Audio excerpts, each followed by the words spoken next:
So hey guys, welcome back to the channel. This is a story about what if Naruto neglected by his family and had every Kekkei Genkai. Part 1. If you guys enjoy this, what if? And if you want to part 2. Comment down below. And let me know before I start. Please do support for more awesome content. And leave a like and don't forget to subscribe to my channel. And also share this video with your friends. And check out the description. And check out my playlist. So let's start the video. Chapter 1. The sacred mark appears. Sacred mark of the rising Kekkei Genkai. It begins, it's revealed, it continues. There was a baby crying, loudly, but that wasn't the only thing that could be heard. There was also sighing, grumbling, coughing, complaining, and the explosions coming from the surface above. Hive Nin, Anbu, all stood in a perfect circle. In the middle was a baby, blonde-haired and beautiful, he wiggled his short limbs in tiny circles. Countless seals had been carved into the floor, they ran all around the room. Damn, this kid's crying is getting on my fucking nerves. Calm down. Stick to the orders we were given. We're not supposed to be speaking. The conversation between the two Anbu drew the attention of the others. I know Sasaki, but still this kid's crying is working on my last nerve. Even though the Anbu member claimed to be angry at the fourth child, he didn't move an inch, he still knew what his orders were. He was not to speak, not to move, and for some strange reason he was told not to look at the infant, not even a glance. It was like the Hokage didn't want anyone to see his son's face. But silence in the room. Another Anbu member decided to speak up and support his teammates' anger, breaking orders yet again. You know Sasaki, Rai might have a point, it is kind of hard to concentrate with this kid's wailing. Sasaki, their leader, let out a big grumble of annoyance at his teammates. He couldn't turn around to look at them, he didn't want to break order by turning his head toward the kid. He just looked up at the ceiling. I don't know what you two are complaining about, you should be honored, we were specifically chosen to guard this child, he's our savior and is taking on a lot of responsibility. Sasaki could hear both of his teammates sigh in defeat and gave himself a smile of victory, you couldn't see it though. He thought that he had convinced his team to deal with it, but with the defeat of two, another two came to help out. Sasaki, what are you talking about? Sure, he's our savior, but anyone could be our savior. That comment caused the other three to nod their heads in agreement. Yeah, our savior is a little wailing infant and we don't even know what the little brat looks like. Rai, don't speak badly about Yondame's son, he is making a huge sacrifice. To hell with this sacrifice, anyone could have the Kyuubi sealed inside it. Then how about you, Rai? This brat is about to go through that and he doesn't even know, and if you're so immature that you can't deal with his crying, then you don't have what it takes to be part of my team. Said Rai was instantly quiet at that last comment, he figured that what the captain said was true, so he just stood there in silence, the silence that just realized had come. The little kid had stopped crying and his nightmare was over. You see Rai, he stopped crying and went to sleep, are you happy? Don't ever act that childish again. Yes, Sasaki. He was in fact very happy, he could do his job in peace. The child seemed to be at peace. The only thing that was weird was the huge gate the infant lay in front of. Also, what was behind it didn't pull the trigger normally either. Behind the gates were a huge pair of eyes staring at the young infant boy. They stared with red, slitted eyes. Underneath the eyes was a widespread mouth, fangs were visible, overlapping clearly exposed teeth. It almost looked like the mouth was smiling. The huge mouth opened and let out a huge roar, causing the child to cry. This little thing, this is what he sealed me into. What a joke, Yondame, you are a foolish man. Kyuubi no Kitsune, the terror of Konoha and an unstoppable force of nature. This beast was truly a terrible sight to behold, it couldn't be killed for it was immortal. Yet it was killed, well, its physical body anyway. As for its spirit, that was a different story, its spirit was in a body, but not one of its own. The immortal Kyuubi no Kitsune was sealed away inside of a small infant, the fourth Hokage's legacy, and the fourth Hokage's son. Let me out. Damn him to hell. How dare he seal inside his son and then just die like that, Yondame, I will get you back even if through this child. I'll kill it. A razor-sharp claw shot out of the gate heading for the still crying infant. It came at amazing speed, surely this child was going to die and Kyuubi would be free. But Kyuubi's claws stopped just inches away from the child's face. There was something blocking him from killing the newborn baby. What? This must be another trick of his. Father, I hope he's having a great time with the Shinigami. Well, that fool forgot one thing, I may not be able to kill this boy, but I can take something away from him. Red chakra began to swirl around the naked and crying form of the infant. It wrapped around the kid's fragile body and seemed to seep inside of his body. The infant's crying grew even louder, it was like the boy was in pain. A cruel thing to do to a newborn, Kyuubi was truly an evil being, perhaps its essence. The huge fox let out an evil laugh at the infant's cries in pain, he was enjoying an infant's cry. Cry all you want, child, for it shall make no difference. The demonic fox let out another one of his deeply baritone laughs at the child. Yondaime, I may not be able to kill your son, but I can take a part of him away. The crimson chakra surrounding the baby fully seeped into his skin, and something changed.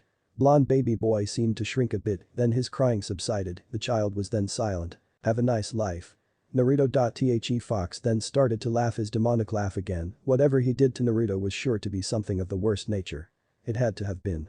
12 years later, hard glares, evil intentions, all pointed at him, the many assassination attempts made by the villagers that he usually narrowly escaped.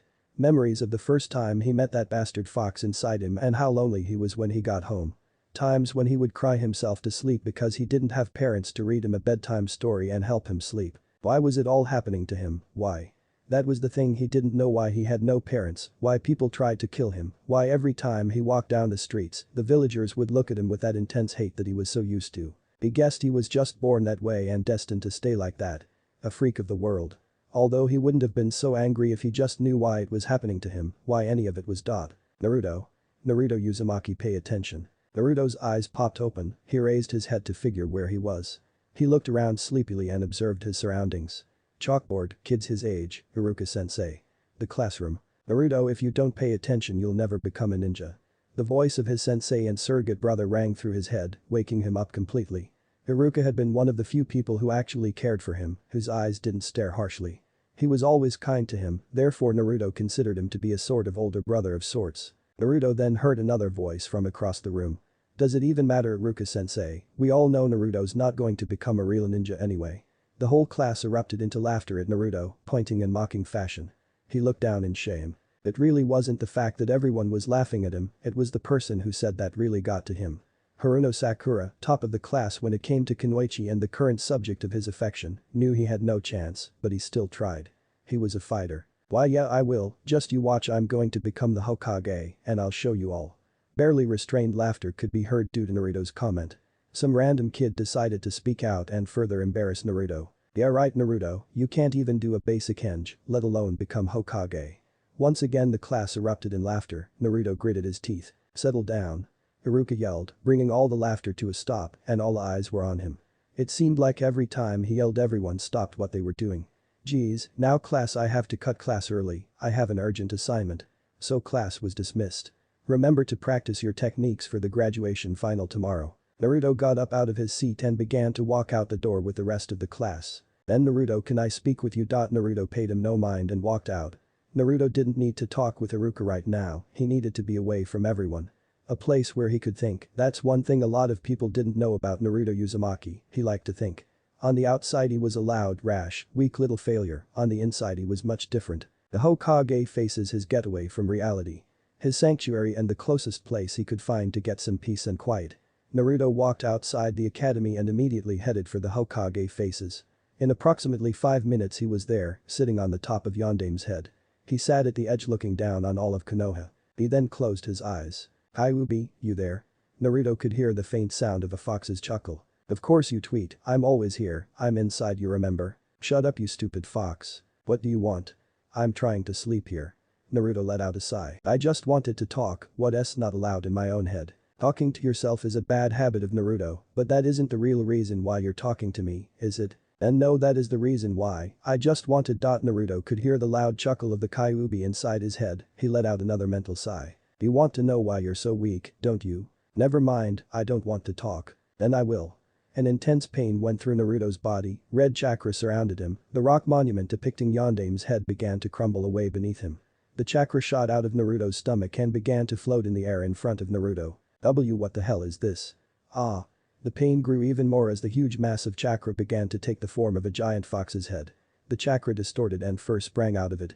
In less than 10 seconds there was a huge fox's head in front of Naruto. More chakra pumped out of Naruto's body and collided with the furry fox's head, filling in the sockets and taking the form of eyeballs. The head of the Kyuubi was fully formed and it looked at Naruto with rage. What the hell, how did that damn fox get out of me? Naruto thought. Naruto, come here, I have something to give back to you. Stand up. On command Naruto stood up and looked the fox dead in the eye. If this was Naruto's first time meeting Kyuubi, then he would have probably wet his pants by now. Come here. Just like before Naruto walked carefully to the Kyuubi, being careful not to make the fragile rock underneath him crumble away.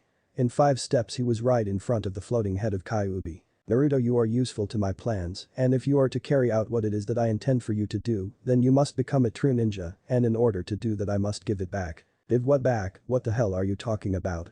What did you take away from me anyway? Kyuubi gave a low demonic chuckle. He looked at Naruto with those red-slitted pupils that struck immediate fear into the hearts of every person in Konoha who knew of them. Naruto, let me just tell you, I will get out and find my body, but for now I need you to grow, so I will give back your true self. Red chakra enveloped Naruto's body, covering him completely and making the surface beneath him crumble away, but Naruto did not fall, he just floated. Kyuubi, what is this shit? You can't. A spike of pain rang through Naruto's body, it hurt badly, but to Naruto it seemed familiar, almost as if he had felt before. Naruto forced himself to speak between the unbearable pulses of pain going through his body. He pried his mouth open and spoke through the veil of nearly crimson chakra around him. Kyuubi. What do you mean by my true self? What is there about me that I don't know? Naruto's breathing suddenly returned to normal. For some reason the intense pain he had felt moments ago suddenly turned into warmth. Naruto's eye twitched at the feeling, it made his body shudder. That didn't go unnoticed by Kyuubi. You feel it, don't you, Naruto? The feeling of that empty space being filled in, this is the part of you that makes your true self. The invigorating feeling spread through Naruto's body, all traces of pain were gone. Naruto raised his head and looked Kyuubi in the eye, something he was never fond of doing, but now he didn't care, he wasn't afraid, not anymore. It felt as if something had changed within his mind, this overwhelming confidence that invaded his head and usurped all traces of fear from their position as the dominant emotion in his conscience. Was this his true self, his immaturity replaced by this sense of confidence and arrogance? It might have been, but whatever it was, it felt good. Kyuubi chuckled again at Naruto's confidence, he sensed that Naruto was becoming what he was supposed to be. This is what I took from you, Naruto, your potential, your original mindset, and all of your original traits. Now that you are to become a ninja, I am giving it back. Don't ask why I did it or why I am doing this, just accept it or I'll take it back. Okay, so what do I do then, what now?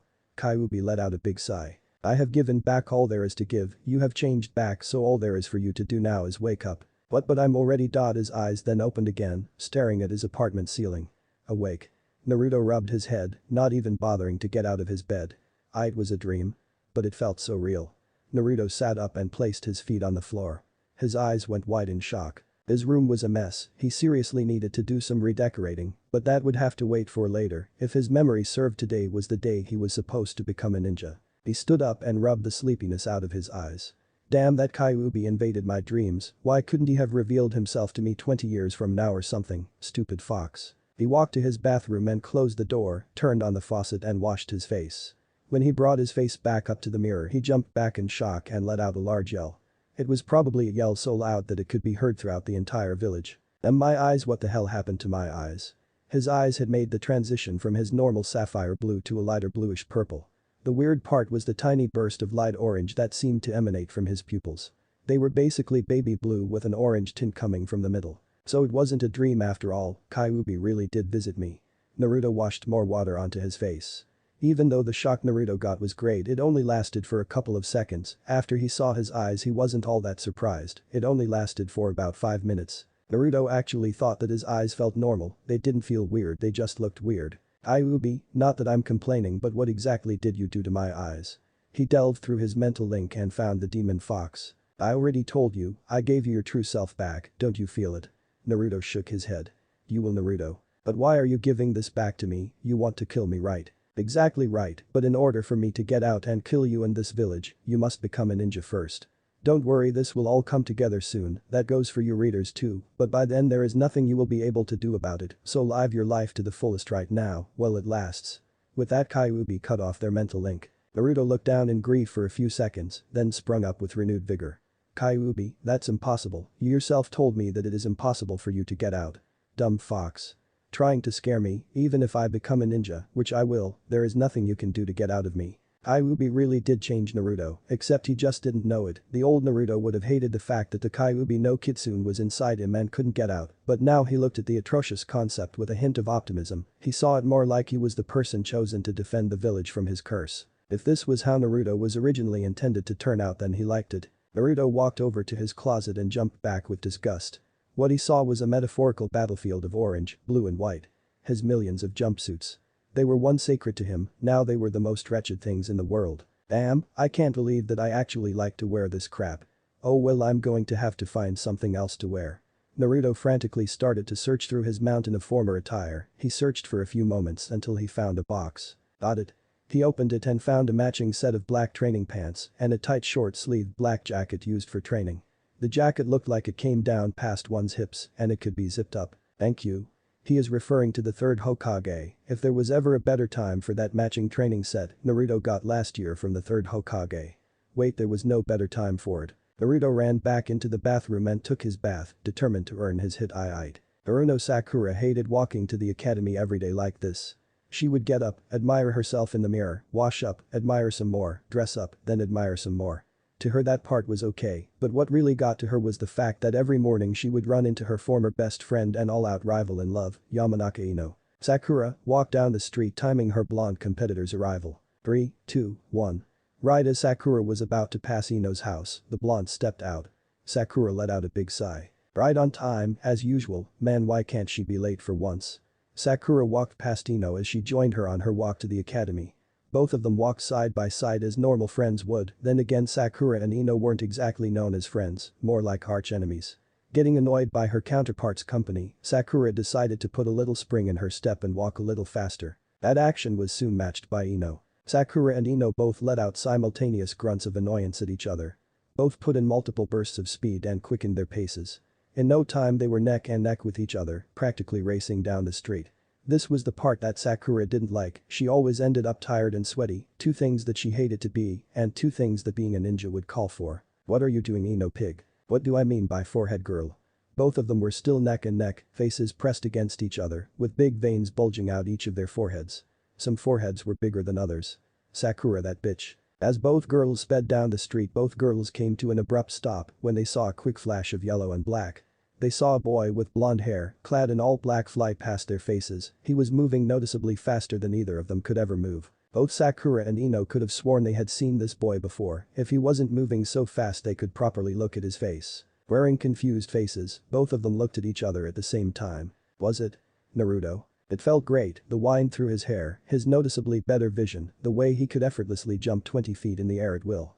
This was what he called an upgrade, a major upgrade. Naruto hopped rooftop to rooftop with amazing speed.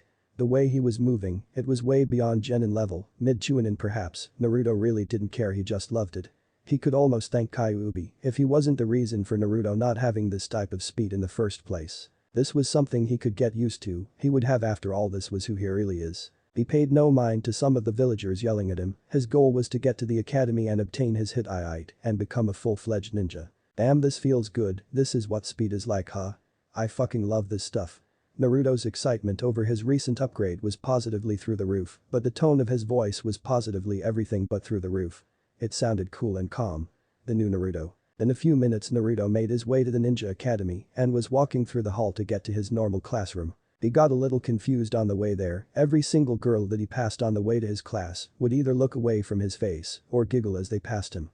It actually started to annoy Naruto, he didn't know what the hell was going on, was something funny about him. Naruto finally made it to his classroom, the door was open, so that saved him the nuisance of having everyone stare at him when he opened it. Even so, Naruto immediately regretted walking through that door. He had completely forgotten about his recent change in facial features. As soon as Naruto walked through the door, all eyes were on him, most of them were of the females in the room, and most of the females had blushes on their faces. Naruto slowly walked into the classroom and looked around. He found the seat closest to the wall and away from everybody else. He made his way to his seat, which just so happened to be next to Sasuke, his rival and old-time friend. As soon as Naruto sat down, the room erupted in chatter once again. He could hear his name being repeated by multiple females over and over, they were probably wondering why he looked the way he did. I win. No, I won. Sakura and Ino came rushing in through the door, their faces still pressed together. Sparks flew as both girls traded glances, with the background changing from a normal hallway to a raging hellfire. Naruto sat at the edge of the classroom observing the usual scene that occurred every morning. He found it stupid in a lot of ways, but the real reason it was stupid was the subject of these daily arguments. Sasuke Uchiha, that arrogant pretty boy, emo bastard. Naruto looked away from them and faced a window beside him, he needed some cover from his eyes. I was here first, so I got to sit by Sasuke. No, I do, I was obviously an inch ahead of you. You want to bet on a forehead girl? Bring it, Ino pig. Their senseless bickering attracted even more girls into the argument. Hold on, I was here before both of you, so I got to sit by Sasuke. Soon almost every female in the room was arguing about who got to sit next to over there. Naruto continued to look out his window. TCH, fangirls, they're all the same. The room suddenly became quiet, everybody looked at the one brave soul that dared to insult Sasuke's fangirls. What was the just now? Sakura said with an evil tone. The gang of fangirls looked in Naruto's direction. Who is that over there, you seem familiar. What's wrong Sakura-chan, you don't recognize me, you should, I made fun of on a regular basis. What? Sakura looked at the rest of the fangirls, hoping for an answer. They all shook their heads when she asked them if they knew who Naruto was. Naruto on the other hand kept his gaze out the window, hiding his face from view, a small smirk made its way onto his lips. Oh, come on Sakura-chan, you know who I am. No I don't, so stop acting all cool and tell me who the hell you are. I'm not acting as Sakura-chan. Believe it. Sakura's eyes went wide along with the rest of the girls. Some of them had suspicions that it was Naruto before, but none of them actually believed it was him, well they do now. Just as Naruto said, they believed it. And Naruto, is that you? All he gave them was a quick nod for a response. Suddenly there were two puffs of smoke that appeared in the middle of the room. The smoke cleared revealing two men, Iruka Yamino and his assistant Mizuki. I don't really care for his last name. Settle down. Just like in Naruto's dream the whole class was silent, even in reality Iruka's voice could get a room silent on the first try. Okay now all of you take your seats and let's begin. Mizuki made a ram seal and behind him and Iruka a desk with several hitai sights appeared via a smoke cloud. Behind me and Iruka-sensei are your goals, these headbands will be what you need to obtain to become genin. You get one of these and you pass. Iruka took his turn once again by chiming in. You will all be asked to do 3 things, you'll have to show us your marksmanship with kunai, do a basic change of my choice, and finally we will ask you to use the Bunshin no successfully. There are conditions though, you have to hit a bullseye at least once, the hinges of my choice, and you have to make at least 3 clones. We are going to start in alphabetical order, good luck. Then it began, students were called one by one to show their skill. Some were better than others from Naruto's point of view. Naruto continued to stare out the window while waiting for his name to be called. He wondered how he would do it, even though Kyuubi gave him his true self he was never any good at this sort of thing. Hell, the only thing he could do so far was to be sexy, and he knew that Iruka wouldn't let him use that. 5 minutes had passed and Naruto started to get a little nervous, 1 because he had to go up in front of everybody and show his recent changes, and 2, because he never knew how to do it in the first place. Uchiha Sasuke, please come up. Sasuke got up and walked over to Iruka. Okay you already know the first part of this exam, hit that training dummy over there at least once in the bullseye. Sasuke sighed and looked over to the corner of the room where the dummy was. He sighed and with one quick motion, took a kunai out of his holster and flicked it toward the dummy, hitting it dead center on the bullseye. Good, very good and on the first try too. Sasuke's horde of fangirls all squealed in admiration of the raven-haired crush. Settle down now. Okay now for the henge, I want you to transform yourself into me. Sasuke sighed again and did a hand sign. Transform. A huge cloud of smoke appeared around Sasuke and when it cleared there stood 2 Irukas. Another squeal from the fangirls was heard. Okay now the final part of the test. Sasuke made another hand sign and in 2 seconds there were 4 Sasukes. Great you pass, go get your hit from Mizuki-sensei. Sasuke walked past Iruka and took his headband, he looked at it for a couple seconds, then tied it on his forehead while he made his way back to his seat next to Naruto. Naruto could hear the various giggles being made by the girls in the classroom. Sasuke glanced at Naruto before fully taking his seat. Uzumaki Naruto. Come up and no funny business okay? Naruto stood up and walked over to Iruka. Oh no Iruka-sensei, those days are over, I've changed. I can see, got tired of orange huh? Naruto chuckled. Naruto, I always thought that your eyes were just blue, I must be getting old. You know what to do. Naruto looked in the direction of the dummy, which no longer had Sasuke's kunai lodged in it. He steeled himself and took out a kunai. Okay Kyuubi let's see who I really am. He threw his kunai with unexpected force and it flew straight at the dummy lodging itself deeper in than Sasuke's hand, almost going through it. The whole room instantly was filled with whispers and gasps of shock. Well done Naruto, oh okay now for the henge, transform yourself into our Hokage. Naruto made a hand sign. Transform. Naruto said in a calm tone. Soon, in place of Naruto stood the 3rd Hokage, in full robes.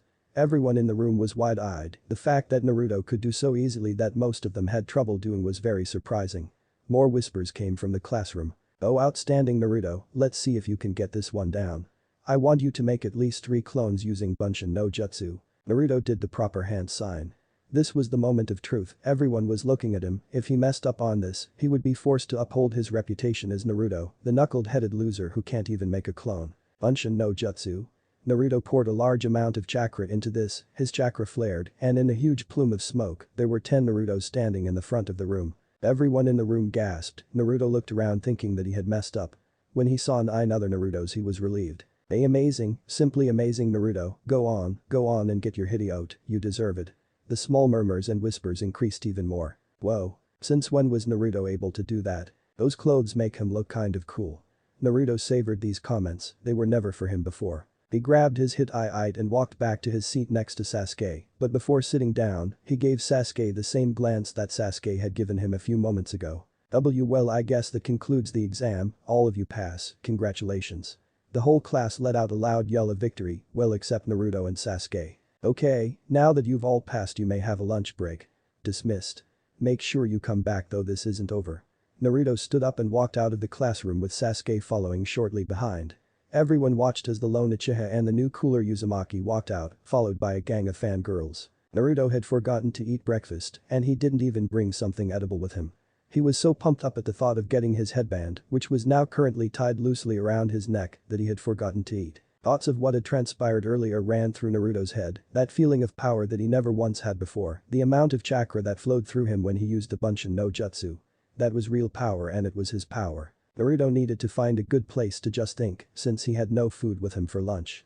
He had the perfect place in mind.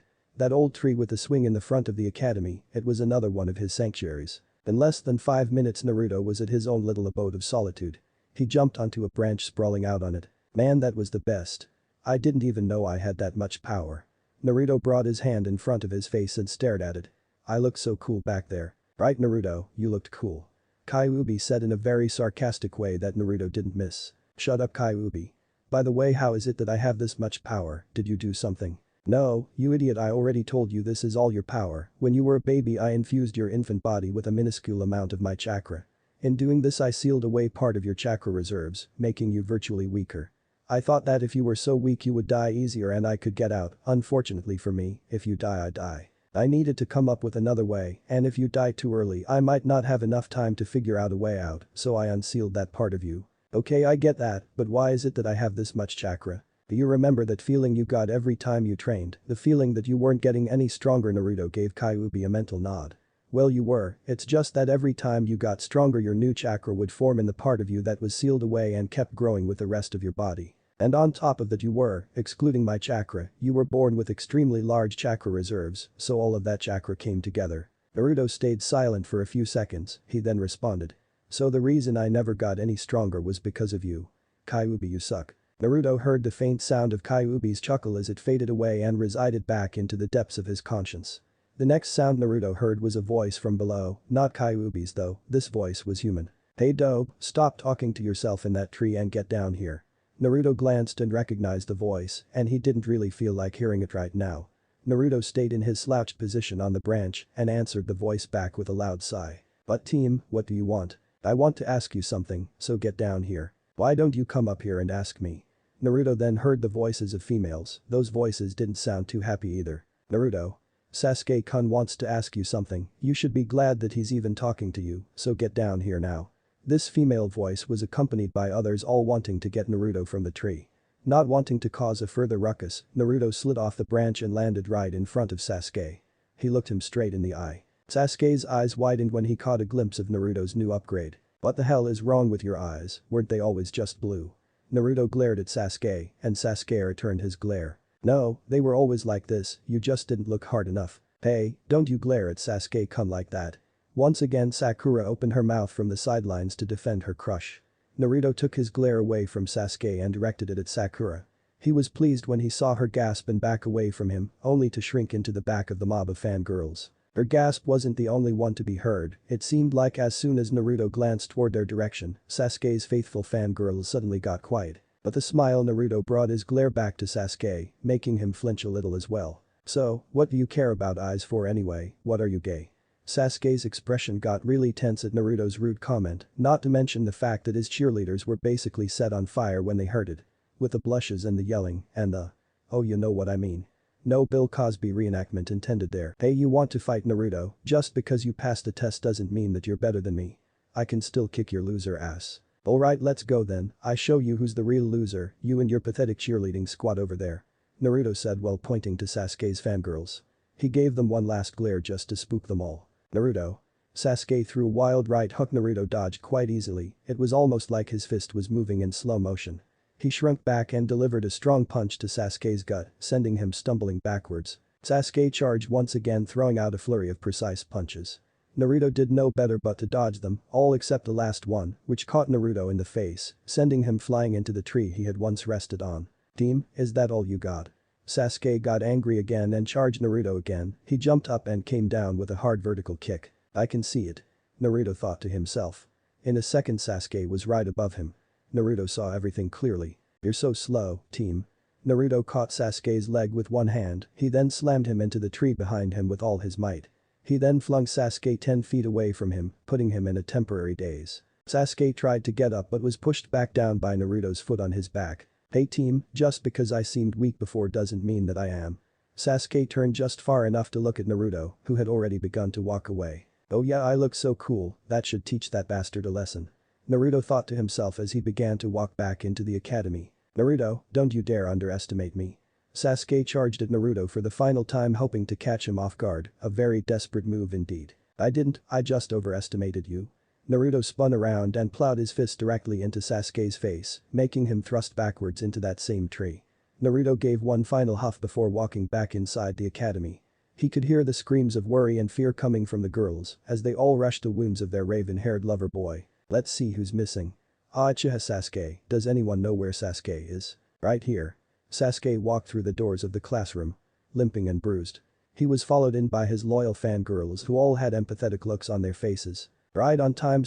Hey, what happened to your face? Sasuke glanced toward the direction of a certain blonde for a second and turned his gaze back on Iruka. Nothing, Iruka-sensei. I fell. Almost everyone in the class fainted at this, except for Naruto. Okay, I know that's not what happened, but still, take your seat, I want to finish this. Sasuke took a seat at the far corner of the room, the complete opposite of Naruto's seat. His followers also took their original seats, but not before giving Naruto their own glares. Alright. We were going to do this tomorrow but something has come up. So instead of tomorrow, you will be meeting your new senseis today. New sensei? The whole class screamed out, except for a few people. Yep, now that you're all genin, I'm no longer your instructor. Iruka laughed and scratched the back of his head in a very pre-upgrade Naruto way. Well, I'll begin with the names of the teams selected. Team 7.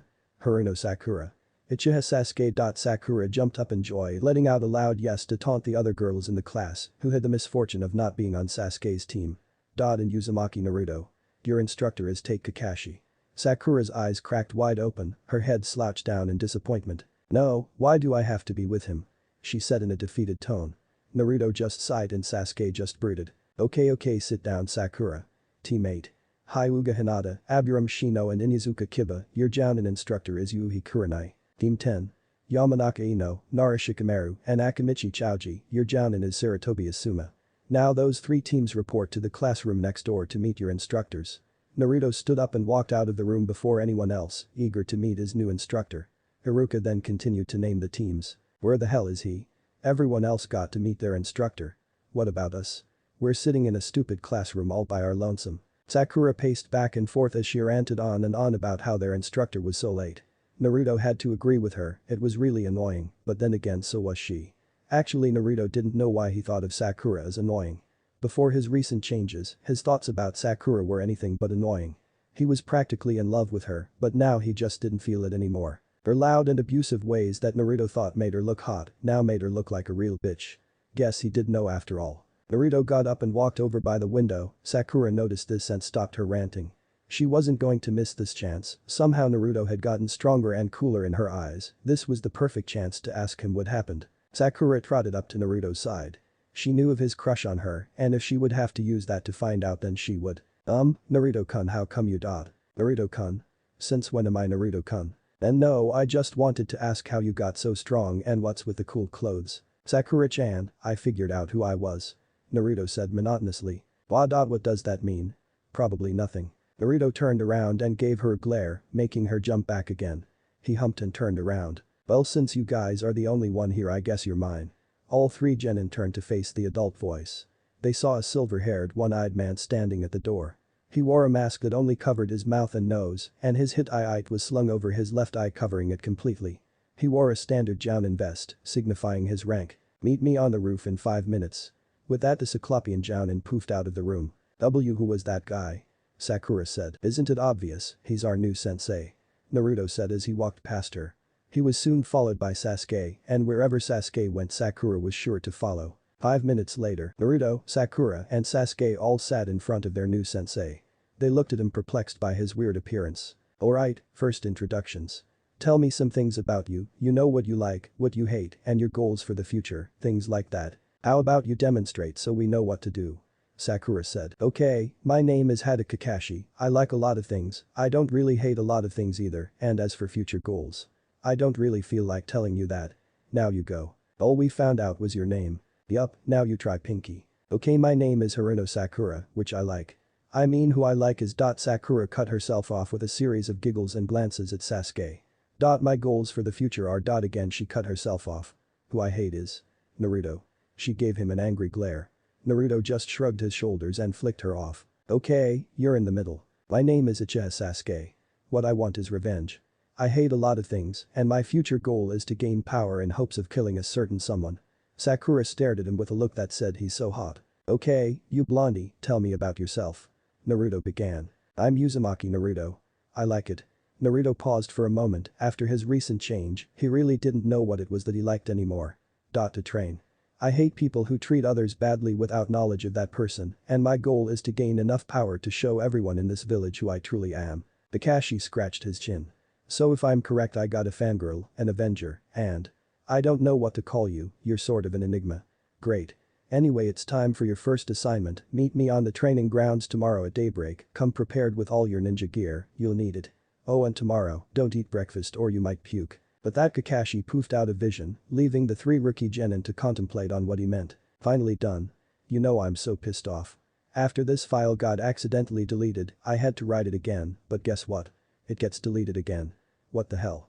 I couldn't even remember what it was that I wrote. Whatever it was, I know that it was better than what I wrote now. Anger aside, I hope you like this chapter. This is my first fic with Naruto having a Kekkei Genkai, so tell what you found wrong, and if you want, things that you found right. Oh yeah, and don't tell me that I didn't tell you what the Kekkei Genkai is. I already know that. Chapter 2. The Sacred Mark and the Test of Bells. Naruto hopped through the treetops at breakneck speed, elegantly steeping from branch to branch as he pursued his target. He hoped that he would make it in time to stop his target. With one goal in mind he charged forward. Damn him, acting all nice to us then betraying us without a moment's notice. How could he do that, and he stole the forbidden scroll of sealing too, damn that Mizuki, I should have known he was a good-for-nothing traitor. Naruto had recently found out that Mizuki, Iruka's former assistant, had stolen the forbidden scroll of seal from the Konoha Jutsu archive. Naruto really wasn't supposed to find out about this, but he had been there when some random came crashing through the doors of the Sandame's office, announcing that Mizuki had just stolen the scroll of sealing. It was a possible chance for Naruto to further test his ability, so he jumped into action. That's how he ended up where he is now, hopping the trees at approximately 11 o'clock at night while searching for that son of a bitch named Mizuki. Mizuki. Come to think of it, Naruto never really knew Mizuki's last name, and now he didn't care. As Naruto searched through the forest with enraged speed he could hear something, but it wasn't outside, it was inside, he knew who it was. Naruto stopped on a large stable branch and rested for a while. What do you want, Kyuubi, can't you see that I'm trying to find Mizuki? Oh, then I guess you don't want my help then you twit.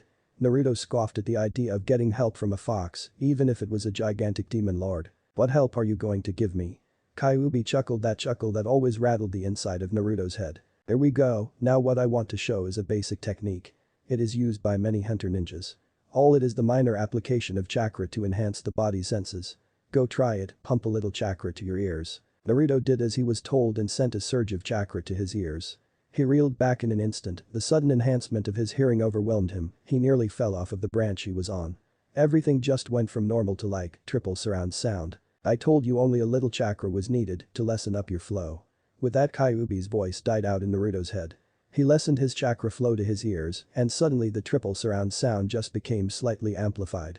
With his newfound ability Naruto concentrated and listened to the sounds around him. He heard the birds, the bugs, the wind blowing past his face, random animals that scurried on the ground below, but what caught his attention were the small explosive bursts that seemed to occur every 5 seconds. What is that, metal hitting against metal?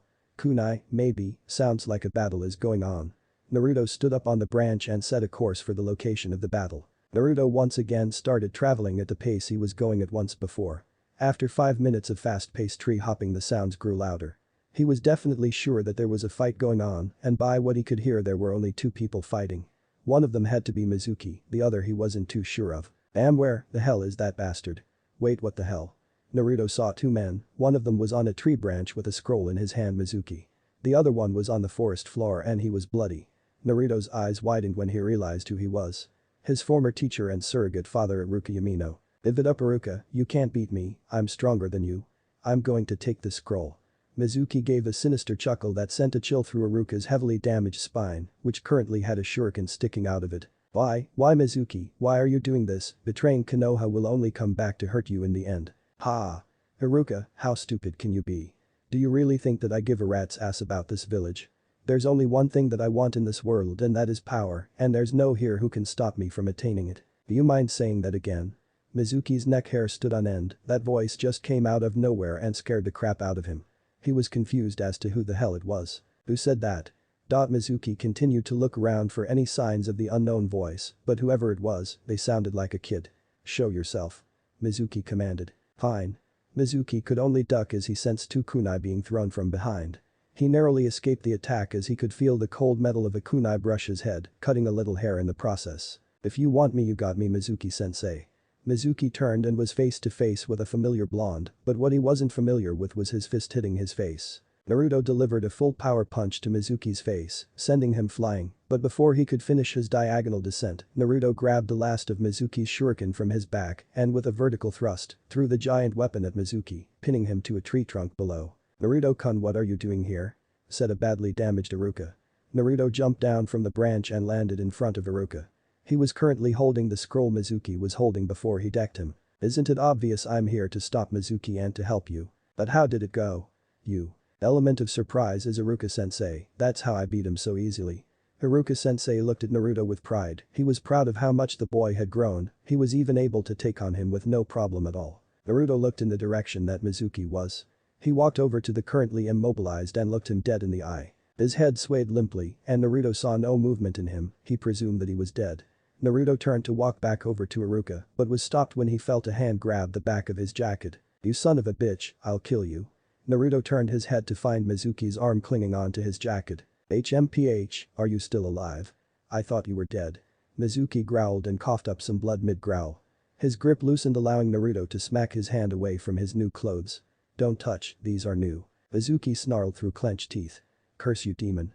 That was the breaking point. Naruto instantly grew angry at the word demon, he had heard it so many times in his life and he was tired of that shit.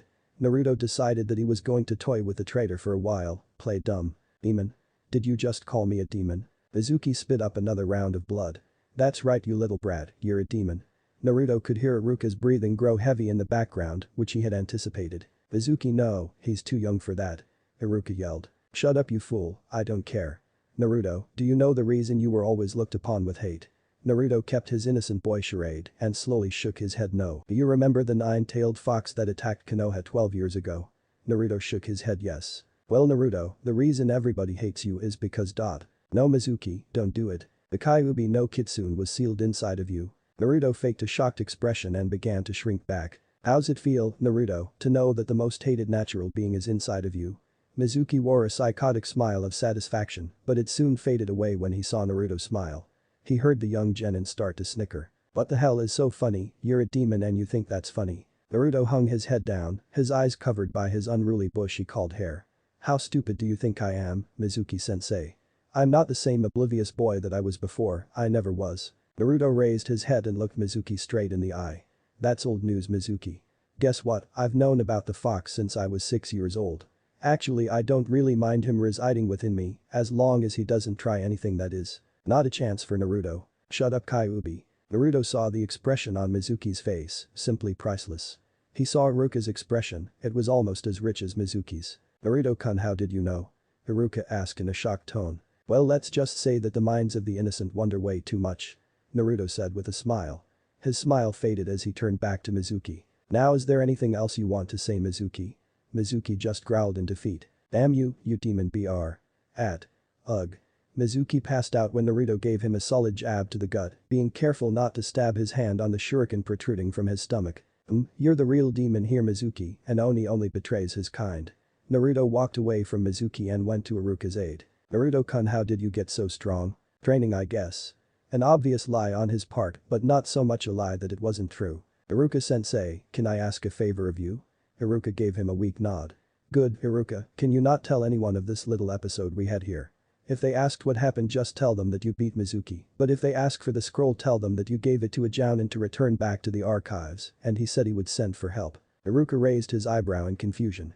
Why would they ask about the scroll? Wouldn't I have it with. Iruka stopped when he saw Naruto pick up the scroll of sealing. Wait, what are you doing with that scroll, Naruto-kun? I knew I could trust you, Iruka-sensei. Naruto said as he jumped onto a high branch. Remember, I was never here. With that, Naruto jumped away, heading towards who knows where. As he jumped through the treetops, he began to think to himself. I know what I'm doing is wrong, but if I'm going to get any stronger, I will need this for a couple hours.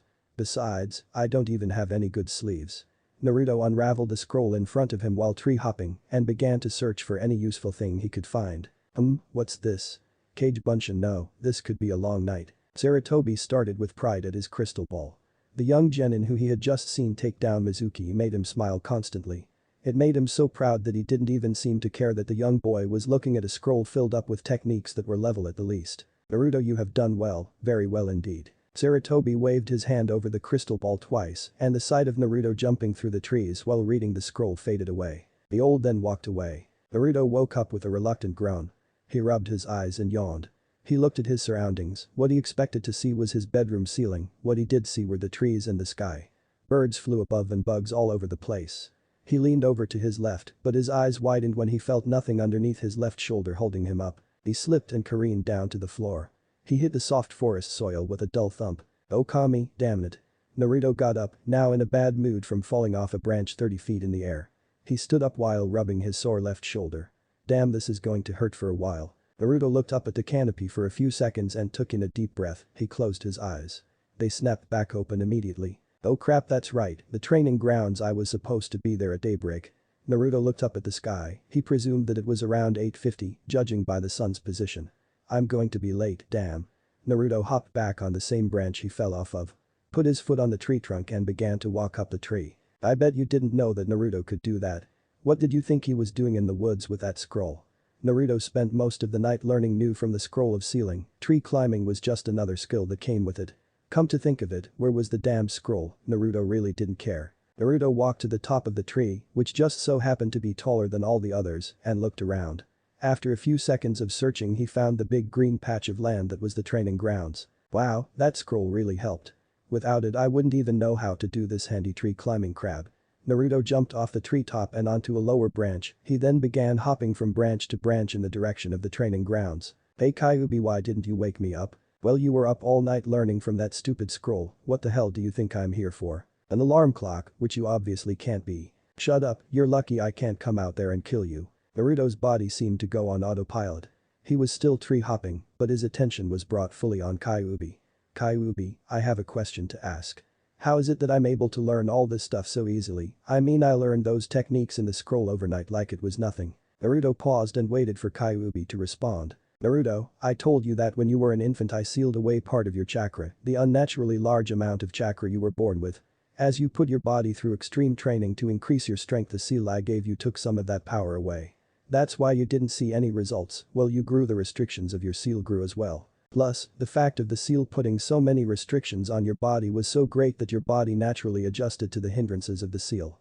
Your chakra did the same as well. As it grew with your body, it was being stressed to a point that your chakra control didn't show up past what you originally had. But both your body and chakra adjusting to the restrictions of the seal, you yourself gained a way to chakra control.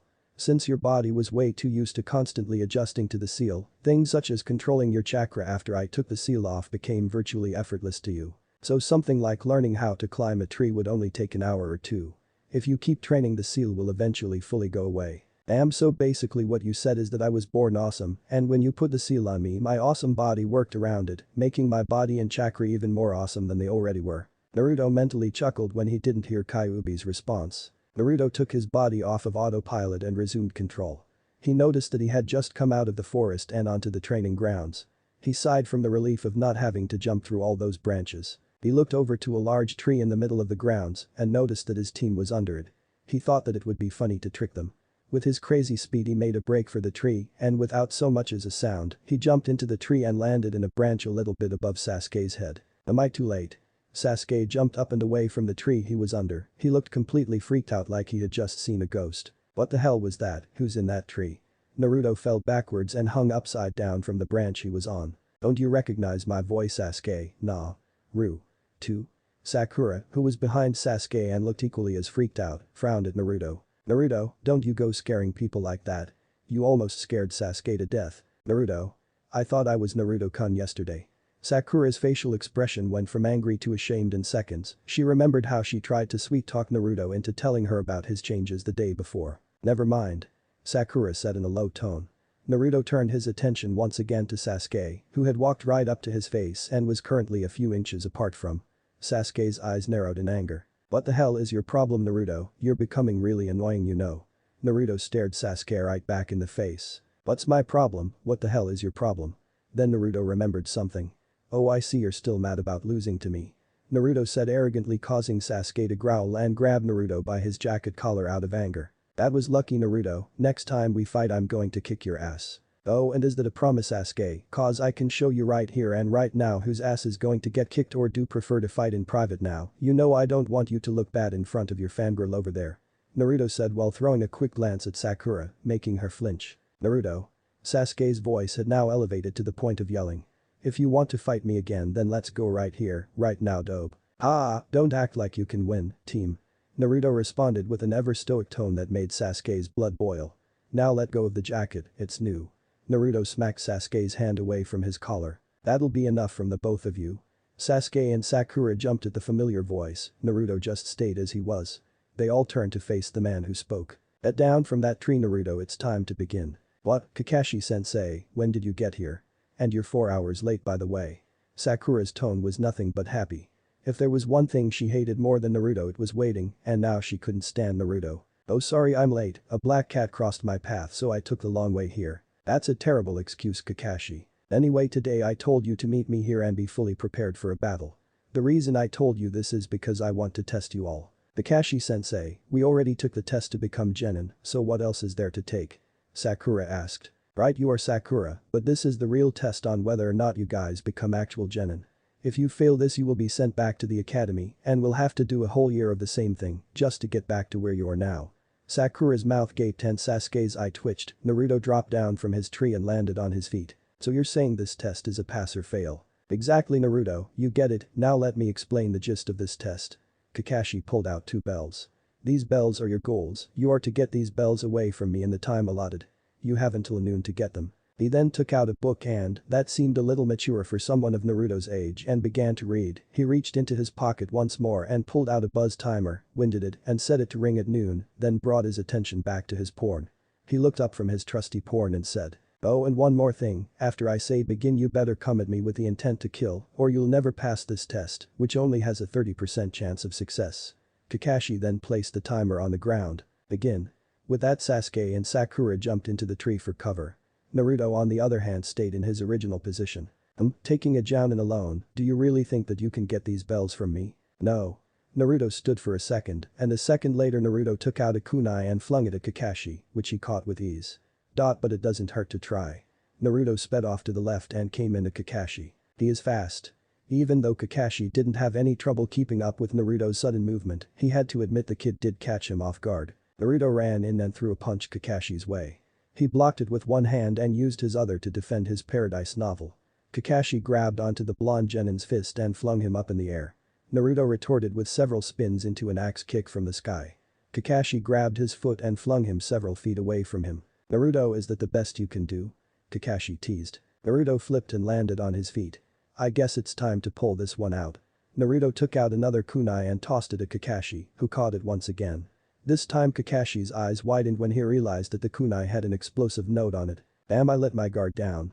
The kunai exploded, taking Kakashi in as well. Got him, he's not so. Naruto froze when he felt a presence behind him. He turned his head slightly and saw Kakashi's crouched figure going through a series of hand signs. What the hell? Sasuke was pissed off now, he couldn't take much more of Naruto's crap. If he let that little punk show him up anymore, people might actually start to think Naruto was stronger than him. Damn that Naruto, what the hell is thinking, going one-on-one with a jounin. Sasuke-kun, are you okay? You seemed worried about Naruto. Sakura, who had followed him from the beginning of the bell test, was right next to him. They were both in a prone position watching Naruto's fight with Kakashi. I'm not worried about him one bit, that fool. Sakura thought it was a good time to woo Sasuke by agreeing with him, she wanted to get on his good side, no matter what it took. Yeah, you're right Sasuke-kun, Naruto's such an idiot, who does he think he is going up against Kakashi-sensei? Sasuke took his attention from the fight and brought it toward Sakura, he gave her a death glare, making her stare into his eyes.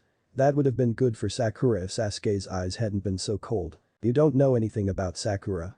Sakura let out a gasp that one might compare to that of a scared puppy. But. You just said. That he was. A fool. Right Sasuke-kun. Sasuke took his glare back to the fight, relieving her heart a bit, but she could still feel Sasuke's eyes on her. Of course I said he was a fool, but you're even more of a fool. Let me ask you, what do you think this whole test is really about? Kakashi said that it was. Sakura was cut off by Sasuke putting his hand over her mouth, she was at least decent enough to blush at that. Her words died out as muffles under Sasuke's hand. Stop talking. Sure, that's what Kakashi said, but don't you know what he meant? Sakura shook her head and forced out a muffled no. It's obvious that this stupid test is to utilize our teamwork. We are put in groups of 3 as genin, not one, we are to work as a team. That's what Kakashi wanted to test us on. Sakura shook her head up and down this time, indicating that she understood. I think Naruto already knows this though, I think that he is trying to send us a message, more like he's the one testing us, that dope.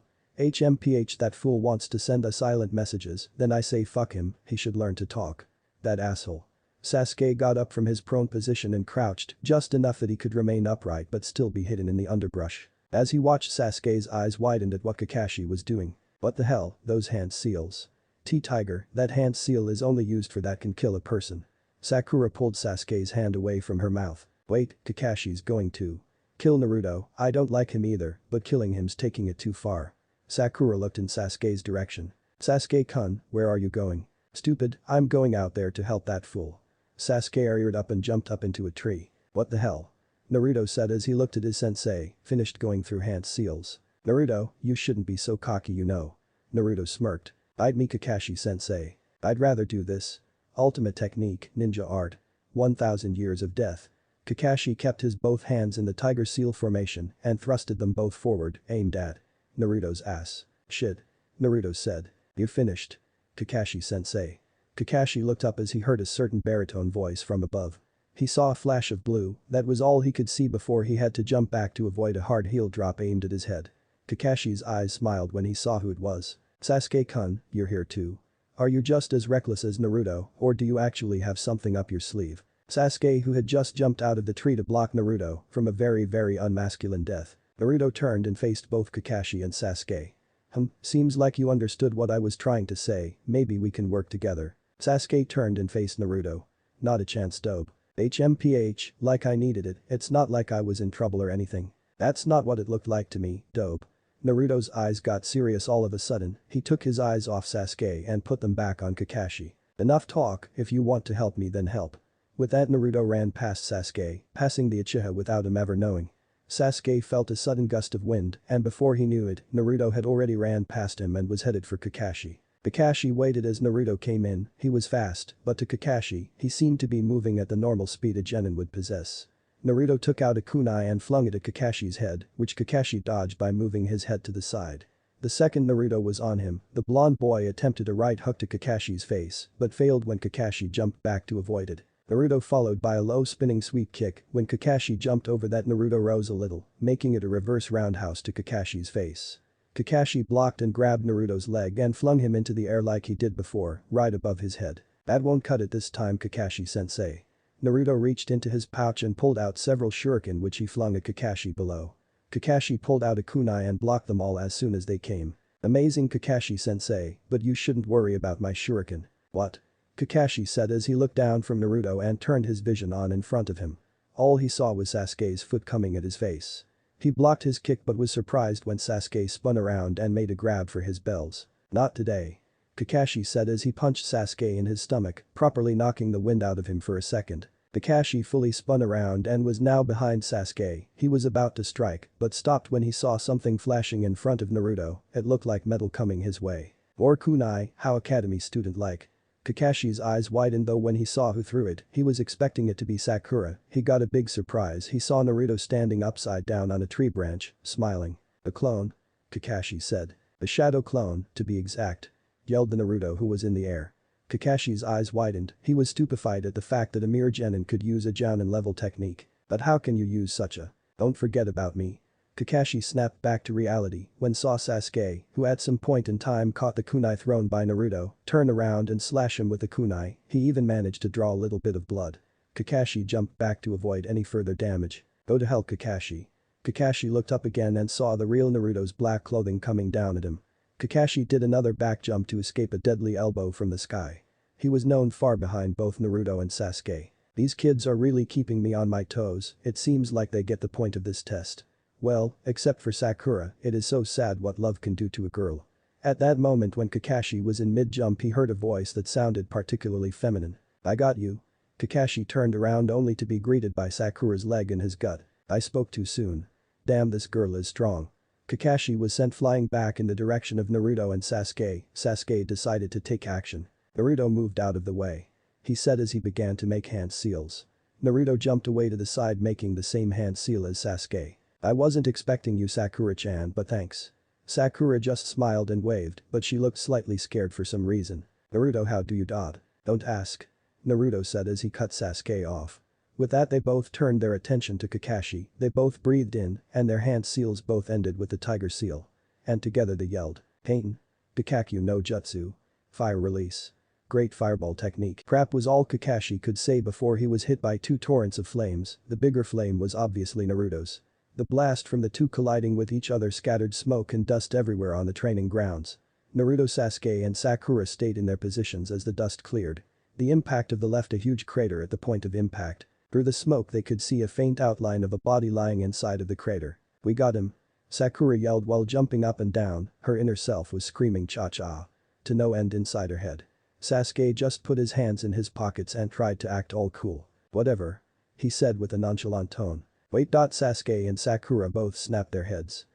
We didn't get him to look closely." Sasuke and Sakura looked carefully in the crater and their eyes widened when they saw nothing. "Too bad, you missed. Jump." Naruto yelled as he followed his own command.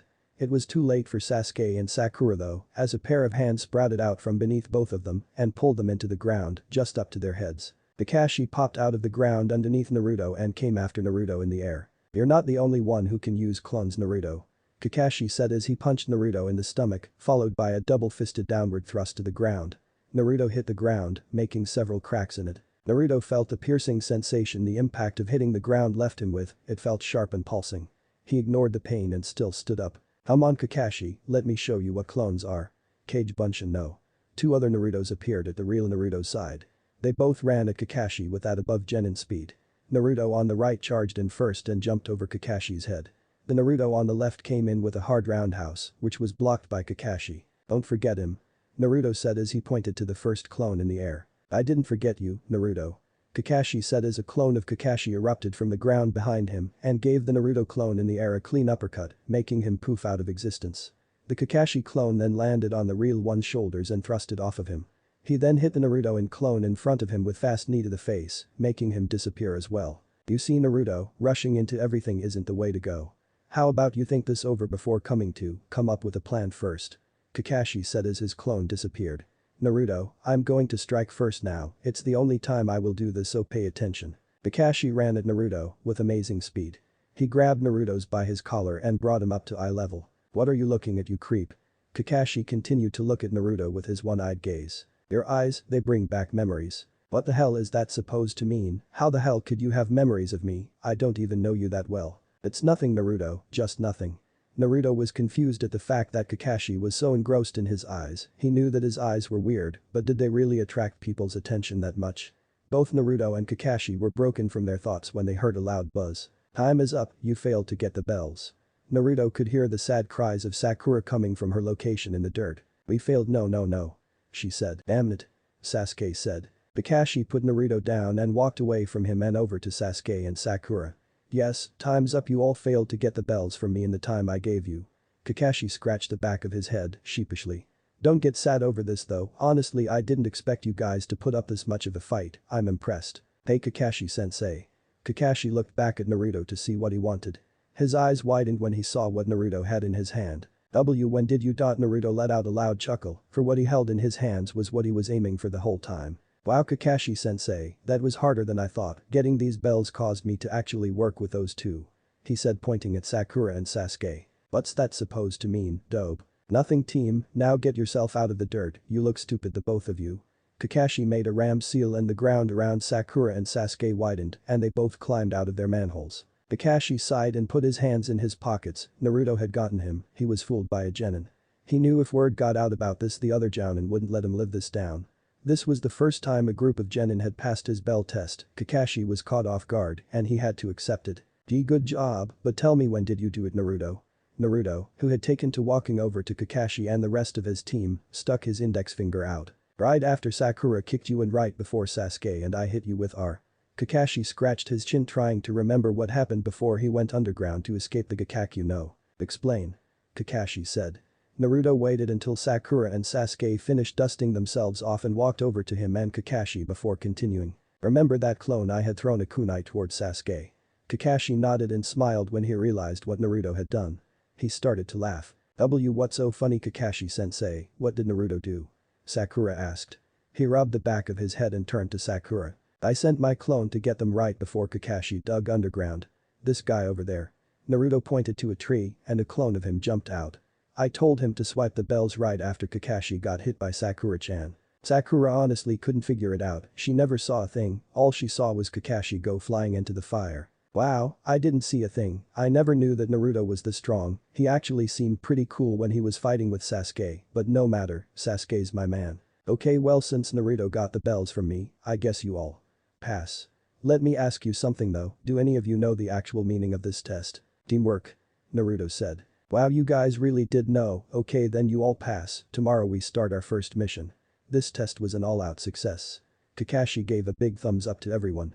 Now go and get something to eat, I know you're all hungry. Yay. Sasuke-kun do you want to go get some ramen together?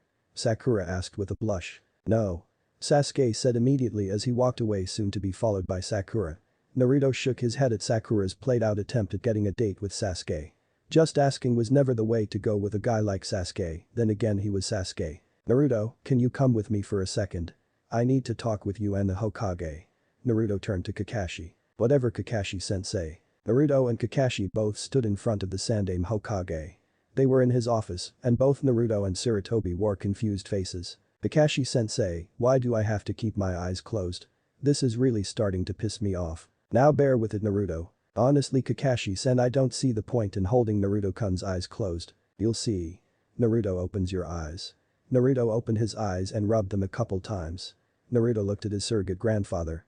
He raised his brow when he saw the expression on his face. Hey. What's wrong with you, what's up with that face? Naruto looked at the aged man in confusion. What? Naruto your eyes, they came back. Naruto zoomed in on this, the old man had said that his eyes had come back, meaning that he had seen them like this before. Naruto looked at Kakashi then he looked back at Sandaime. It seemed like Kakashi also knew about Naruto's eyes, this seemed like old news that had just resurfaced to them. Wait, they've come back. Ajayasen what's going on, you know about my eyes. He shook his head yes. Of course I do Naruto, and so does Kakashi-san. They're exactly like your father's. Naruto took a step back. My father? Yes, you may know him B. I know him. Kakashi and Sarutobi looked at Naruto in disbelief, Naruto couldn't have actually known his father. Your father is dead, Naruto, there is no way you could have known who he was. Kakashi said. I don't know him, but I know who he is, the Yondaime Hokage. More disbelief came when Naruto said this. Sandaime leaned forward on his desk and rubbed his temples. He looked down for a moment and then looked back up. His eyes made him seem a little angry. Naruto, who told you about your father? His voice seemed to shake. Kakashi sensed that he shouldn't say anything and backed away from the Hokage's desk as well. This information was top secret, no one above Anbu knew about your father's identity. Someone else did. Naruto said without a single hit of fear in his voice. Who was it? Naruto took a long pause before continuing, he figured that something as important as this could only be revealed in dead silence. The one that my father sealed away. Sarutobi's eyes stayed as they were, Kakashi's visible eye sprouted a couple inches. Was the one who told me, Kyuubi no Kitsune. Silence, silence from Kakashi, silence from Sarutobi, even silence from that loud-mouthed street merchant selling cabbage in the streets below. Naruto knew the Kyuubi. This whole time everyone who knew of it thought Naruto was oblivious to its existence inside of him. They were all wrong. Kakashi was the first to speak up, he broke the foreboding silence. Naruto, how long have you known? Since I was 6. Why didn't you tell me? Kakashi let out a sigh, he then walked over to the Hokage's desk and stood there so that he was facing Naruto. He looked at the Hokage, hoping for him to say something. I was going to wait until you were at least 15.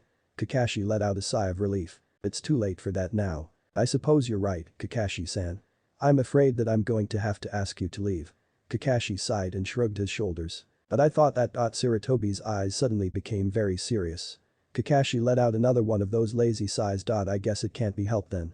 Report back, am I clear? Yes, Hokage-sama. Kakashi made a hand sign and gave Naruto a glance, he then disappeared in a plume of smoke. Naruto looked at the Hokage. Ajaisen. Your father was indeed Yondaime. It was him who sealed Kyuubi no Kitsune inside of you. He wished for me to tell you about this when you were old enough, but since you already know about it, there's no point in telling you. Let me ask you about this, Naruto-kun, can you talk to it? Naruto waited for a second and then responded. Yes, I can talk to him freely, it is sort of a mental link between us.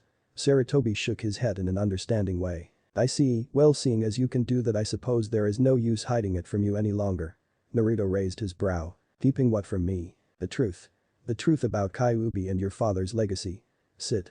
Naruto did as he was told and took a chair from the back of the room and pulled up to the old man's desk. Your father gave me something before he gave his life to save the village. He also told me a grave secret. Naruto stayed still in his seat, he needed to hear this one, it was probably the most important moment of his life. So far. He leaned out of his seat as he waited for the Hokage to finish what he was saying. He told me. The secrets of his clan. Naruto's eyes widened. Clan, what was this about a clan? Naruto knew he had a father and perhaps a mother, but a clan, impossible. Clan, what clan are you talking about? Sarutobi chuckled. What's so funny, what? Nothing, it's just the look on your face. Anyway. His facial expression changed to one of seriousness. His clan, the Namikaze clan. Naruto-kun, you aren't Naruto Uzumaki, you're Naruto Namikaze, the successor to the Namikaze clan and the lone survivor. Naruto's eyes widened, he never knew about any of this, Kyuubi didn't mention anything about. Maybe he didn't know. Naruto decided that it was not the time to contemplate on whether or not Kyuubi was hiding things from him. Ajaisen, what is it that he told you? Naruto-kun, your father told me of the one thing that led to the end of your clan, he told me of the existence of his Kekkei Genkai, your eyes. Sarutobi expected Naruto's next reaction. He knew how surprised the boy would be, and he was fully prepared to handle it. So my eyes are like this because I have a Kekkei Genkai. Naruto put his head down. Naruto-kun, I know that it's a lot to Naruto-kun. He stopped when he heard a sound coming from Naruto. It sounded like snickering. The snickering grew louder. Yes, this is so awesome, I have a Kekkei Genkai, this just makes me so much more awesome than I already am. So what's its name? Sarutobi just smiled at the boy's enthusiasm, this would have been a lot for most people to handle, but Naruto took it like it was a gift of some sort. Hey, didn't you hear me? I said what's its name? Now calm down Naruto-kun, I'll tell you the name, it's called the geostigma. It is what marks those who have your Kekkei Genkai. Those eyes of yours are the geostigma, the sacred mark of your clan's Kekkei Genkai existing within your body, however the true name of your clan's Kekkei Genkai I do not know, you will have to find that out for yourself. This geostigma, it's only a mark, so how do I find out my Kekkei Genkai's true name? I don't know about Naruto-kun, Minato only told me of the mark. Minato? It's your father's name, right? Naruto said. What was it that he gave you? He gave me this. Sarutobi looked down and reached into his desk. He ruffled through a bunch of paper, made a hand sign. He said release. There was a flash of light from the Sandaime's desk and seconds later he pulled out a small black journal and a large scroll that had the kanji for seal on it and handed it to Naruto. What's this? Your father's last words are in that journal, Naruto-kun. It was something he told me that I should give you immediately after you found out about your Kekkei Genkai. I have no knowledge of what is inside of that book however. And what about this scroll, just the hell am I supposed to do with this? This scroll contains your family's and possibly the secret to your Kekkei Genkai. Minato told me that I shouldn't open it or else I would be done for, he said that only one with the geostigma and his genes may open this scroll and no one else. Naruto looked down at the scroll and journal in his hand. He always wanted to know more about his father, and this might be his only chance. Naruto-kun, it would be best for you if you were to hide this from everyone. You mean the scroll and journal? Not only that but your true identity, no one should know that you are an amicus, resume your current alias as Naruto Uzumaki. Sure. I can do that. Naruto walked over to the window and opened it. He stood on the windowsill and looked back at the. Be well Naruto-kun. See ya. With that Naruto jumped out of the window towards his house. He looked at the scroll and journal. The geostigma huh? Chapter 3. It's tired, it trains, she appears. Concentration was the key. If he was going to do this, he needed nothing but pure concentration. Chakra to the eyes, then it is completely cut off, leaving no traces of chakra ever being there, drained. His thoughts had to be closed off from anything outside what he was doing, and he needed no distractions, no way that would be the worst thing that could befall him at this very moment. Naruto sat on his bedroom floor in a cross-legged lotus position. His eyes were closed, his body was tense, and his mind was surrounded by metaphorical walls of concentration. Concentration, peace, solitude, order and control, these were the things that fueled him at this very moment. He hoped that no one who looked like a certain nine-tailed vermin would decide to speak out. Naruto sat in his boxers and black t-shirt in complete silence. His forehead had various wrinkles on it due to his current hard concentration. Come on close already. Thought Naruto to himself. Why is this so hard? Naruto's breathing quickened in pace. All I have to do is pump chakra into my eyes, then immediately drain it from them. This should be a breeze for me. Naruto ruffled around in frustration from his seated position. Damn, why can't I do this? I'm exactly what my father told me to do in that journal, this is harder than it looks. Naruto went through the steps again in his head over and over. Force chakra into the eyes then drain it from them leaving not a trace. Naruto did exactly that and still could not get his Kekkei Genkai to activate. Man, I'm going to be in trouble if I don't learn how to deactivate this thing. How about you try. No. Naruto screamed inside his head while breaking his concentration seconds after. That was one thing Naruto was counting on, for Kyuubi to keep his trap shut. Naruto couldn't stand that weird feeling that came into his head every time Kyuubi decided to speak through their mental link. Kyuubi, I told you not to say anything to me. You know I can't stand that weird feeling in my head, plus it broke my concentration you know. Naruto's frustration grew even more untamed when he received no response from Kyuubi. Damn you, trying to break my solitude just so you can get a laugh, how selfish can you be Kyuubi? Naruto then stopped himself, he had almost forgotten that he was talking to Kyuubi no Kitsune, lord of all demons. He was practically as selfish as one could ever even dream of being. Although that didn't explain why he gave Naruto back his true self. Naruto sighed loudly and lay on the hardwood floor of his bedroom. I can't do this crap, how the hell am I supposed to deactivate this stupid mark thing, father you didn't explain it well enough. Naruto looked up at the ceiling of his room and played back the events of the day before, he saw them clearly. Waking up in the forest, Kakashi's bell test, the conversation he had with Ajayasen, it was all crystal clear. As if it had happened yesterday. Oh wait. I did. Naruto's mind then wandered over to what had happened when he got home yesterday. He began to clearly recap the events leading to what he was doing right now. Flashback, Naruto jumped in through the open window of his apartment and closed it securely. He ran around closing all the windows, then finally went to his room, slamming the door behind him and closing himself inside. He sat on his bed staring at the two items in his hand. One was the scroll, the other was the journal. Through all the silence that enveloped his room, he finally noticed that he was breathing heavily. Naruto had been in such a rush to get home that he didn't even bother to stop by Ichiraku's to get some ramen, he just kept running and rooftop hopping. The scroll and the journal were the most important things to him at that moment, believe it or not, Raymond couldn't even get Naruto to not go home, where he was alone. He actually wanted to be alone. Okay. I want to do this right away, before I do anything else. Priority 1 read this journal. Naruto placed a large scroll on a desk right beside his bed and kept the journal in his hand. Naruto looked at the journal with both anticipation and fear. Finally I'm going to know something of what my father was like, finally. Naruto said. He took the journal and tried to open it, but found no way to open it. There was a lock on it but no key. What, I can't open it, no how am I supposed to read my father's last words to me? Then Naruto felt it, that weird feeling, the feeling he got every time a certain nine-tailed fox spoke inside his head. What do you want? I'm kind of in the middle of something important, you know. Naruto, don't be stupid, remember what that old man said, only those of your father's Kekkei Genkai and blood can open it. Naruto contemplated on whether or not he should put Kyuubi's words to work. Giving it a try might not kill anybody. At least that's what Naruto hoped. That's right, what's said, it might not apply only to the scroll. Naruto looked at the journal then to his hand then he looked back. Blood. Naruto bit his thumb, drawing blood and smeared a little onto the lock of his father's journal. Naruto waited for a reaction, and in a few seconds the lock started to smoke, as if the insides were on fire. The smoke continued to lightly flow out of the lock until Naruto heard a loud click and the lock popped open, opening the journal itself and taking Naruto to the first page. Blood, it's powerful. He opened the book and began to read. It read, "To my son, Naruto, if you are reading this right now I'm dead. You are probably old enough to understand what is going on right now about the Kyuubi no Kitsune. You may not know what is going on or who is writing this, so I'll tell you my name. Minato Namikaze. Right now you are the last of our clan, the Namikaze clan, you are the rightful successor and head of the Namikaze clan. I knew that you would find out sooner or later, I just wanted to tell you myself. Naruto, you have the thing that led to our clan's downfall, the geostigma. A sacred mark that resides within the eye of all Namikazes. Listen Naruto, I'm telling you that you need to learn how to control your Kekkei Genkai, not only will it protect you, but it will make you stronger. This was not just our Kekkei Genkai, but is also the reason for our clan's demise. Naruto, the Namikaze clan did not die out, they were exterminated.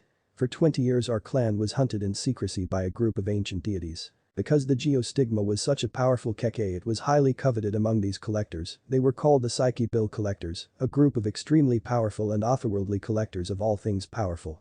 They collected these things in hopes of gaining power themselves. Prepare yourself my son, you are in grave danger, the Psyche will come for you, I'm not sure when, but I'm definitely sure that they will come in time.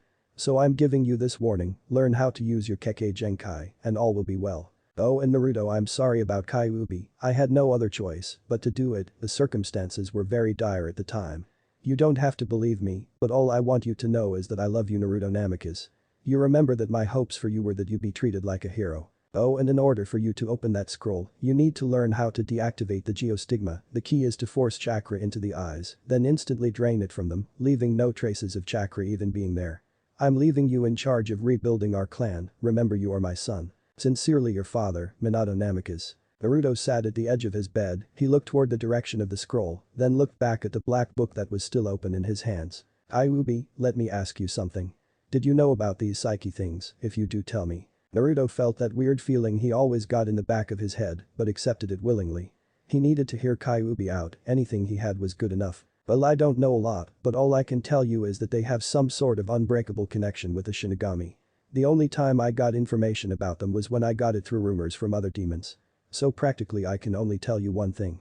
Is that enough? Kyuubi waited for Naruto's response, although he didn't care, he just didn't want to hear from the loud-mouthed brat. He had too many other things to do, right now he could be sleeping or something. TCH, what kind of info is that Kyuubi, that's all you got? Naruto laughed when he heard Kyuubi's low-pitched grumble inside his head. Well I have now time to waste, I have to start on this task right now. Naruto put his father's journal inside his drawer for safekeeping, it was the best he had. He picked up the scroll and sat on the floor with it in front of him. This should be easy. Thought Naruto.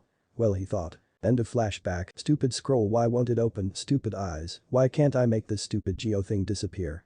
Naruto pulled his hair causing him to feel the pain that kept him awake all night. Naruto crawled to his bed and used it to help him stand up, deactivating the geostigma takes a lot of chakra control, if it weren't for Naruto large amounts of chakra he probably would have passed out a couple hours ago. I'll do this later for now. That scroll's going to have to wait. Naruto walked into his bathroom to prepare himself, time for a mission, he was ready. Not his first but he was ready. Naruto stood perched in a tree, silent as a ninja should be. He made not a sound, not a motion, not even a thought. That was broken though he had to make a sound. This is Uzumaki, I am at point B over. Listen to the static of his headset until he heard a voice answer him. This is Haruno. Over, oh I'm at point C. All that was left was for Sasuke to answer.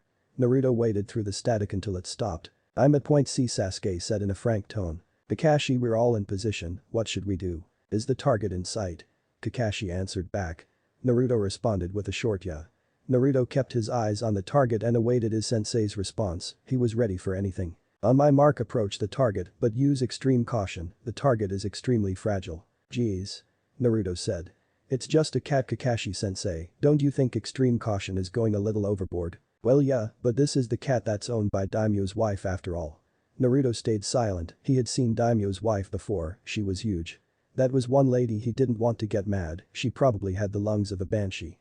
Naruto decided that Kakashi's answer was a wise one and went along with it. Point taken. Naruto responded sheepishly. Now give us the signal. There was a long pause before Naruto heard Kakashi's voice again. You know, like one of the silent pauses you hear right when he decides to blow, that was the one.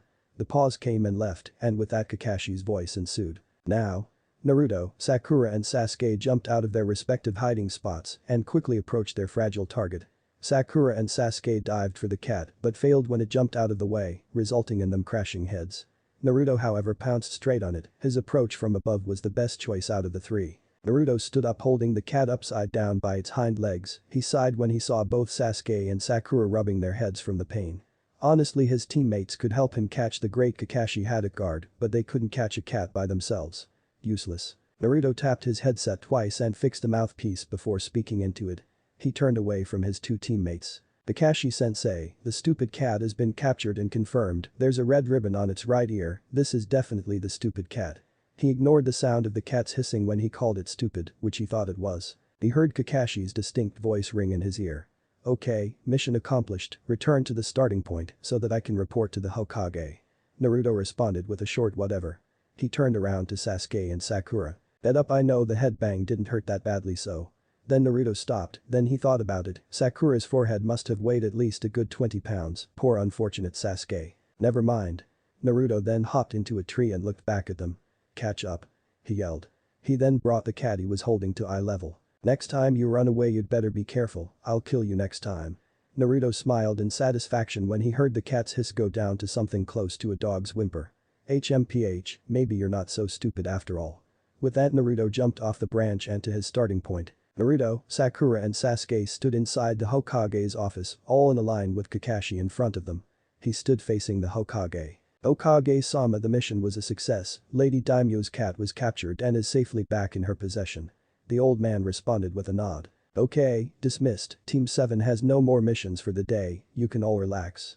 Said the old man. Relax from what, all we did was find a stupid cat, for some lady. Sakura gasped at Naruto's belligerence. Naruto shows some respect to the Hokage, honestly. Naruto glared at Sakura, making her stop mid-sentence. Sakura felt the intent of his stare and she stopped herself from continuing. Lately Naruto had been glaring at her more and more and she wasn't too happy about it, but it's not like there was anything she could do about it. Naruto took his stare away from Sakura and put it back on the Hokage. Ajayi-san, why are you giving us such boring missions? Kakashi looked at Naruto. Naruto-kun, that's enough, it's only your first day and you don't have that much experience. It's only natural that you take on such low-rank missions. But Kakashi-sensei, D-rank missions, come on, don't you think we're stronger than that? That's not the point, Naruto, you're still inexperienced, so when the time is right, Naruto, you will get higher ranked missions. Naruto grumbled and crossed his arms. Whatever. He said as he walked out the door. Where are you going, Naruto? Sakura said. Naruto looked back at her. Well, Ajayi-san did say that we were dismissed. With that Naruto walked out of the room leaving everyone inside. As Naruto went through the hall he found a random window and jumped out of it to save some time. Flipped forward and put his feet on the side of the tower and then began to run down.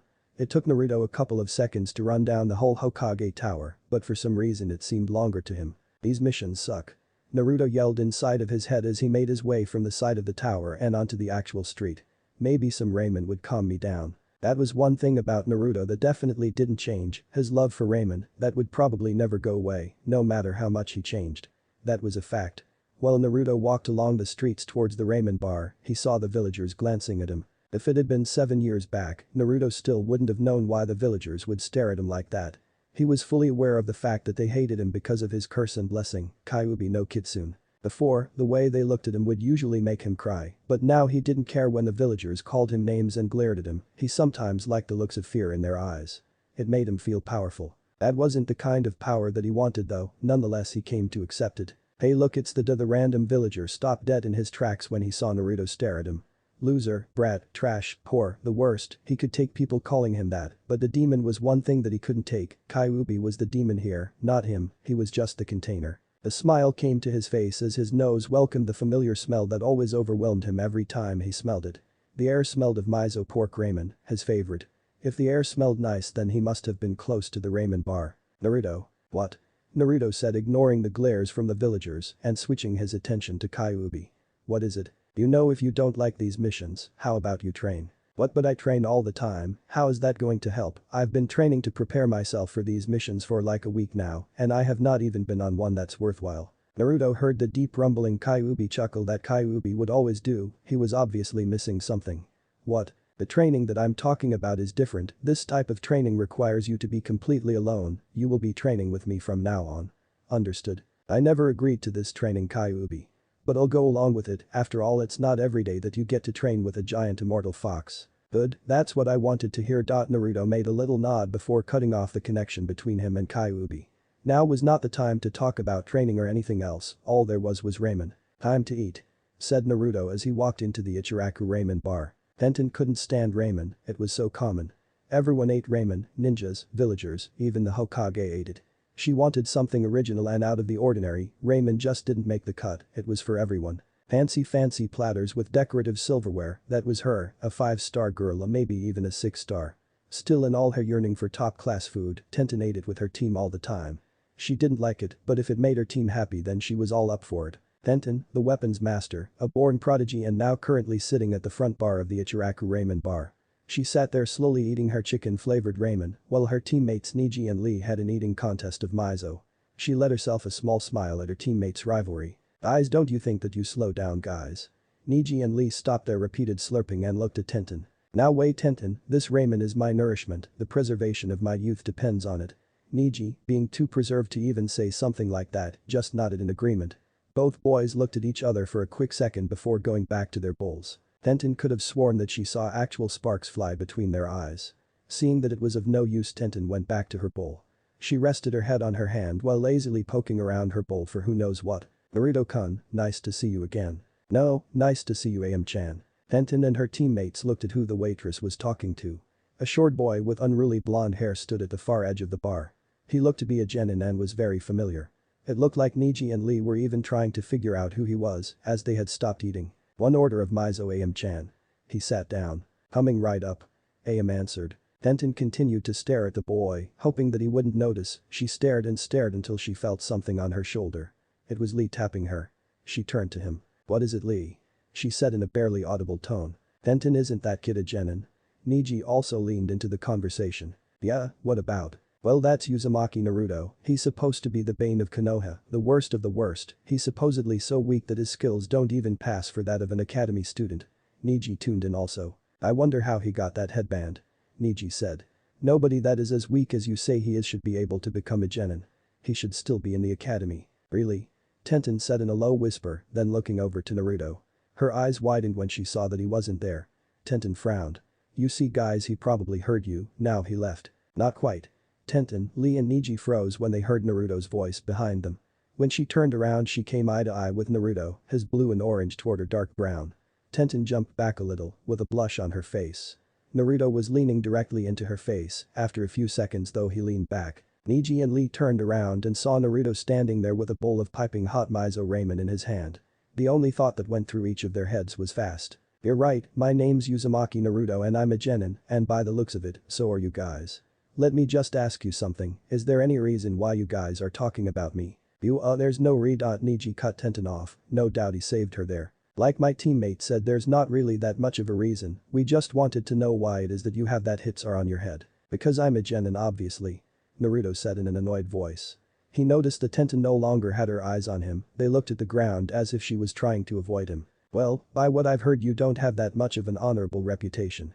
And Neji had just heard that a couple seconds ago. Well I think honorable reps only come when there's a stick up your ass. Oh and what was that about me being weak? Nothing, it just went with reputation. Naruto nodded and raised up an eyebrow, he shrugged and then walked back to his seat. Oh and by the way what are your names? Lee was first to speak then, he immediately sprang up with an army-style salute. Lee, I am Rock Lee, Konoha's handsome devil. Naruto raised his eyebrow even further and nodded. He looked at Neji. Hyuga Neji. Naruto also nodded. He then looked at Tenten. What about you? Naruto said as he slurped his miso in his mouth. Tenten almost jumped when she heard Naruto's voice. Oh, I am T Tenten. Naruto chuckled. What is the last name? Tenten chuckled slightly at this. Higurashi, my name's Tenten Higurashi. Bet you didn't know that, I'm still not sure if I know her last name. Naruto picked up his bowl and drank the rest of his soup. Am-chan, the money's on the counter. He yelled. With that he stood up, all clad in black and muscled and to the three genin. Then I'll be seeing you, Lee, Neji, Tenten. Tenten could have sworn that she heard him say her name with a hint of something else in it. Naruto then jumped onto the rooftops and sped away. Really fast. Lee said. Yeah, those rumors about him may not exactly be true, don't you think Tenten? Huh, oh yeah they may not be.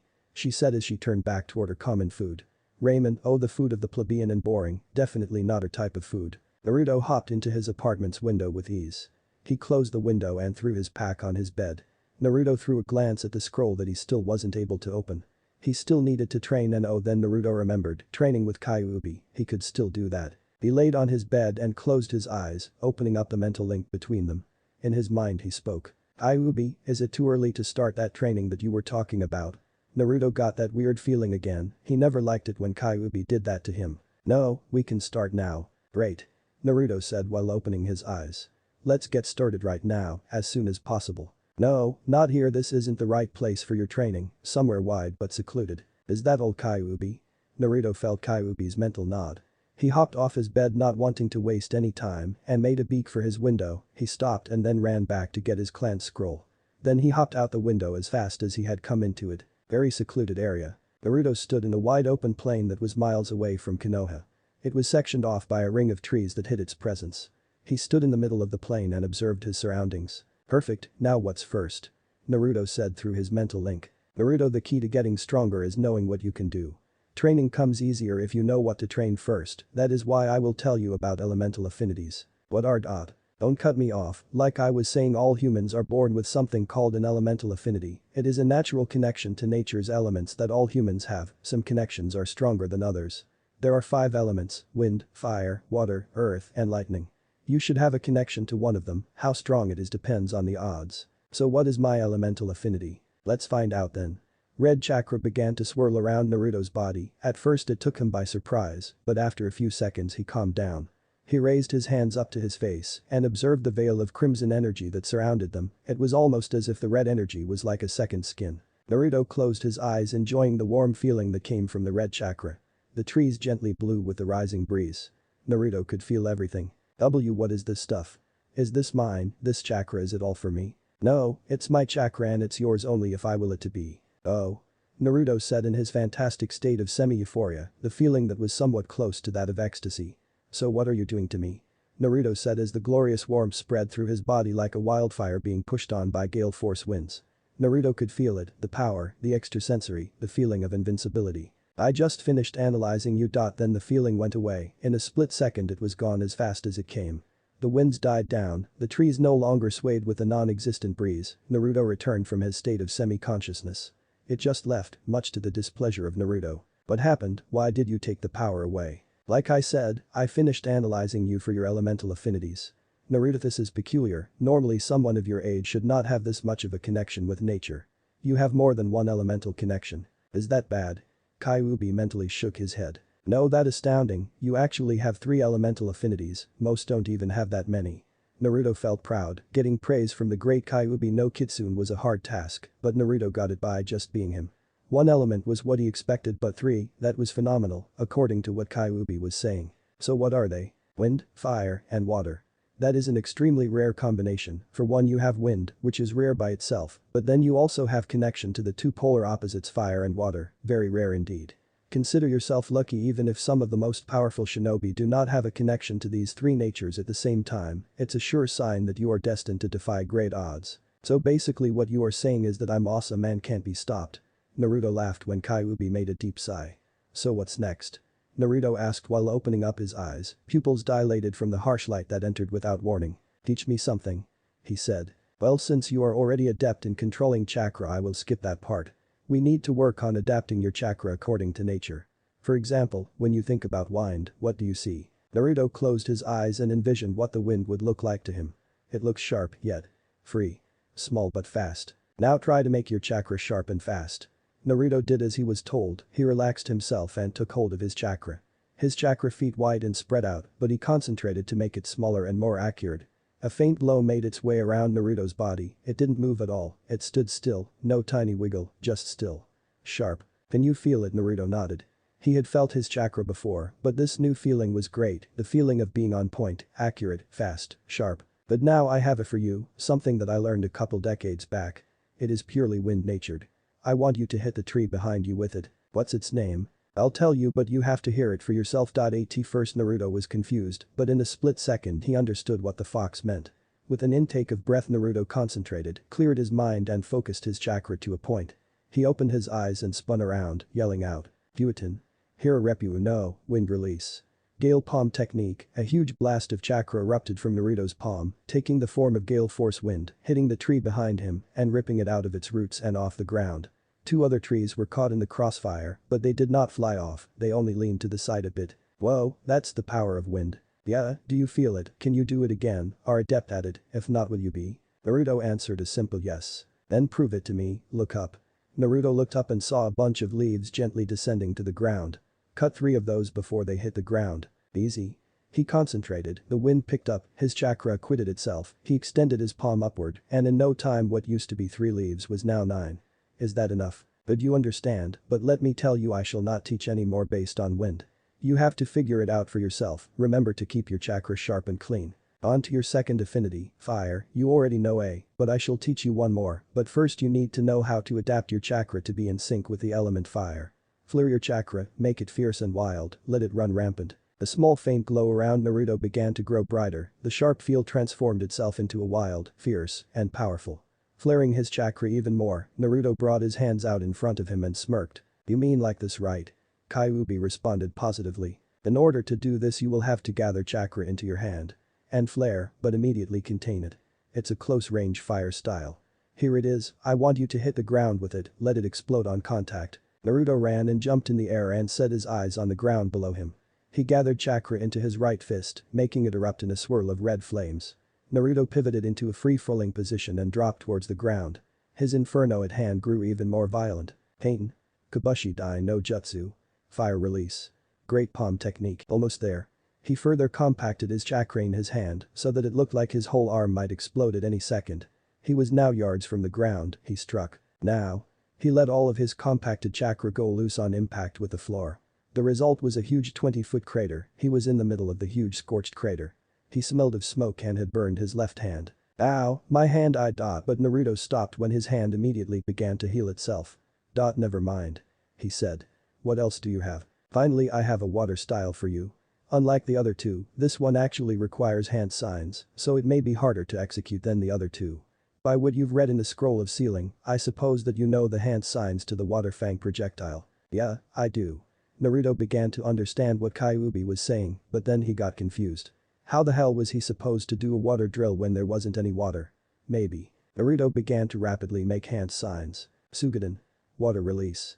Water fang projectile. Water Naruto expected were for 2 drill-like tendrils of water to come out of nowhere, but what he got was nothing, no moisture, not a single drop of it, not even some water vapor. Maybe I can't do it just yet. Naruto said as he huffed. Why did you tell me to do that? It was a test of your strength and to see if your connection to water was great enough that you could make water out of chakra. It may not be there yet, but your affinity with water will grow stronger. But now that that's done I want you to go home and try to open the scroll. Why, I'm not going to be opening it anytime soon. So. Naruto stopped when he heard Kyuubi roar in the back of his head. Okay, fine you don't have to be such a baby about it. Naruto said as he walked out of the crater, brushing himself off. Then he stopped. You can come out now, I already know that you're here, so it would be pointless if you hid in the trees of Sasuke team. Naruto's thoughts were confirmed when he saw Sasuke drop out of the tree in front of him. The lone Uchiha's face carried an expression of anger. What do you want? Sasuke stood still for a couple of seconds, then spoke. How did you do those you just did a couple of minutes ago? Why would you like to know? Sasuke cocked his head to the side and looked in the other direction. I was just wondering how you got so strong dope, it doesn't even matter though I can still kick your ass though.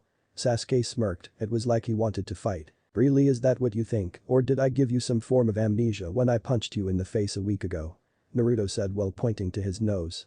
His open mocks made Sasuke growl in anger. Last time that was a lucky shot, get through your head dope, this I'm not going to go so easy on you. Sasuke's usually calm voice had now risen to that of a yell, Naruto was breaking him down. We'll see who is stronger than who, Naruto dope, fight me. He said as he made a straight charge for Naruto. Naruto simply stood there waiting for Sasuke's arrival. When he came, he threw a punch at Naruto, which Naruto easily dodged. He then spun around and kicked Sasuke into his man-made crater. HMPH, face it Sasuke, you can't beat me you team. It doesn't matter if you were the best in the class, haven't you ever heard that first is the worst? With his final word Naruto disappeared leaving Sasuke to stew in his own muck, his scorched and smelly muck. 12 dark figures stood in a brightly lit room. It seemed castle-like, if there were castles in space. The room they stood in looked like it was from some weird Final Fantasy thriller. The 12 ominous figures stood in a circle, surrounding the last 13th figure. They were all clad in black and had hoods on their heads, completely contradicting the white and silver walls that surrounded them. The figure in the middle spoke first. He has revealed himself. The last Namek and the only possessor of the geostigma. Now is the time to strike. But how? Said one of the cloaked figures. The one in the middle and supposed leader spoke again. Through his mind, Lark. We attack him through his mind, and for that we need a woman's touch. He pointed to another figure, except this one was smaller and had the curves of a woman. She spoke out with a feminine voice. I see Zexin-sama, I know what to do.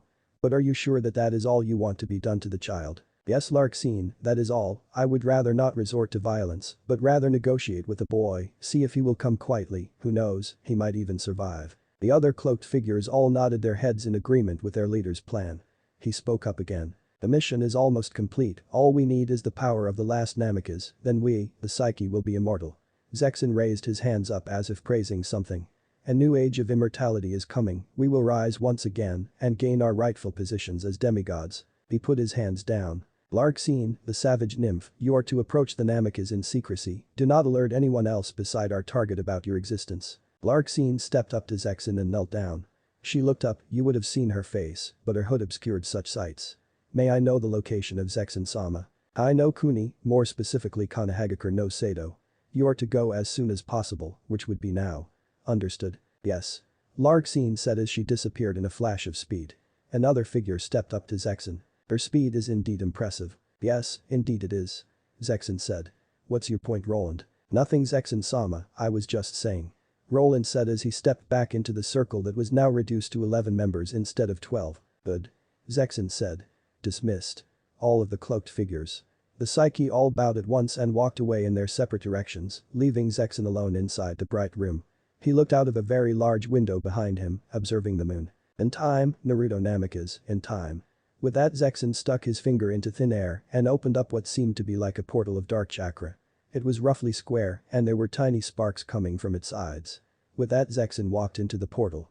All that could be heard was his cold chuckle dying out as the portal closed behind him. There was a snap and the brightly lit room seemed to just shut down completely, the lights went off and what was once brilliant light became pitch blackness. A hooded female figure moved through the dark forest with amazing speed. She sped along the canopy with ease, looking only in one direction, Kanehagakure no Sado. Target, almost reached. She said, not even bothering to stop to rest. After a few minutes in the forest, the scenery changed from trees to Konoha. The hooded female stood at the edge of a cliff, looking at the border of Konoha. Nice village. She said in her feminine voice. Larkseen flipped her hood off of her head, revealing her short platinum blonde hair. She gave one of the two horn-like strands of hair on the top of her head a flick and smiled. No, it was more like a smirk, a devious little smirk. Larkseen closed her eyes. A pulse of chakra emanated from her and in an instant she opened her eyes. Found you, Namekas. She said in a song-like tune.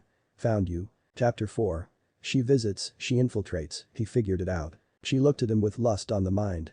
His sweat-covered body, his hard features, those unique eyes of his that always captivated her at a moment's notice.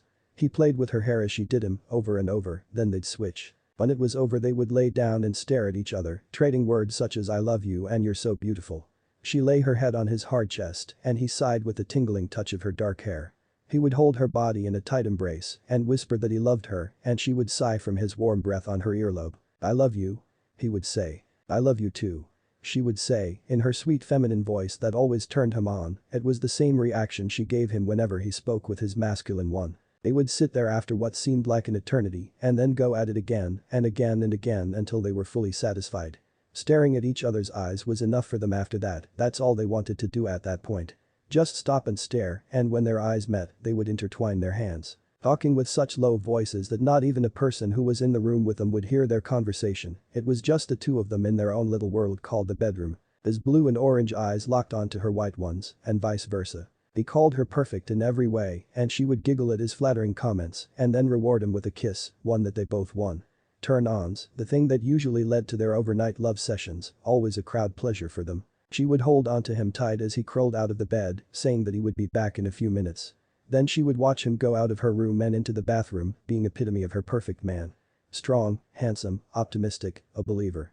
And the big boy was big, he satisfied her every time they wrestled under the covers, he treated her right. What more could she ask for? He was all she wanted, all she needed, him and nothing more. The knob to her bathroom would click and turn open, and he would come walking out, fully naked and with a smile on his face, and glued to his package were none other but her wide eyes, but they would quickly go up to his face again. He was everything she could wish for in a boyfriend. Too bad she couldn't have him though, too bad he wasn't her boyfriend. Hyuga Hinata's eyes snapped open. Looked around in the confines of her own room, good thing it was her room. The Hyuga heiress felt her face, it felt warm, hot even. Shuffling in bed, Hinata put her back against the wall at the head of her bed. Through all of her squirming she felt something wet in her sheets, between her legs. Hinata lifted up her covers to find that her panties were soaked and it wasn't water that was in them. Not again. She said with a sad sigh. She had been having the same dream over and over each night and they were always about a certain Uzumaki Naruto. She got up and inspected her cover to see if she might have soaked them as well, but all was well, as they were dry. Left drawer in her dresser, that's where she kept all of her underwear, and that's where she went, opening it and getting a new pair of underwear, while tossing the old wet ones in a basket full of dirty clothes, making sure that she put those ones at the bottom of the basket. Her mouth sounded off another sad sigh as she slipped on her new dry underwear. He was her perfect man, except he had one fatal flaw in him that no other girl saw in him. To the young Hyuga heiress Uzumaki Naruto was unobtainable. Naruto-kun. She said as she lay back in her bed, the pale moonlight making her face glow and further intensifying how love-stricken she had become over her perfect man. I'm going to erase your flaw and I'll be your G-girlfriend. Then the pale-eyed girl slowly drifted off to sleep, beginning to once again dream of her unobtainable prize. You love him, don't you? Hinata's eyes opened once again. She could have sworn that she heard a girl's voice, but she labeled it as a figment of her imagination. You want to be with him, right? The voice came again, this time a little louder. Who are you, what do you want? Hinata pulled her sheets up past her nose so that her covers left enough room for her to see. The one you want, I can help you be with him. Hinata's eyes widened at what the low female voice said. Hinata may not have known who the girl was but if she would help her get to Naruto, then she couldn't be there to hurt her. The thing is, who was she? Where are you? The girl's voice sounded like it was everywhere, ghost-like, in her head. Hinata decided to show some courage and inched her covers away from her face and brought them down to her chest. I'm here in front of you to activate your bloodline. Hinata did as she was told to by the female apparition and activated her family's Kekkei Genkai, the Byakugan. Making the proper hand signs, Hinata's eyes suddenly became surrounded by bulging veins, a trait only for those of the Hyuga family. Her eyes were as wide as saucers when she who was in front of her. Somehow, standing right in front of her, not hidden from the unique vision of the Byakugan, was chakra. Simply chakra, it was standing right in front of her. She quickly inched backward as she let out a series of gasps and hard breaths. Don't be afraid. Hinata tried not to be afraid, she tried looking directly at the floating energy source, but couldn't. Her body wouldn't do as she commanded it to, her mind told her to look, but her fear would not let her body cease its shaking. As she continued to shake and look away from the chakra and it came closer. Don't come any closer. She said in a low and scared whisper. Why are you here? Her eyes began to tear up from the overwhelming fear that hit them. There was a long silence, as if the world had been put on pause. I'm here to help get to the one you love. I'm on a mission to ensure your happiness. Wah. She heard a quick shush from the suspended chakra in front of her. Say no more, only what I ask. I am an angel, I was sent by the almighty Kami, here to ensure that you are happy.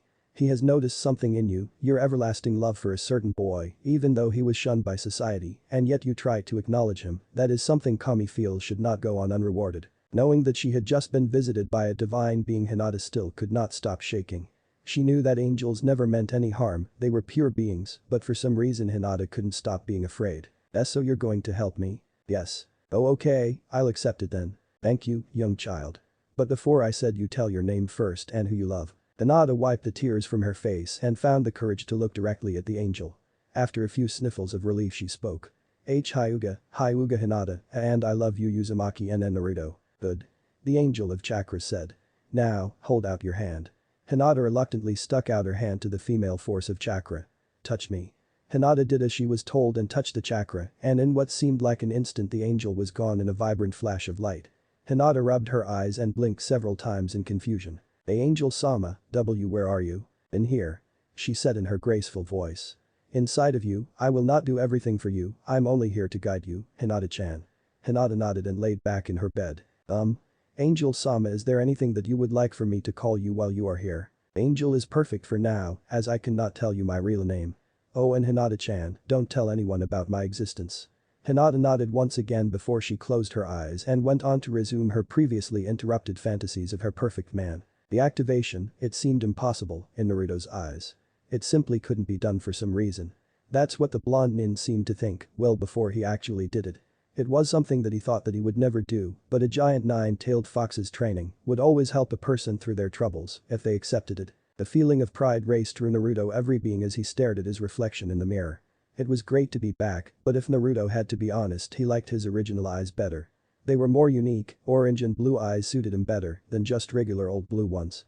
Now my eyes look normal again. Naruto said with a bored sigh, has already faded away. How boring. You know Kyuubi. I thought that I would be glad when I finally deactivated my geostigma, but actually having normal eyes sucks. He thought as he flashed his Kekkei Genkai on and off in front of his bedroom mirror. Normal, unique, normal, unique. Definitely unique. My eyes look way better with the geostigma on. Naruto said as he openly expressed his opinion on his bloodline limit to Kyuubi. Naruto continued to deactivate and reactivate his Kekkei Genkai, constantly replaying the effects it had on his eyes. Naruto, you said that you wouldn't open the scroll yesterday because it was late and you had just learned to control your Kekkei Genkai, but here's a suggestion, how about you stop fucking around and open the scroll already? Naruto jumped back from the mirror at the sound of Kyuubi's demonic voice. Okay, I'll open it. Jeez. Naruto flashed his eyes on and off on final time before walking off to his room to get the scroll. Bottom drawer, underneath the underwear if I remember correctly. Naruto said as he opened his drawers, digging through new and old pairs of boxers. Through the feel of soft linen his hand hit something hard, the scroll. But the satisfactory sigh, Naruto picked up the scroll and tossed it onto his bed. He looked at it and opened up his mental link with Kyuubi. Hey Kyuubi, are you ready for this? He felt something of a mental nod come from the fox. Alright, check this out. Naruto looked at the seal on the scroll with his geostigma activated. He flashed it off and with a certain glowing that came from the scroll, the seal started to light up and burn away. Easy as pie. Hey Baka, don't go around thinking you're all high and mighty. Now that you have a Kekkei Genkai, it'd be best to just keep this whole thing undercover. Understand? Naruto looked at the scroll and chuckled with a satisfied look on his face. Not at all Kyuubi, I don't have a clue, who cares if I tell people of my Kekkei Genkai, it's not like they'll even know about it. People don't even know who my dad is, let alone what my eyes can do. Now I'm going to ask this again, but this time answer me with words.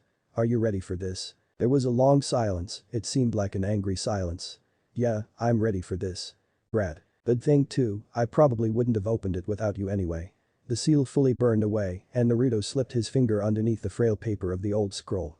Naruto's eyes widened when he saw what was in it, his eyes were like big white UFOs that were turned sideways. There were nothing but descriptions of and then some writings. The name the NS ranked, the only known of the Namikaze clan. It had a warning underneath it in big red letters, they read, do not attempt to use this without following instructions. Underneath that were none other than the instructions to perform the writing at the far right of the scroll had the words for Naruto Namikaze next to them.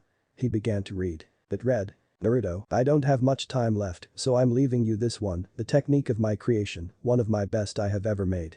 There is one other person who knows this Naruto, his name is Jiraiya. I assume that you are only reading this, so I'll go on. What I'm about to tell you is about the geostigma, it will help protect you from the psyche. I hope so. It is the true nature of our clan's Kekkei Genkai, its true name, and why it is so coveted by the denizens of the divine world. Son, the geostigma, its power isn't that of a normal Kekkei Genkai, true it is similar to other type Kekkei Genkai, such as the Sharingan of the Uchiha clan or the Byakugan of the Hyuga clan, but its power is very different. The geostigma is nothing but an alias to its real name, you will have to find out its true name by yourself, as did all Namikaze. Along with the changes in eye color that the geostigma gives you, it also holds a very distinct power, the power of manipulation. As a Namikaze, the geostigma allows us to manipulate nature's elements, the reason for it being so coveted among the psyche. The power of manipulation is a powerful asset when you are divine. Naruto, as you may not know, but the form of the geostigma that you should contain now is not its complete form, what you possess is nothing but its premature form, so I'm asking you to learn how to control your Kekkei Genkai and help it evolve within your eyes. If you wish to survive, then you must learn to use it correctly and protect yourself from the psyche. Survive Naruto, survive. I know that this may be a lot on your shoulders, and I didn't mean for you to carry this burden, but you are the last Namikaze. I'm sorry. Naruto, you are one who is to rebuild the Namikaze clan and be the first to awaken the geostigma to its final stage of maturity, a feat that none of us have ever done. This is what my legacy was, the rebuilding of our clan, the awakening of the geostigma and the destruction of the psyche as a whole. It's up to you Namikaze Naruto. Namikaze Minato. The SA warning of the psyche, beware the Black Phoenix. Naruto trembled, his body shook violently with rage and sadness. His grip on the open paper of the scroll tightened, almost ripping it apart. So I'm the only one who can destroy these things, the only one who can fully awaken the geostigma. He chuckled. Father, you're such an idiot, what were you thinking? Can you expect me to defend myself from these things? How am I supposed to rebuild the clan? What does he want me to do? Fuck every girl in Konoha? Naruto. No Kyuubi, it's okay, I can handle this. My father knew I could, he wouldn't have put this much responsibility on me if he didn't. A small smile began to creep on his lips. His chuckle grew louder. Then if this is what I must do then so be it. You sure took that much better than I had expected, I'm surprised at your maturity. Naruto shrugged and stood up. He wiped some dust off his shoulder and blew on his new black attire. Naruto rolled up the scroll in his hand and put it back in his drawer. I guess that's just the kind of person my father would have wanted me to be, that doesn't mean that I'm not mad though. Still, I'm glad that you didn't overreact like your past self would have. Nah, that's not who I am anymore, I'm a different person, and besides I really don't feel like getting angry right now. Naruto said as he headed toward his door. But right now I need some time to think. Not to mention that I need to figure out a way to awaken my Kekkei Genkai to its fullest potential. He headed towards the door with the Hokage stone faces as his destination. When he opened it he came face to face with a hooded figure, a female. Her hood covered her facial features and she wore a tightly fitted black trench coat. Naruto didn't fail to notice the curves of puberty that adorned her nice body. Who the hell are you? She said nothing, she only walked forward, trying to enter his apartment, but Naruto blocked her and fixed an annoyed glare on her. You know it's impolite to just try to walk into a person's house without introducing yourself, so how about you answer my question, who the hell are you? She giggled and brought her hand up to Naruto's chest, but Naruto caught it. What the hell do you think you're doing, what do you think I'm dumb or something? If you're going to try to attack me you'd better learn to conceal your chakra better, since I got up this morning I've felt it flaring. The hooded female gave a short gasp of shock and then laughed again. Naruto's eyes widened when he was blown back into his apartment by an invisible force. She walked in and took off her hood. You old bitch, you'll pay for that. Old bitch, I'll have you know that I'm only 13 and I'm not a bitch. She pulled off her hood, revealing short blonde hair that had two horn-like stripes of hair that stuck out when she took off her hood and green eyes that rivaled the luster of Haruno Sakura's green orbs. Hey, I may not like that bitch named Sakura, but she's got great eyes. She walked up to a still prone Naruto and picked him up by the nape of his jacket's collar in a sheer display of strength. The blonde stared at him with blazing emerald green eyes, not to mention that her face had a blush that could compete with Hyuga Hinata's. Why you? Who do you think is calling me an old bitch? If you weren't an Amikaze I'd. Naruto grabbed her hand and shoved her off. How did you know I was an Amikaze? Naruto was in a state of shock, nobody but Kakashi and the Ajisen were supposed to know about his identity as an Amikaze. Now Naruto really wanted to know who this person was. She didn't seem to be a Konoha nin, she didn't seem to be a nin at all, she didn't even wear a hit-I-8. She could have been a nuke nin from some distant place like Sun or something, but she just didn't seem to play the part. Our leader told us, actually we all know who you are and I've been sent here to retrieve you. You may not know who I am, but I. Psyche. The blonde girl's confident smirk left her face after Naruto said those words. What? I said Psyche, an organization of powerful and ruthless hunters, or should I say collectors, that once hunted down the revered Namikaze clan and exterminated us in secrecy. You desired our Kekkei Genkai, and now I suppose you're here to finish the job. She stood in front of Naruto with an impressed expression on her face. Wow. She said, I guess you do know who I am. It doesn't matter though, you're still going to have to come with me. Hey, what's so funny? She moved her face closer to Naruto's, earning her an annoyed blush from his impassive smile. Nothing really that funny, but I was just thinking that you're really inattentive for someone in the psyche. The blonde girl's eyes widened when she felt a hand on her shoulder. She turned her head around to see another Naruto about to come down on her with a kunai. Gotcha.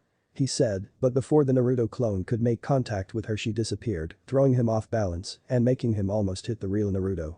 She reappeared in front of his door and shut it closed and locked it. She put her hands on her hips. Now it is quiet and comes with me, I would rather avoid fighting. You get the point.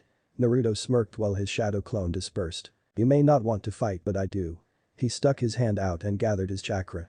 First tell me your name. She sighed and rolled her eyes. Like it really matters, but since you want to hear the name of the person who takes you in I'll tell you. I am Larxene, the savage nymph of the psyche, please meet your acquaintance. She said as she gave Naruto a curt bow. Good, Fuetin. Repashu. Wind release. Gale wind palm. A blast of chakra-converted air blasted out of Naruto's open hand and hit Larxene head-on, blasting her through the closed door of Naruto's apartment and making her crash onto the streets below. Naruto ran full speed and jumped out of his house after her. "Son of a bitch," she said as she backflipped and landed on her feet and looked up at the still falling Naruto. "That's Naruto to you, tramp," he said as he spun his body forward doing several front flips into a high-flying axe kick onto the blonde Psyche member. "Take this." But Naruto's plan failed as Larxene grabbed his foot and seemingly absorbed the impact of his high-risk maneuver and made the ground beneath crack from the force of Naruto's kick. She pulled Naruto's leg down and gave Naruto a powerful headbutt, keeping him suspended in the air for a little longer. "That's not going to work, Namikaze." She then punched Naruto into the air.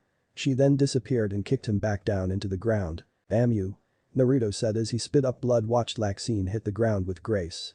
He stood up and flashed his Kekkei Genkai on. He suddenly felt his chakra begin to surge. "Is that the geostigma?" Larxene thought as she watched Naruto's eye color change from blue to blue and orange. "This may get sticky. Why did Master Zexen send me to capture this kid? I'm the weakest member and besides I just joined this organization. What am I thinking? I can take this guy, no matter how good looking he is." Larxene stared at Naruto's eyes with a blush. Naruto smirked and then disappeared. Larxene's green eyes widened as she stumbled back in surprise. She felt a great force on her back and was lifted up in the air. She yelled in pain from the force of Naruto's punch that was soon followed by a crushing elbow that sent her towards the ground. "Kaiten. Gakakyu no Jutsu," said Naruto as he finished making the proper hand seals. He breathed in deeply and spat out a giant fireball of fire. The flames burst onto the ground making a huge explosion. Naruto landed on the ground in front of the burning crater. He smiled at the sound of the crackling flames, but then he heard it. "That damn demon child, I knew he was no good. He's brought this type of commotion into the village, why doesn't he go and die already?" Naruto heard the scared cries of the villagers running away, trying to get away from his fight with Larxene. He saw the faces of the frightened children who saw what he just did. Burning a girl probably wasn't the best choice in this scenario. Still he didn't care. He made a tiger seal, and in one quick motion he sucked the flames up into his mouth, making them vanish within a few seconds. "Psyche huh? I thought she would be tougher than that, too bad though I was expecting more of a fight." Naruto's eyes widened when he sensed a familiar chakra signature behind him. "Really, you wanted a fight, then how about I stop playing around and give it to you then, Naruto?" Suddenly a sharp pain went through Naruto's side. He looked down and saw that there was a kunai sticking out of his right rib cage. He spat out even more blood as he looked behind him and saw Larxene. "Now come with me, Namikaze." "No. I'm not. Ugh. Going anywhere." Naruto yelled as he grabbed the blade and thrust it back out of his ribs. He spun around and hit Larxene with a powerful backhand, sending her crashing into one of the many street side markets that were run by local Konoha villagers. "Fuck you and good luck catching me," Naruto yelled as he disappeared in a flash of speed. His blood was still staining the spot where he stood. "How troublesome," she said as she looked around. Sorry about the boy folks, I'll have him captured in a matter of minutes." She raised her hands up to plead with the scared villagers. "He good, now go get him," said a random villager. Giving a thumbs up she closed her eyes and pulsed her chakra. "Found you." Larxene then disappeared. Naruto breathed hard as he jumped through the forest looking for a place to rest. He saw a thick tree and decided that that would be the spot for a pit stop. "Damn, she got me," Naruto said as he rested on the trunk of a large tree. He gazed at the sun trying to catch his breath, his Kekkei Genkai deactivated and his eyes back to blue. "Hey Kyuubi, hurry up and finish healing my wound already. Don't rush me, if you apply too much chakra to the wound that could end up doing more harm than good." "Alright, just hurry it up, I want to go and kick that bitch's ass already." "Oh yeah, kick her ass like you did back in Konoha?" Kyuubi asked in a very sarcastic way. "Shut up Kyuubi. I should kick your ass." Naruto listened to the sounds of the forest, scanning them for any signs of Larxene. The only sound that Naruto really wanted to hear was the slight burning sound that came from his wounds healing. "Damn, how could you not have sensed her presence behind me? She got me. I didn't work against her and she's got crazy strength. I've really got to think of a way to beat her before she gets to me," Naruto said as his wound fully healed up. "Too late Namikaze." Naruto's head jerked at the sound of her voice. He looked around in many directions. Left, up, down, right. There she was. Naruto's eyes widened as he saw Larxene sitting right next to him with a happy grin on her face. Naruto said nothing, he was simply frozen. Compared to this girl who was only a year older than him he might as well have been. Her speed made Naruto look like a slug. How fast are you?" "I don't know, how about you help me figure that out?" Larxene said as she backhanded him into the tree he was against. That backhand was soon followed by a swift left punch that Naruto barely evaded by ducking. She then spun around and attempted to hit him with a spinning back kick, but Naruto dodged by jumping up, sticking to the side of the tree with her under him. Don't run. Larksin went after Naruto, but he jumped out of the way. He then flipped over so that he was upside down facing her. He then started to make many hand seals. Atapa. Wind release. Great breakthrough. Naruto brought his hand to his mouth and took in a deep breath. He blew out a huge gust at Larksin. It would have done a lot of damage if it had hit her, but unfortunately for Naruto, Larksin was already gone. Naruto watched as his blast of air destroyed the tree and ripped it to pieces. Too bad you missed. She said from behind him. Before Naruto could react, she grabbed his arms and placed them at his side. She then went into a suicide lotus-style pile driver. As both of them fell down, they gained speed, going faster and faster. Damn. Naruto thought he made a reach for his kunai pouch, grabbing 2 kunai out of it, but it was too late, and the hard ground was his inevitable destination. No. Bye-bye. Both blondes hit the ground with terrible force, scattering dust and rock everywhere, the end result a huge crater made by the force of their impact. There was a huge plume of dust in the air. By the looks of the crash, it seemed as if both blondes had been injured by the suicidal move, but that idea was gone as Larksin jumped back out of the smoke. She waited for the dust to clear. I hope I didn't kill him, Master's Exen would be furious with me if I did.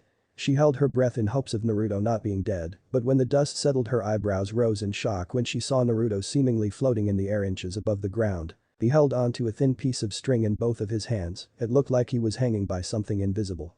She looked at where his hands were pointed and saw 2 kunai lodged into the side of 2 trees. Connected to them were 2 strings of thread, the same 2 that Naruto was holding onto. Larksin gasped at her newfound revelation. Naruto hadn't taken any damage at all. He flicked 2 kunai out at the last moment, and using the string that was attached to them, he pulled himself up, forcing her to let go of him at the last second and making her take all of the damage. It was a smart plan, Larksin would have to admit that, but it got her mad that he actually pulled it off. Why you? This is an outrage. Naruto looked at her and let go of his 2 strings, letting himself fall into the crater. Man, that's some tough thread. Naruto said as he landed on his feet. Suddenly he saw a flash of black and yellow go into the crater. Baka. Baka, you think you're so smart coming up with that plan to escape my attack? Well, I have you know that I've got much more energy than that, so a little fall like that won't damage my body. Larksin circled Naruto over and over, creating after-images of herself and making it look like there's more than one of her. Naruto frantically looked around trying to figure out which one was the real Larksin. You see, Naruto Namikaze, you can't beat my speed. I've got an idea. How about you use that geostigma of yours on me, show me its real ability. She laughed wildly as she dashed around the blonde nin. Come on. Do it. Naruto felt something pierce his right arm. He looked down and saw that it was bleeding. Another sharp pain hit his left leg. It too began to bleed. Naruto saw 2 shuriken on the ground. He suspected that that was what hit him. No, really. Soon Naruto was slowly bombarded with shuriken after shuriken, his body riddled with cuts. They would heal, but with this many shuriken coming at him, it wouldn't matter if they heal, because 2 new cuts were made every time one healed itself. Do you want me to use it?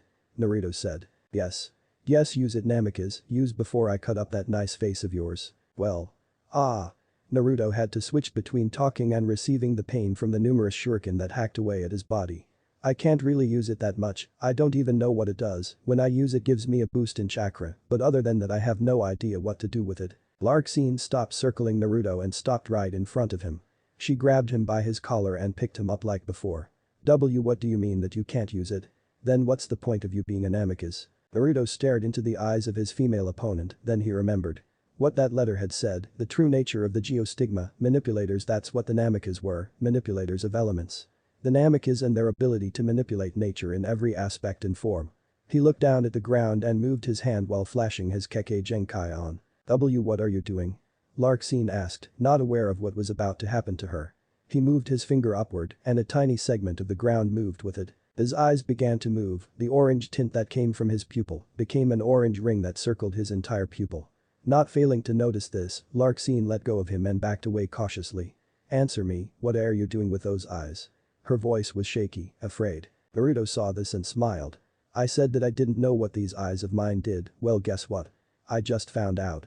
Naruto threw a punch in the air and a rock burst out of the ground in front of Larksin and smashed into her, ramming her into a tree before finally breaking from impact. She let out a little squeak at the pain and fell to her hands and her knees. Elemental manipulators, the true nature of the Namikaze and their Kekkei Genkai. We use our special chakra to manipulate the many aspects of nature and all its elements. Larksin shakily got up and faced Naruto. She had gotten cut badly by a sharp piece of bark and was bleeding badly. If What you say is true and you just learned how to utilize its potential only seconds ago, then why is it that you can use it so well? Naruto laughed while holding his head high in an arrogant snobby fashion. Well, since you want to know, I'll tell you, the thing is. My chakra is extremely flexible, giving me advanced chakra control, and as you can see, learning something that would usually take days to learn will only take a day or even less, depending on what it is. Naruto stomped on the ground, and another rock pillar burst out of the ground, hitting Larxene in the stomach and knocking her into the air. If I can manipulate earth, how about fire? Let your chakra flare, enrage it, make it feral. Naruto sucked in a deep breath, he felt the heat rising in himself and his chakra. He blew out a large torrent of red flames, sending them straight for Larxene. Larxene watched as the flames rushed in closer to her cloaked body. The bright flames illuminated her emerald eyes, brightened her skin, beauty before death was what Larxene had just become. She saw just beyond the corner of the flame, Naruto standing there waiting for it to burn her flesh off. She closed her eyes waiting to feel the heat of the boy's attack. Damn. She said, but when she opened her eyes to see the flames that meant her doom, they widened. The brightly torrent of fire that had once come after her was gone and she began to fall. Only to be caught in the hands of Naruto. But why didn't you kill me? Naruto looked out into the distance. I'm the enemy, so kill me. He shook his head. Nah, I'd rather keep you alive, and besides I need you for information on your organization. So consider yourself lucky, I'm sparing you. For now. How disgraceful, I got beaten by a 12-year-old. She then passed out. Naruto looked at her and then looked at her wounds, then to his already healing ones. Stupid, you're only 13, there's not that much of an age difference. Then it hit him. Wait, my house, I fucking blew a hole in the door. Damn it. It's not even nighttime yet. Naruto just noticed it. It was only in the afternoon, what was he supposed to do for the rest of the day? He just beat some blonde chick and figured out how to use it. Now what was he supposed to do? Really? What the hell was he supposed to do? A question that I have never found the answer to. Naruto was seriously pissed, he just got attacked by the girl he was holding in his hands, he was tired and sore, the village still hated him, and no, there was a fucking hole in spot where his door was supposed to be. What else could go wrong? Well, there was the fact that he was so low on chakra that he didn't have enough energy to run back to his house, he had to walk all the way back to his small apartment carrying Larxene, and boy was she heavy. All the villagers looked at him in fear and disgust. As if they all thought that he had just finished raping the young blonde, then proceeded to beat her. Even though that's not what really went down, the sight of him walking down the street with a young blonde girl who had ripped up clothes, was bleeding and slung over his shoulder wasn't too nice. He couldn't just walk past an unconscious girl and say, oh no, it's not what you think, she actually tried to abduct me. Funny story actually.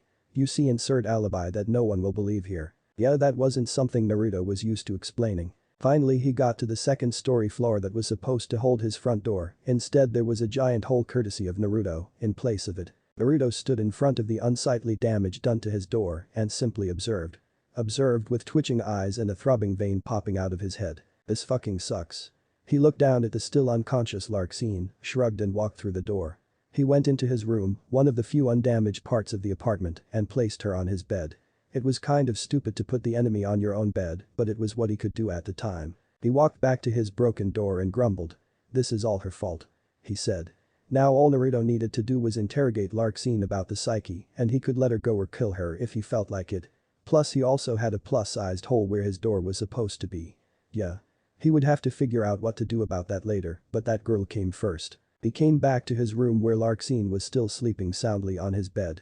He looked at her sleeping face, contemplating on whether or not he should wake her up right there on the spot. He had to admit though, for a supposedly evil member of an organization of people connected to the divine, she sure seemed like a normal girl if you subtracted the tightly fitted trench coat, but then if you subtracted that she would be naked. All of this whirled around Naruto's highly developed brain, but immediately stopped when he came to the thought of seeing Larxene naked. He didn't need that right now, all he needed was information. Oh Naruto-kun, I know what you're thinking, have you taken a liking to this girl here? She does have a pretty face, you know, and her body matches well with it too. No way, I'll admit she looks good, but she's a member of the psyche, she tried to kill me if you don't remember. And besides Kyuubi, how do you know what she looks like? Simple, I just see what you see. It's like I'm looking at a big screen television and the outside world is the channel. Naruto tapped his chin before looking once more at the sleeping blonde girl on his bed, then he noticed that some of her clothing was ripped up, revealing a great deal of her developing bosom. He leaned in closer to take a look, but quickly ducked back when he heard Kyuubi laughter in the back of his head. No, it's definitely not worth it. Naruto said while shaking his head side to side. Ha, I'll give you an hour, I bet that by then you would have already raped this girl in her sleep. Naruto cocked his head to the side. Don't be such a dumbass Kyuubi, I detest rapists and I would never become one of them. He thought as he closed his eyes and sat down in front of his bed in a lotus-style position. This time it was different, instead of 13 people they only had 12. Everything was there, a brightly lit room, check. Eerie atmosphere, check. 13 people in black trench coats, and no-go, they were missing one person. So unlike last time 11 people stood in a brightly lit room, they all stood around a 12th person who was the esteemed leader. It seems someone here is missing. Zexin spoke in a stoic tone. Does anyone know the whereabouts of a certain Larxene Leones? When no one answered he chuckled. I see then, our little savage nymph has failed then, no matter if she was not of importance to us. Zexin said in an uncaring manner. She may not have been important to you. But she was with me. Zexin turned to face the person who wielded an angry voice, his hood still covering his face. Ah, Lark Leones, you graced this hall once again with another one of your unrequested outbursts. Oh, I'm sorry, it seems that I have forgotten, but is Larxene not your younger sister? Lark pulled off his black hood to show his angry face to Zexin and the others. Yes, and that's why I don't appreciate you speaking of her as if she was a useless toy. Don't take it that way, Lark, as I can't use a toy to my advantage, she would be more like a tool, that's something I can use. Lark's green eyes that matched that of his sister's went ablaze, he balled his fist up and looked down. Don't speak of her like I said. Lark said behind gritted teeth. Zexin took off his hood, revealing long silver hair and piercing red eyes to Lark, and stared at him with glare so cold and so chilling that it could probably freeze hell over. Remember, Lark, it was you who brought her into this, you introduced her to this world. My world, and so long as she remains in it I can speak of her in any way I choose. Lark took a couple steps back, and his breathing quickened. Zexin's glare was hard and evil enough to make him feel his own heart beating. In other words, Lark just got punked. Lark tried staring down his leader, but it was of no avail, he needed to get out of that room and now. I shall go and look for her, if I brought into your world TT then I'll go and bring her back to it. He turned around and tried to walk away, but something stopped him, some feeling in his body telling him that if he took another step, he might have dropped dead right there. I don't recall asking you to go and retrieve her, Lark, please come back. Lark turned around with an angry expression on his face, his teeth grounded into each other.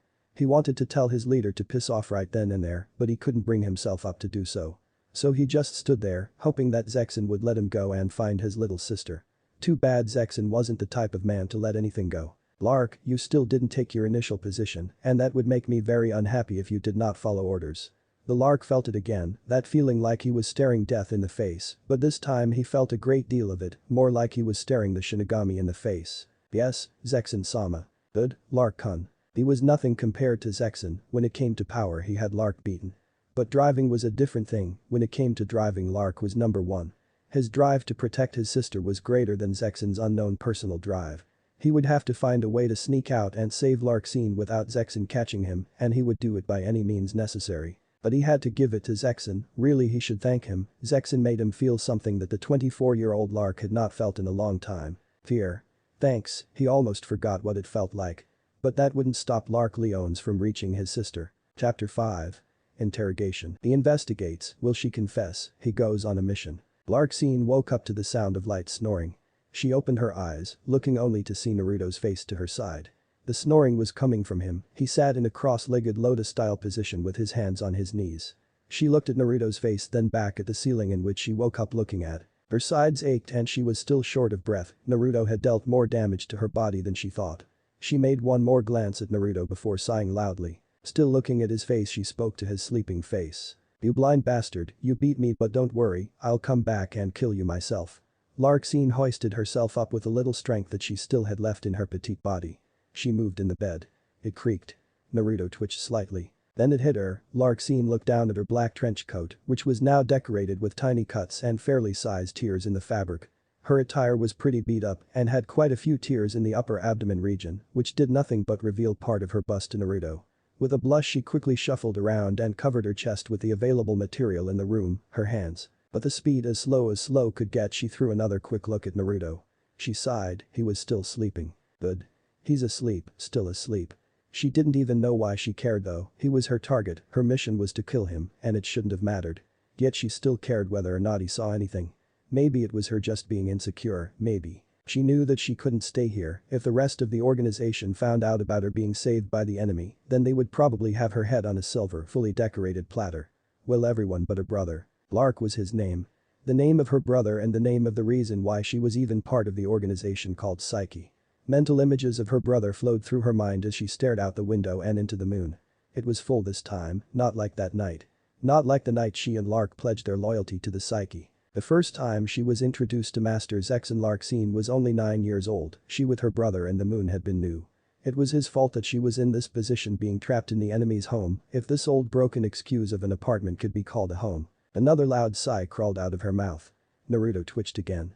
It may have been her brother's fault, but she still loved him and she would continue to love, no matter what it was that Psyche said or did, she would still be his sister. But that wasn't important right now, now she needed to get the hell out of this hellhole and come back to kill the demon that lived in it, the blonde demon. Gathering up some strength she pushed herself up again. The bed creaked. Don't move. She froze up, Larkine sat there frozen in the most peculiar of poses in front of a now awake Naruto. Why shouldn't I move, huh? Because I've got some things that I need to ask you, and they need to ask right now. Larkine frowned, the wrinkles on her forehead came out of their hiding. She stared at Naruto trying to mentally convey the message that she didn't want to stay in his house. It continued for what seemed like minutes, seconds for Naruto however. But the platinum blonde Psyche member silently sat back down on the bed when she saw Naruto's eyes express a flash of orange. Her legs tightly shut and her hands placed on them. Good, now I want you to tell me something about the Psyche.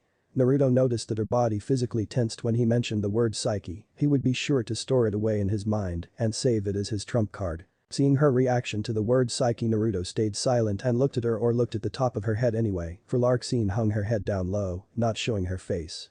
She only showed the naturally light color of her blonde strands. I won't tell you. Naruto raised an eyebrow in amusement. You, a vulnerable, damaged blonde girl who was technically an assassin and infiltrated the borders of Konohagakure no Sato under the orders of a possible enemy and will be put to death if she doesn't tell me what I want. I don't think you're in the position of not cooperating. Larkine narrowed her eyes at Naruto. If she wanted to, she could kick his black jacket wearing ass and bust out of this shabby place, but something told him not to do it. Maybe it was her gut, or maybe it was the fact that she realized that she could possibly be killed over trying to assassinate Naruto. It was probably that gut feeling of hers. You know, for a member of the Psyche, you're not what I expected. Fine, if you won't tell me then I won't ask anymore. Naruto began to walk out the door, but before he fully walked out he turned around and said this. But if you won't agree to give the information that I want, then I'm afraid that you won't be able to leave this apartment. He then turned around and proceeded to walk out of the room. Larkine stayed quiet for a moment and laughed. It was a loud laugh, the sort of laugh that someone would use to mock a person, more of a cackle. She was thinking about leaving right there just to show him how wrong he was. She flared her chakra and gathered about as much force as she could possibly gather up in her current state. This should be enough to get through the wall. She said in a mockingly peppy way. Let me think. Use A, break down the walls. Oh, I know. I'll use it. She made a rapid sequence of hand signs, ending in the tiger seal. Pain. Gauk. Suddenly Larkine's arms contracted and bent themselves behind her back. Her arms going out in wild spasms. Next thing she knew, the same thing was happening to her legs. They made her roll off the bed and fall onto her knees. She screamed out from the pain in her arms. Did Naruto hear it? She tried moving her arms, but that only made the pain worse, likewise the pain in her legs. What the hell is this? Namikaze, just what the hell did you do to me while I was unconscious? She heard the faint sound of Naruto yelling behind the closed door. She couldn't quite completely make out what it was that he said, but it sounded as if he had told her to stay here until he came back. But surely that wasn't happening. He honestly wouldn't leave a potentially dangerous threat just flailing around alone in his house. Well, he did, for all she heard in response to her screaming was the door closing, which she had no idea how he fixed. She thrashed about wildly, whipping the short strands of hair from her face as she fell and rolled all over the floor. Something of this magnitude would not go over well with her, it never did, and Larkine would get her revenge on the Namikaze brat. Just as soon as she got out of this restraining position. She continued to fall about Naruto's room, not wanting to see her angry face at that moment. So she continued. Elsewhere, Naruto was bored at the moment, he couldn't figure out what he wanted to do at the moment. Sure, he could have interrogated Larkine as soon as he woke up, but he figured that she wouldn't cooperate without a fight. He would have won that fight too. Still, with nothing to do but wait until she cooled off, Naruto began to mentally pace. What to do, what to do, what to do. He said as he savored not having to look at the stagnant stares of the ongoing pedestrians who were aware of his existence as the Kyuubi's container. What do you think about Kyuubi? The low rumble sound in Naruto's head, indicating that the great Kyuubi no Kitsune was thinking. You could always train. Naruto mentally sighed at his furry red inner demon. He expected more from a great immortal who has basically traveled the worlds both above and under, who's seen the Shinigami and still lives. If this was the best that his faithful Biju could, then he shouldn't have bothered asking. Honestly, all you can think about gaining power, I'm getting stronger by the day, so is training really necessary? Hell yeah it is, so get to training. What? Naruto sat down in his trademark lotus position and closed his eyes, diving into his own private mindscape. Naruto stood in front of his demon's gate, the big bars, the seal and the pipes that did nothing but crawl all over his mind. Kyuubi's home, just like he remembered it. Dark, wet, cold. Damn, his mind was cold, it was a wonder that he didn't get a brain freeze. I said it, he would have to ask Kyuubi about that. Now was the time for him to ask. Hot demonic breath flew out of Kyuubi's huge maw and blew past Naruto's face, blowing back the unruly golden strands that were placed about on top of his head. His black jacket blew in sync with a rhythmic blast of air that made its way out of Kyuubi's jaws. Naruto's eyes squinted in accordance to the rhythm as well. The giant sealed gate sported a pair of menacing crimson eyes that were locked onto Naruto, the eyes of a nine-tailed fox. They always had a slight tilt to them that made them look angry. Naruto would have to ask him about that as well. Now was the time. He looked around, sucking in the mental image of his inner sanctum, then his eyes went back toward Kyuubi. He began to walk and began to smile. It was more of a hardcore grin though. Hey, sorry for budging all of a sudden, but I forgot what it was like in here and I just figured out what I wanted to do while I waited for that girl to cool off. Naruto smiled from the slight tensing of Kyuubi's body he felt through their mental link. He placed his hand on his chin while still approaching the giant bars that held Kyuubi. He wondered if Kyuubi knew what it was that he was about to do. Invasion of privacy was something Kyuubi would never get used to. What are you doing? Naruto continued to walk with his grin taped to his face. Suddenly a claw shot out of the iron bars, aimed for Naruto's face, and they held nothing but power to a deadly precision. But when the claw hit Naruto's forehead it did nothing. The claw of a demon did nothing against the forehead of a child, not a scratch or even a nick. The claw just came out and hit without leaving a trail of blood. Naruto looked at Kyuubi's giant claw and sighed. He rubbed his hand on the nail of his pet fox. It was hard, harder than steel. After a few seconds of rubbing he put his hand in the air and wagged his finger mockingly. Not here in Kyuubi, this is my mind, remember? I control it in its entirety, so here I make the rules. In here the great Kyuubi no Kitsune is as powerful as an academy student. Naruto tapped Kyuubi's claw in order to demonstrate, his tap created a series of cracks where he struck. As you know, my mind is powerful Kyuubi, so do not try it. He smiled when he heard Kyuubi's low gasp ensue, his claw retracting back into the sealed gate that held him. Naruto continued his walk toward Kyuubi's gate. Don't come in. Why? Just don't you brat. Nah, I think I will come in. No. Yes, in 3, 2 and 1. Naruto walked fully past the bars of Kyuubi's gate, remembering the feel of the iron bars before he walked in. Cold, hard, lonely, helpless, that's what they felt like, or was it what Kyuubi felt? Did those bars tell Naruto how Kyuubi felt? They could have been the reason Kyuubi felt those feelings. The reason Kyuubi was such a grumpy, mean, belligerent, lonely asshole was because of these bars. His drive to get out of Naruto was so strong that it had made Naruto think. What was the true reason for him giving his true self back? This is what it's like in here. Kyuubi's huge eyes drifted away from Naruto and off into a dark corner of his cell. Is this what it's like, Kyuubi? Damn, no wonder you wanted to get out so badly. Without looking back at Naruto, Kyuubi responded. I still do it, I just don't know how to do that yet. Naruto for some reason felt sad after Kyuubi's response. This fox was trapped with no hope of escape, all his father's doing. Naruto walked up to Kyuubi's snout and placed his hand on top of it. Kyuubi's eyes drifted back to Naruto, crimson on black. Kyuubi, as much as you want to, you can't get out of this place, you're trapped in my mind, it's not my fault, but it's yours. Kyuubi's eyes cringed, he wanted to say something in retaliation, but he withheld it. He did say something though. Are you sure it's my fault I'm in here, Naruto-kun? Naruto furrowed his eyebrow slightly. What do you mean, Kyuubi? You attacked Konoha without warning, and my father gave his life to seal you and me and save Konoha. Is that what they told you? Correction, Naruto-kun, I attacked Konoha out of retaliation from an attempt to kill me. Naruto inched backward, he couldn't believe what he was hearing. He always thought that Kyuubi was naturally evil and attacked Konoha because of sheer bloodlust. Konoha attacked him, then sealed him away because he wanted revenge. None of this was even his fault, as Naruto had thought a couple of seconds ago. If what Kyuubi was saying was right, then it was Konoha who brought the demon's wrath upon themselves. Let me show you something about Naruto. Kyuubi closed his eyes, as if imagining something. Then all of a sudden the demon's fur started to stand on end, he opened his huge mouth and let out a roar of fury. His fur began to recede back into his skin, his head started to shrink along with his body. From what Naruto could see in the dark chamber, Kyuubi curled up into a ball. His jaws shrank, his claws shrank, and he was beginning to become more humanoid. As Kyuubi continued his transformation, a wide-eyed Naruto noticed something, a certain smell in the air. It smelled putrid, rancid, dead. It was as if with the oncoming of Kyuubi's transformation the entire atmosphere changed within his mind. Was the room smelling of fear? Something that Naruto always thought he was of good acquaintance with, something he thought he had already felt before. He had, but this was different.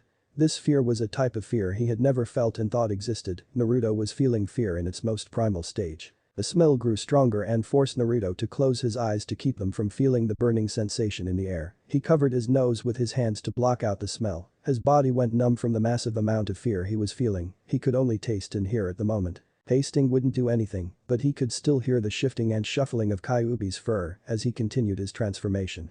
Gurgling noises, organs shifting around. Naruto could hear it all, and then he heard one final thing, another roar from Kyuubi. He opened his eyes, unplugged his nose, and his body regained its feeling. He didn't see Kyuubi, he was looking in the wrong place. The smell went away. "Naruto, I'm over here." Naruto's head snapped downward, he expected to. Well, he really didn't know what to expect. He was going for a form of Kyuubi, but who he saw was very much out of the ordinary. He saw Kyuubi, but it definitely wasn't what he was expecting. He heard his voice, and it was definitely what Naruto expected to hear. The once deep demonic voice had changed into a reserved young man's voice, masculine yet soft at the same time. "This is me in my true form, or at least what used to be my true form. This is how I looked before I was attacked and transformed into the giant nine-tailed vermin that I am." In front of Naruto stood a tall man. He was muscled and slender, his slick back deep red hair reached all the way to his mid-back. His crimson eyes matched his red battle suit, which was more like a formal suit. Pinstriped black and red was his battle outfit, and his shoes were pitch black and polished to a point that they actually gleamed with a little light that Kyuubi's cell provided the both of them with. His face was long and slightly animalistic, and his expression gave him an air of intelligence, much like that of a fox's. His face was adorned with 6 whisker marks, 3 on each side. To Naruto's disbelief, this was Kyuubi. He stepped back only to hit the cold bars of Kyuubi's cell. What was this all about? He didn't understand any of it. Why was Kyuubi in this form? What was the truth behind Konoha's attack on him? Now was the time to ask questions. "Hey Kyuubi, what is this? Why do you look like this?" "This is what I looked like before that old fool turned me into the nine-tailed fox. I can only change into this form here because, as you know, the laws of reality don't apply, and I can do anything with your permission, of course." Naruto made a motion to speak, but Kyuubi cut him off before he could speak. "Before we speak, Naruto, if you would be so kind as to give us a better place to speak in." "Excuse me?" Naruto answered, confused. Kyuubi sighed and shook his head. Naruto wasn't getting what he meant. "I mean that I want you to change the inside of this cell and make it better." Naruto's expression changed, he seemed to be getting the fox's request. "Use your imagination." Naruto closed his eyes. He imagined what Kyuubi would like the inside of his cell to be like. He imagined a room lit by candles and a fireplace, warm and comfortable. 2 big and soft old-fashioned chairs materialized in the dark cell, and the cell itself began to match Naruto's mental image. A large wooden table with 2 chairs on either end in the middle of a dim room.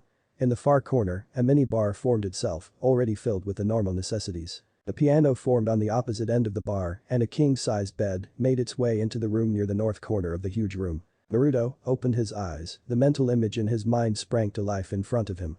Kyuubi's cell was now a dim, laid-back loft. "How's this?" "Perfect, now we can talk. Take a seat." Both of them took their seats on the opposite end of the table. Naruto was on the right, Kyuubi on the left. The large crystal chandelier on the ceiling was in the middle. Naruto placed his elbows to his face and sat in a very Sasuke-style position. Kyuubi merely sat with his hands on the armrest of the chair and his legs crossed. They stared at each other. "Now what was this about Konoha attacking you now? And who was this old fool?" Kyuubi brought his lips into a tainted narrow-lipped smile. "Tell me the whole story. You know, Naruto, the connections between humans and things like me have always been hazy. For decades humans have tried to defy us and our demands, we've constantly fought for dominance over the land, unfortunately humans have found a way to defeat us. What exactly are you, Kyuubi?" Naruto said with a frown. Kyuubi sighed and motioned his hand towards the bar. Naruto looked in the direction and noticed that a bottle of sake was pouring itself into 2 saucers, just floating in midair. Kyuubi made another motion and the 2 saucers along with the bottle of sake floated over toward Naruto and Kyuubi. The bottle settled in the middle of the table under the chandelier. "Sake." Naruto scratched his chin and looked up. "Well, I'm too young to drink alcohol." Kyuubi brought up a finger. "Not in here, you're not. In here the inescapable touch of reality does not apply, remember? In your mind you can get drunk and when you go back outside you won't feel a thing. Naruto smiled and took a hand to the saucer. Well then if you put it that way. Cheers. Naruto took a sip of sake, he almost gagged at its strong taste. It was bitter and gave him a slight burning sensation in the back of his throat. He clenched his eyes from the unique taste of the alcohol and held it in his throat before finally swallowing it. Kyuubi laughed at Naruto's reaction to the burning liquid. Oh my god. This is what sake tastes like, adults must be fucking crazy. Kyuubi shook his head and took a long drag of his sake. On the contrary Naruto-kun, this sake only tastes like what you imagined it to be, bitter, burning, repulsive, and strong. Because I know what sake tastes like, I can mimic the taste by myself. Oh. Lucky you. Naruto said sarcastically. No, I'm not really that lucky. I would not be here if I were. Now to address your question on what it was that I am. Have you ever heard of the term evolution, Naruto? Naruto nodded. Yeah, I read about it. The theory of development from earlier forms. All species develop from earlier forms of life by the theoretical process. Well, according to what I read, this theory states that natural variation in the genetic material of a population favors reproduction by some individuals more than others, so that over the generations all members of the population come to possess the favorable traits. But what does that have to do with anything? It has to do with everything. Because evolution was the process that started this struggle between you humans and things like us. What exactly are you though? Naruto asked, putting extra emphasis on the what. Kyuubi took another long drag of sake and motioned for the bottle to give him a refill. He looked at Naruto who had not touched his saucer after that first sip. What's wrong Naruto, aren't you going to drink your sake? Naruto shook his head quickly and pushed the deep white plate away from him. He cocked his head to the side. I'd rather not, sake's not my thing. Naruto said as he nudged the saucer all the way to Kyuubi's side of the table. You can have my round if you want. Kyuubi chuckled. Anyway, to your question on what it is that I am. Well, how can I put it? Technically I'm human but just less than you. Just what is that supposed to mean? I told you that evolution started this bout between humans and us, well you humans are us, except you have just evolved from us. Long ago before humans were the way they were, you were exactly like us, powerful, animalistic, feral and impulsive. We were the first species of what you have become, we looked virtually the same as you do despite some of our more primal features, such as my whisker marks, fangs, claws and slit pupils and claws. Kyuubi tapped the polished wood of the table with one of his claws. There were some differences between us that make us different from you, they were internal differences that can't be seen, only some of them were external. Certain changes in our genetic makeup began to change. Our fangs and claws died down over the many decades, our pupils lost their animal features. As the years passed by our bodies favored certain genetic material that began to grow only to become the dominant gene in our body. Those were our brain cells, the neurons and glial cells that help in the process of transferring information from our brains to our bodies. To make it simple, we were basically getting smarter as we evolved. Most of us lost our immortality. The human brain began to realize its potential and immortality was getting in the way of it doing that. That was not the only drawback to this evolution, our chakra system.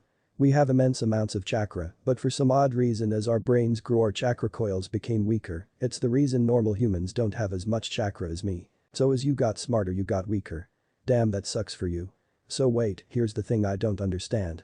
If you become so weak, how is Kyuubi so strong? Kyuubi. Ah, I was getting to that, I said that some of us lost our immortality, but not all of us.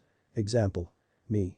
I along with 8 others have retained our immortality and did not evolve with the rest of the human race. I'm actually glad that I didn't evolve through, tch losing this type of power would be a curse. So why is it that you seem so smart Kyuubi? If you didn't evolve then how are you this smart? Because of you, well inside of you I placed my seal on you and it locked away part of your mind, body and chakra. When the seal was released your chakra began to come back to you, your body became stronger and your brain cells rapidly developed, but not on a grand scale such as evolution. When that happened I got all of that too because of my link with you, but because I don't have a body I can't develop one, so all I got was the chakra, not a lot, but just enough to pump up my mind to the point of intelligence that is on par with you higher humans. Naruto stared at Kyuubi, eyebrows raised. Okay, I get it, you're smart. Any more questions about Naruto-kun? No, I think Ajayasen can answer the rest of those questions. It was nice speaking with you then. Naruto nodded and closed his eyes. Kyuubi, try not to be so lonely here, I'll give you the power to do what you want in the cell, so have fun. Naruto closed his eyes. Outside world, Naruto opened his eyes, he saw nothing but forest. He stretched from the stiffness in his legs and back. His next destination was the Hokage Tower, he had to have a little chat with Ajayasen about a certain 9-tailed vermin. Her arm still hurt from the pain of the seal placed on her. If she didn't move then she wouldn't feel the pain. It was around noon when she figured this out. Larxene sat directly parallel to Naruto's bed, her arms were still in their restricted position, but the pain had gone away. Only when she didn't move was when the pain subsided. His face was laced with a thin layer of sweat from thrashing around inside the cramped room. Her hair, horrible, was strewn about over her face and barely covered her eyes. The sun shone in through the window, shining directly on her, as if it wanted to single her out. Why did this happen to me? Why is it that I am the one to get captured? She sighed in exasperation. I'll try one more time and if I can't break the seal then I guess that I'm going to have to just give up. It didn't even matter anymore though, if Zexin-sama finds out that I'm in this position he won't be pleased with me. After a pause she directed all of her energy to her arms. She felt a hand touch her shoulder and she jumped back with a squeak, pain shot through her body as she moved. Hey, calm down, it's me. A very familiar masculine voice said in a suppressed whisper. The hand kept a firm grip on her shoulder. The ring on its finger confirmed who he was. It was adorned with a sparkling red ruby which had a solid square cut. The surface of the gem was engraved with a black phoenix. She turned around to face her brother. But he quickly turned her back around, keeping his firm grip on her shoulders. She didn't know what it was that he was doing, but she didn't care. Lark, is that you? She asked in a scared tone. He replied yeah. Good, I thought you were Zexin-sama. She broke out of his grip and embraced him with a scared hug. He could hear her nearly silent sniffles as she hugged him. Lark, I thought that wasn't going to see you again, how did you get Zexin to let you come and get me? Her brother scratched his head with a goofy grin on his face. Well, I didn't necessarily get his permission to come here, I kind of snuck out. He chuckled. Hey, who put this seal on you? Larxene scowled, it was the Namikaze. She said underneath her breath. Not hearing her, Lark leaned in further to her face. What was that? He said with amused anxiety. A vein popped on Larxene's forehead. She grumbled again. She looked at her brother before saying, I said it was the Namikaze. In one large breath. Lark instantly keeled over in laughter. This went on for about 20 seconds before Larxene hit her brother on the head, promptly silencing him. So Namikaze beat me. He used his Kekkei Genkai though. It had these weird powers, 1 second I'm pile driving him into the ground and then the next he throws rocks at me without using any. Lark's face became serious, he sat in front of his sister, face to face. I'm guessing that the Namikaze who put that seal on you as well. Larxene's eyes widened as she looked up and down at her voluntarily movable body. She hadn't even noticed that the seal had been removed, he must have done it when he first got here, and how she didn't notice it before was simply astounding. Yeah, he was the one who put it on me, I don't know what he would have done to me if hadn't decided to leave. Larxene practically read her brother's mind, he was just about to ask her that same question. I don't have much time, so I came here to give you this warning. Don't return to the organization, he pretty much thinks that you are dead. During the last member assembly, Zexin left an order for no one to come looking for you. Larxene paid close attention to her brother's words. He was going to leave you to die and if you came back he would kill you for your failure. So where am I supposed to go then? Anywhere you want, Zexin thinks that you're dead. But to make you feel better I have a place for you to go, just west of Mizu no Kuni, a small town in Nami no Kuni. Go there, ask for Tazuna the bridge builder, he was a friend of our mother, you know before she died. The tall boy of 18 years wore an impassive expression on his face. What about Namikaze? Larxene stood and walked over to the open window by Naruto's bed, exhausted and sore, she rested her upper body on the sill. What are we going to do about him? No, that is what I'm going to do about him. Lark said, he stood behind her, resting his arm on her shoulder. She squirmed from the pressure on her tender shoulders and shuffled until he moved his arm from around her neck. Don't follow Namikaze anymore, he's the organization's problem now and you need not be involved in this matter anymore.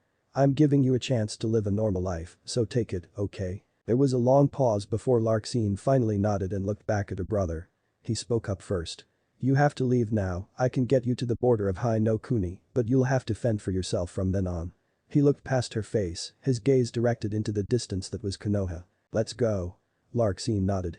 Lark wrapped his arm around his sister's waist and they both disappeared in a flurry of fire. Border. A plume of fire erupted from the ground revealing Lark and Larxene standing at the border of the fire country, a couple miles away from the main gate of Konoha.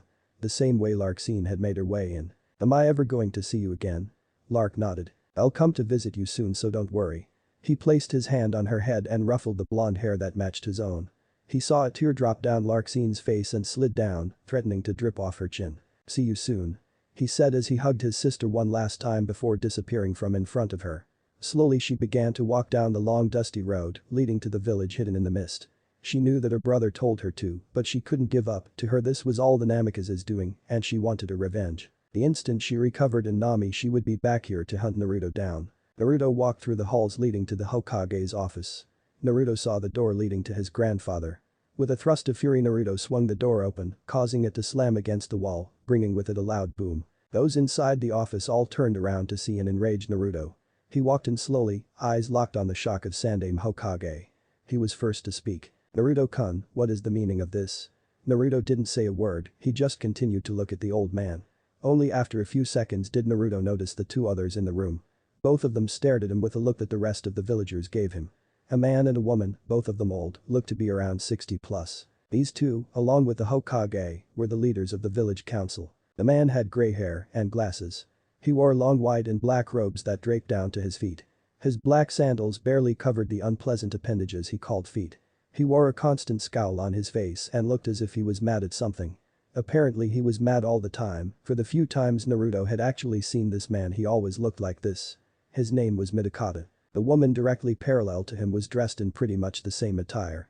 Except for the fact that her robes covered her feet, the wrinkles on her face matched those of her male co-counsel head.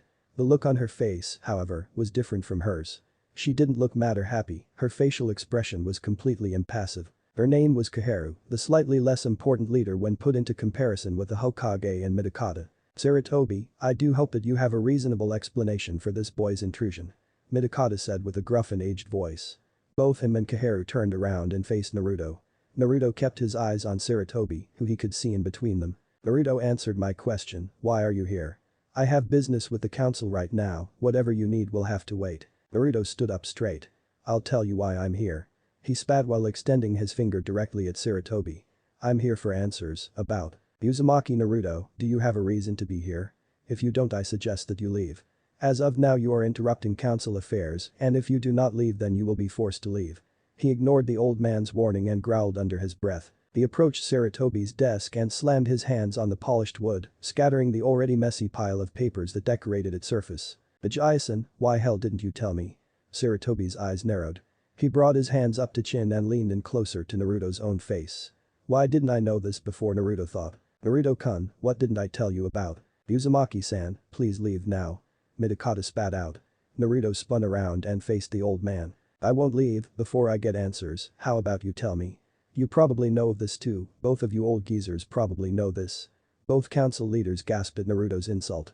Their eyes were practically popping out of their heads. Kaheru's impassive expression changed into one of anger. "Excuse me, brat. Your insolence will not go on unheard.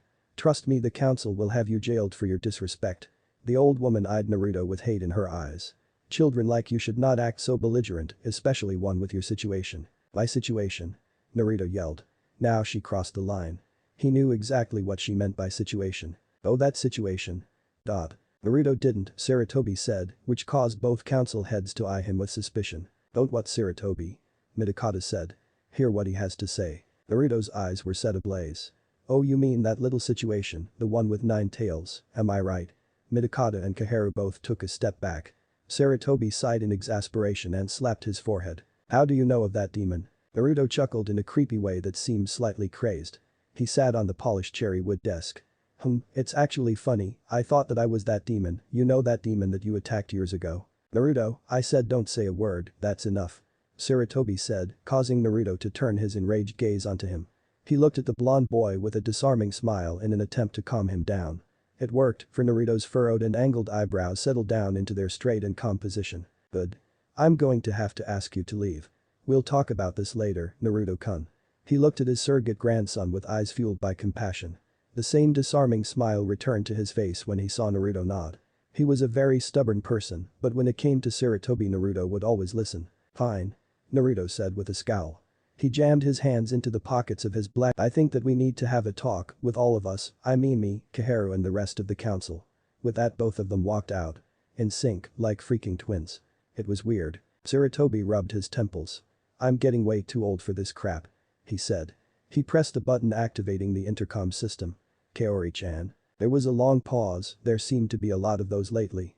He heard a female reply back to him. "Yes, Hokage-sama. Let me had a kakashi. And some aspirin, I've got a monster headache." Another long pause. "Right away, Hokage-sama. Thank you." He let go of the button. way too old indeed. A knock on the door interrupted the silence of the office. "Come in," Sarutobi said. Whoever was at the door opened it slowly, making an annoying screech in the process. When he saw who it was he sat up from his slouched position. "Ah, Haddock-san, you caught me by surprise.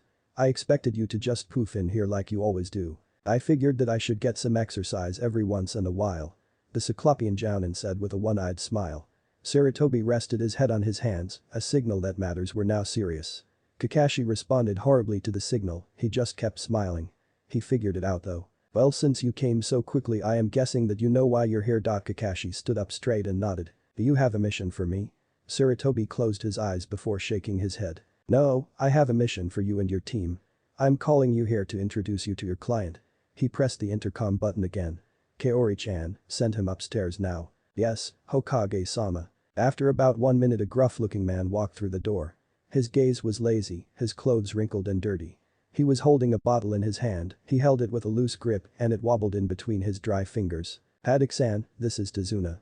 A master bridge builder for a small port town in Nami no Kuni. It's just west of Kurigakure no Sado. He came here yesterday seeking protection from bandits on his journey back to Nami no Kuni. He was supposed to finish the bridge connecting Hai no Kuni and Nami no Kuni. It's a contribution that both of our economies could benefit from." Kakashi looked at the Tazuna and sized him up. "So you want me and my team to be your bodyguards?" His only response was a quick nod. Kakashi then turned back to Sarutobi. "Then if that is true, why does my team need to go, why not just me?" Kakashi said. "Because, Haddock-san, this is only a C-ranked mission, perfect for your team. And with all due respect, they need the experience. Now Tazuna has informed me that he must leave tomorrow morning. You need not bring your team here, just inform them of the mission and leave in the morning." "Yes, Hokage-sama," Kakashi said with a bow, he then disappeared in a plume of smoke. "I'll never get used to you ninjas doing that," Tazuna said as he walked out the door. Chapter 6. Destination. Nami no Kuni. "Yeah boy." Naruto wore a sour expression on his face as he walked down the street leading toward the main gate of Konoha. He figured that he would have at least 5 minutes before he reached his destination, it was more than enough time to have a conversation with Kyuubi. He opened up his mental link with and spoke. "Kyuubi, are you there?" There was a long pause before he got a response. A familiar vibration in the back of his mind let him know that Kyuubi was there. He was obviously in his fox form. "Of course I'm here, kid, I'll always be here. Well, at least until you die, that is." Kyuubi's voice came off as demonic, the voice that Naruto was still used to. The voice of what he thought was his inner demon. He dived deeper into his mind, putting his body on autopilot. "You're in your fox form, don't you think it's better to stay as a human?" Naruto said as he mentally ran through his checklist of gear he was supposed to bring with him on his mission to Wave. "Nah, it doesn't matter what I look like if no one can see me, and besides taking a nap as a giant nine-tailed fox actually feels quite refreshing," Kyuubi said. Whatever Naruto's mental expression suddenly became serious. "Hey Kyuubi, let me ask you something." "Ask away." "You send us on this mission as a way to avoid talking with us?" He felt Kyuubi scratch his chin with one of his tails. "Maybe, but that's not important, what is important is that girl you were supposed to interrogate." Naruto let out a deep sigh in exasperation. He consciously jammed his hands in his pockets, a habit he could never really stop doing. He figured he picked it up from watching Kakashi do it so many times. Even so, he veered his mind back on the main topic and continued to speak. "Yeah, that Larxene girl, I don't know how she got out of that seal, I constructed it myself." Naruto patted himself on the back for his newfound knowledge of seals. His mind was sharper than ever, but it seemed that hours of staying up and studying the different types and effects of scrolls didn't pay off, for he couldn't keep Larxene immobilized. "You know, the funny thing is I wonder how she got out without being detected by any ninja patrolling around Konoha." Naruto knew that during all times of the day, ninja ranging from mid-Chunin to Anbu would circle the entire perimeter of Konoha. What he couldn't figure out was how she wasn't spotted, and as badly damaged as she was, it should have been impossible to even make it out of his front door. "She must be more skilled than I gave her credit for, maybe that battle we had was just to gather information on me. Maybe, but we don't know for sure, so keep your eyes peeled for any signs of psyche activity." "I'll be sure to do that," Naruto said as he cut off his mental link and approached the main gate and his teammates. He walked up to his team, everyone was present. He saw Sasuke, Sakura, Kakashi, and a worn-out old man. He walked up to the man and eyed him, inspecting the old man for any reason to not go on this mission. "What's your problem?" Naruto raised an eyebrow. "Ah, you must be Tazuna," Naruto said in a slightly baritone voice. He had only noticed it a couple of days ago, but his voice was starting to get deeper, puberty was working to his benefit. "Yeah, I am, and who the hell are you?" the man replied in a gruff tone. Naruto scoffed and walked past him, he reeked of alcohol. There must have been a lot of problems in this guy's life, he even smelled like a drunk. The name's Uzumaki Naruto. He continued to walk past Sasuke and Sakura and proceeded onto Kakashi. Sensei, he said. Give me the full details on this mission so that we can get going. Sure. Kakashi said as he patted Naruto on the shoulder, earning him an annoyed glance from the blonde nin. Let me just announce this first. He signaled for everyone to gather around him, all excluding Tazuna. Now let me say this, and I'll only say this once. This is your first mission outside of the village, I hope that you prepared correctly.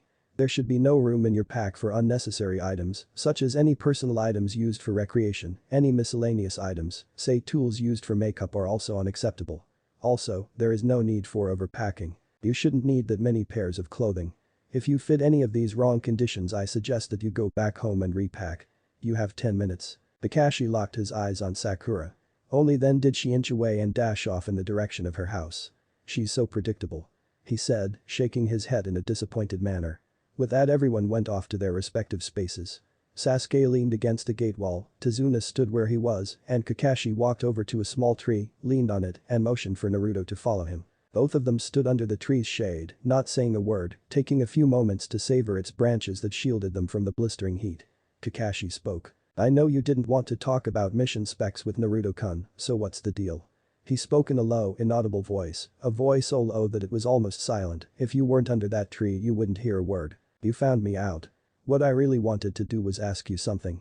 Naruto said in a voice equal to Kakashi's in decibel level. Go ahead. Yesterday, when Ajayi-san told you about this mission, did he say anything else to you? Kakashi looked up into the sky. Naruto leaned even more onto the tree and folded his arms. Kakashi hesitated for a bit, then shook his head. No, he didn't say anything to me. Why? No reason, I just wanted to know. Naruto said as he walked away toward the main gate. He traded glances with Sasuke before leaning on the opposite side of the wall, parallel to Sasuke. The sun's rays shined on his face, causing him to bring his arm up to shield himself. He could have stayed under the tree, but at that particular moment he didn't feel like being next to Kakashi. He couldn't help but think that the silver-haired jounin had something to hide. So he stood by himself and waited for Sakura to return. Hours later, Team 7 and Tazuna were about 6 miles from where they were supposed to catch a boat and cross into Nami. It was near dusk, and a luminous twilight peeped out from over the horizon in the distance. It was nearly 10 o'clock when Kakashi decided to make camp. He inspected the area, a wide open space, in the middle of the forest, trees lining its border. He turned to look at Tazuna and his team. The old man looked worn out, tired. His face was haggard, and his eyelids were heavy. It was obvious that the bridge builder didn't have the stamina of a ninja. His team, on the other hand, wasn't doing all that well either, all except for Naruto. He showed no signs of fatigue. The one-eyed jounin heavily sweat dropped from the realization of having 2/3 of a team that didn't have the stamina of a ninja. Okay, he said as he turned to his team. I think we should break for camp soon, we've been walking all day, and I know you guys are all tired, so set up and get some rest. He inspected their resting spot, it was the perfect spot to break camp in. A wide open space like this would make it hard for any potential threats to sneak up on them. He watched as his team set up their sleeping bags and prepared a fire. Naruto hauled some large rocks over the flames and set them up one by one in a circle. With their sleeping bags ready and food out, they all sat around the fire. Tazuna helped himself to several cans of beef stew. It was a silent dinner and a fast one too. Soon after their silent dinner, Tazuna and Sakura were both asleep in their respective sleeping bags, worn out from walking since morning. Naruto sat on a fairly large rock, watching Tazuna snore with contempt in his eyes. He knew that the bridge builder was a liar, something that he would have to talk with Kakashi about after the Uchiha went to sleep. The sky was completely black, and the only thing allowing them to see was the fire that lit up their little campsite. Sasuke, who had taken to sitting on a tree branch, watched the night sky while switching his attention from the sky to Naruto and Kakashi. He figured that they had to talk to one another at one point and he would be awake to hear that conversation. He knew it was a weak attempt at trying to learn more about Kakashi and Naruto. Yo, Sasuke-kun. Sasuke turned in Kakashi's direction. He saw both Kakashi and Naruto looking at him. It made him feel a little uneasy, but he brushed it off. You should get some sleep, we're waking up early tomorrow in order to get into the waves earlier. Nah, I'm not that sleepy. He said as he jumped down from the branch.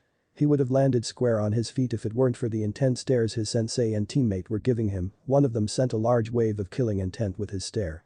He couldn't tell who it was because the kai had been too much. On second thought, I think I'm going to head off and hit the hay. He said with a nervous chuckle.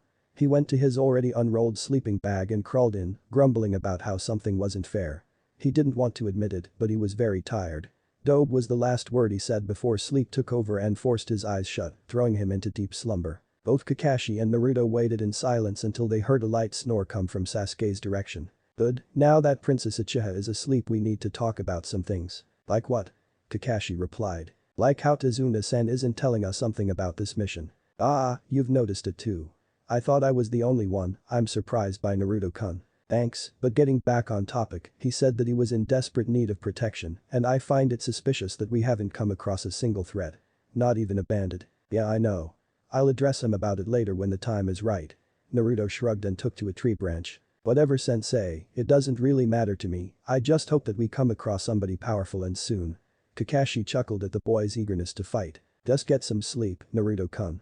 Kakashi said, but this time Naruto didn't answer back. The next morning, Naruto woke up with a yawn. He saw that their campsite had not been attacked and everything and everyone was okay. He looked down from his perch on the tree branch to see the rest of his team and Tazuna already packing up and getting ready to depart. Yo Naruto-kun, get down from there, we're about to leave. Kakashi called and signaled for him to come over with a wave of his hand. Naruto reluctantly slid out and down from the tree and walked over to the rest of his team. Why didn't you wake me up earlier? Well, I figured that since you didn't really have to pick anything up, I'd give you an extra 20 minutes to sleep before we left. Naruto just nodded, picked up his pack next to the remains of the previous night's fire, and slipped it on. Are we all ready to go? All Kakashi got were a series of yawns, moans and stretches for an answer. That probably meant yes. Ready? Tazuna said in a half-drunken haze. Ready? Sasuke replied. I'm ready as long as Sasuke-kun's ready. That earned Sakura an annoyed grumble from her crush. Good to go. Naruto said. Let's get moving. Kakashi said, looking at the sky. Team 7 and Tazuna headed for the main road. They hadn't even walked 2 miles when they walked by 2 puddles in the middle of the road. The rest of the team labeled it off as nothing, but Kakashi and Naruto knew exactly what those puddles were. The puddle in the middle of the summer and it hadn't rained in weeks. These guys are way out of their league. Kakashi thought to himself.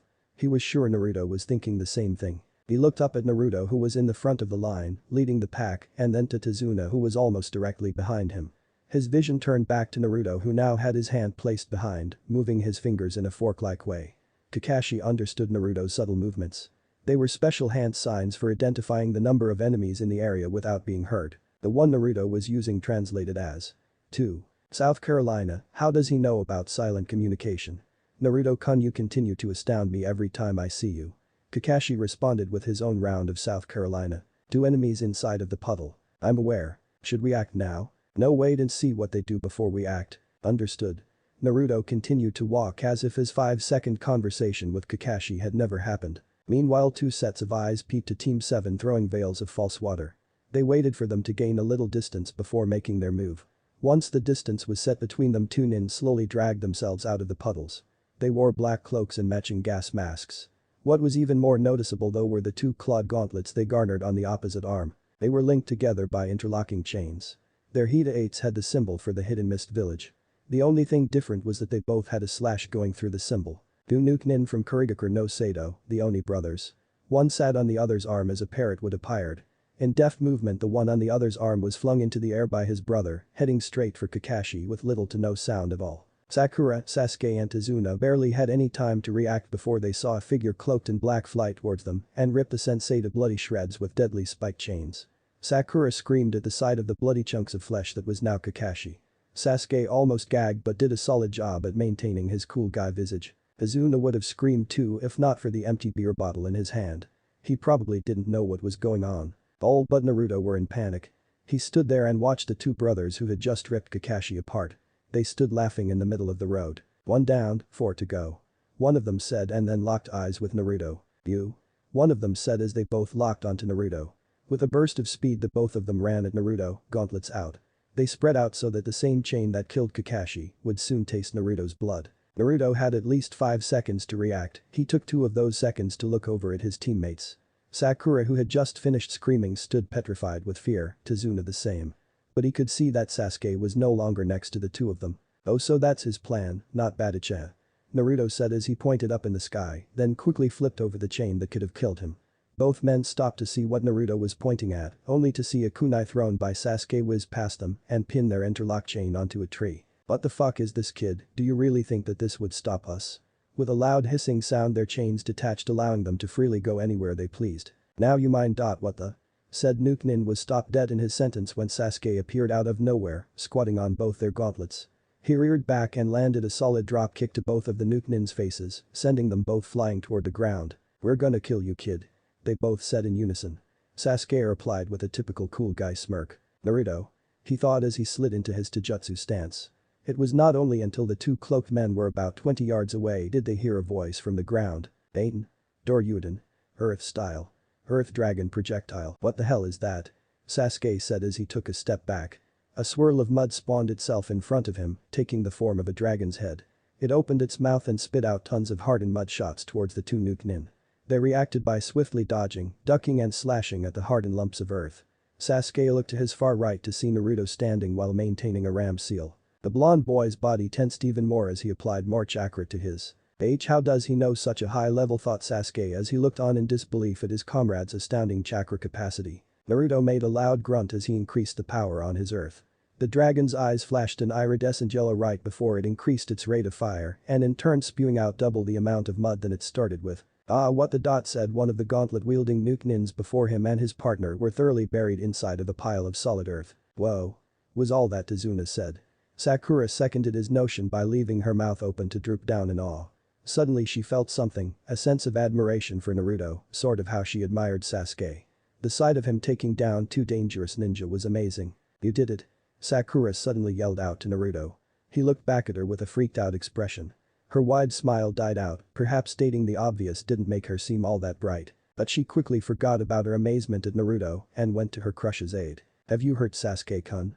She said as she ran up to him and cradled his arm, holding onto it like it was her heart. He quickly shoved her away with a grunt. What are we going to do now that Kakashi's gone? He said looking toward Naruto, who replied. Why don't you ask him yourself? What? Tazuna, Sasuke and Sakura said in unison. Naruto jerked his thumb at a cluster of trees and in a few seconds, to their surprise, Kakashi casually walked out, horn in hand. Everyone but Naruto's face fainted at his sudden entrance. Yo, what say we get those two out of that mud pile and figure out what's really going on? The two Oni brothers sat unconscious in a pile of mud that stopped at their heads. Kakashi put some smelling salts near their noses. They wrenched back and yelled out in disgust. Bowser and Mizu, the two Oni brothers, care to explain what you're doing here? Both brothers looked up to see who was speaking. They found themselves staring at the eye of the copycat ninja, Hada Kakashi. How the hell are you still alive? I thought we killed you? Said Gauza, he was the one on the right. Kakashi chuckled in a way that was slightly dark. Gauza struggled to release himself from the mud but stopped when he realized that his actions were null and void. I'll ask again, what were you doing here? We're not telling you a damn thing. This time Mizu answered. He was the one on the left. The gas mask he wore gave his voice an influence of static and the Nuke Ninja's words came out harsh and disrupted. Naruto watched Kakashi's interrogation from atop a tree branch. A sigh of boredom escaped his lips as he brought attention from his sensei to the sky. He closed his eyes, but he could still hear the faint sound of the two missing ninjas' voices. Sasuke sat on a branch on the opposite side of the tree. Seeing as how the tree was fairly small, Naruto and Sasuke weren't really that far away from each other, just close enough to hear each other's words. Hey dope, what do you want? Naruto said, opening one eye. I was trying to sleep. He heard Sasuke suppress a growl. Then there was a pause. What did you do to catch the Oni brothers? Where did you learn that technique? Sasuke said while arrogantly cocking his head to the side. Well, wouldn't you like to know? Yeah, I would. Naruto thought for a moment. He didn't have anything to do while Kakashi got the information out of those two Oni brothers and needed something to do to pass the time away. Usually talking with Sasuke wasn't something he would normally do out of interest, but every now and then it was fun to see a stuck-up Uchiha not get what he wanted. Okay, then I'll tell you. I learned it from a scroll. He said with a grin. Teach it to me. No. Naruto chuckled from his prone position on the branch as he heard Sasuke suppress another growl. I'll tell you what, I won't teach it to you, but I will tell you where to get the scroll form. Tell me already, you dope. Pause. The Konoha Jutsu archives. Naruto said blatantly. There was no response from Sasuke, much to the delight of Naruto. I thought so, he said. Sakura sat next to Tazuna, simply admiring the spectacle with raven hair. A sigh comparable to Naruto's passed through with her breath. Sasuke looks so cool right now, even Naruto looks kind of nice too. What could they be talking about on that tree? I want to be over there, and how come I always get stuck next to this creepy old drunk, she thought to herself while laying Tazuna. There was a sudden yell from both Oni brothers over Kakashi. All heads turned in the direction of their sudden outbreak. Sakura nearly jumped into Tezuna's arms from the noise. They all came to see the Oni brothers passed out and buried to their heads next to a tree. Kakashi adjusted the part of his headband that covered his left eye. "Are sensei done?" Naruto asked, walking up to the one-eyed. He eyed the heavy gauntlets the Oni brothers still wielded on their opposite arms. He eyed them with a keen eye. "This could come in handy," he said as he unlatched and slipped both gauntlets of the brothers' limp arms. He took a scroll out of his pack and laid the two gauntlets on the open paper, and with a few quick hand seals the two metal accessories disappeared in a small cloud of smoke. Now that Naruto's finished, shall we be on our way?" Kakashi said with a patented eye smile. The sound of bugs and little animals filled the part of the forest. Greenery was everywhere. The air was thick and humid, wet, hot and hard to breathe in. Larxene walked on a nature-made road with stiff limbs. Her muscles ached and her lungs burned, they burned more and more with every agonizing output of carbon dioxide that was released from her lungs. "Damn," was all she said as she said, swatting away small branches and leaves from her face. "Damn, I'm so hungry." Her stomach attested to that fact with a loud growl. She punched it to get it to quiet down. After a few minutes of walking she came upon a large clearing in the middle of the forest. The smell of food fluttered in the air and it danced in front of her nose, tantalizing her to come closer. Without hesitation she followed and came across a series of tents. Next to those tents were racks of equipment, swords, daggers, and small shields were lined up along the racks. "What is this, tents and weapons? These guys might be bandits." Larxene inspected through the camouflage of trees, waiting to see if anyone would come out. She heard voices coming from the tents so she knew that there were people in there. Her stomach gave another loud growl. She looked down with a bright blush on her face, what she was blushing from is a mystery. Screw this. She walked past the tree into the clearing, but as she got closer to the tent another smell entered her nose. It was ripe, distinct, and dirty. It danced around the perimeter of the tents. It wasn't a good sign at all. If this certain smell wafted around a gang of bandits' campsite, then there must have been women around. For the sight smelled of sex. A smell that Larxene never thought she would get used to. Whenever her brother and his lover, who was part of the psyche herself, would get together, she would always smell it. She definitely recognized it, she didn't like it, but she recognized it. She took a step back away from the tents, trying to get away from the smell when she bumped into something hard. "Well, what do we have here?" said the gruff voice of a man from behind her, and by the feeling on her back that man was built like a brick house. "It not what you think." Turning around slowly she saw a tall man, around 6'7" towering over her. He wore no shirt, all that he handed on was a pair of blue pants. "Hey little girl, you lost, come with me in my tent. I've got a map or maybe you can stay with us and we'll help get where you're going." She took a step back, fully aware of what would happen if she even took a step in that tent. She cocked her head. "No. What? Come on, me and my friends can help you." He signaled toward the other tents and out came 4 other bandits, all sweaty and smiling. "Hey looky here guys, we got ourselves a fresh one." The supposed leader yells at the other guys. The rest of his gang all declined. "No way, I'm good with this one. For now." One of them said, earning him a laugh from the others. They all agreed with him as they went back into their own respective tents. "See, my friends are all friendly, you've got nothing to fear." "I said no," Larxene said in reply. "But your clothes are all ripped up, I can get you a new pair, what do you say little lady?" he asks, putting up his most disarming smile. She played along and put up her most innocent lost girl face ever. Really, you'll help me?" Can I know your name?" "Sure," he said with a perverted blush on his face. "I'm Ganyu Shisen, so how about we go in my tent so I can get you some new clothes?" Well Ganyu-san. You can go to hell." She delivered a solid punch to his face, causing him to stumble backward into the many racks of weapons. The clatter of steel on steel attracted the attention of Ganyu's comrades. She stepped closer to the prone bandit leader. "You know it's people like you who give men a bad name. What type of sick twisted man are you? Did you think I was stupid or something? As if I'd just go into your tent because you asked." She picked him up by the neck in a sheer display of strength. "What the hell? Are you?" he spat out through a partially crushed windpipe. The rest of the bandits just stood there paralyzed with shock, a girl lifting up their leader with nothing but an arm.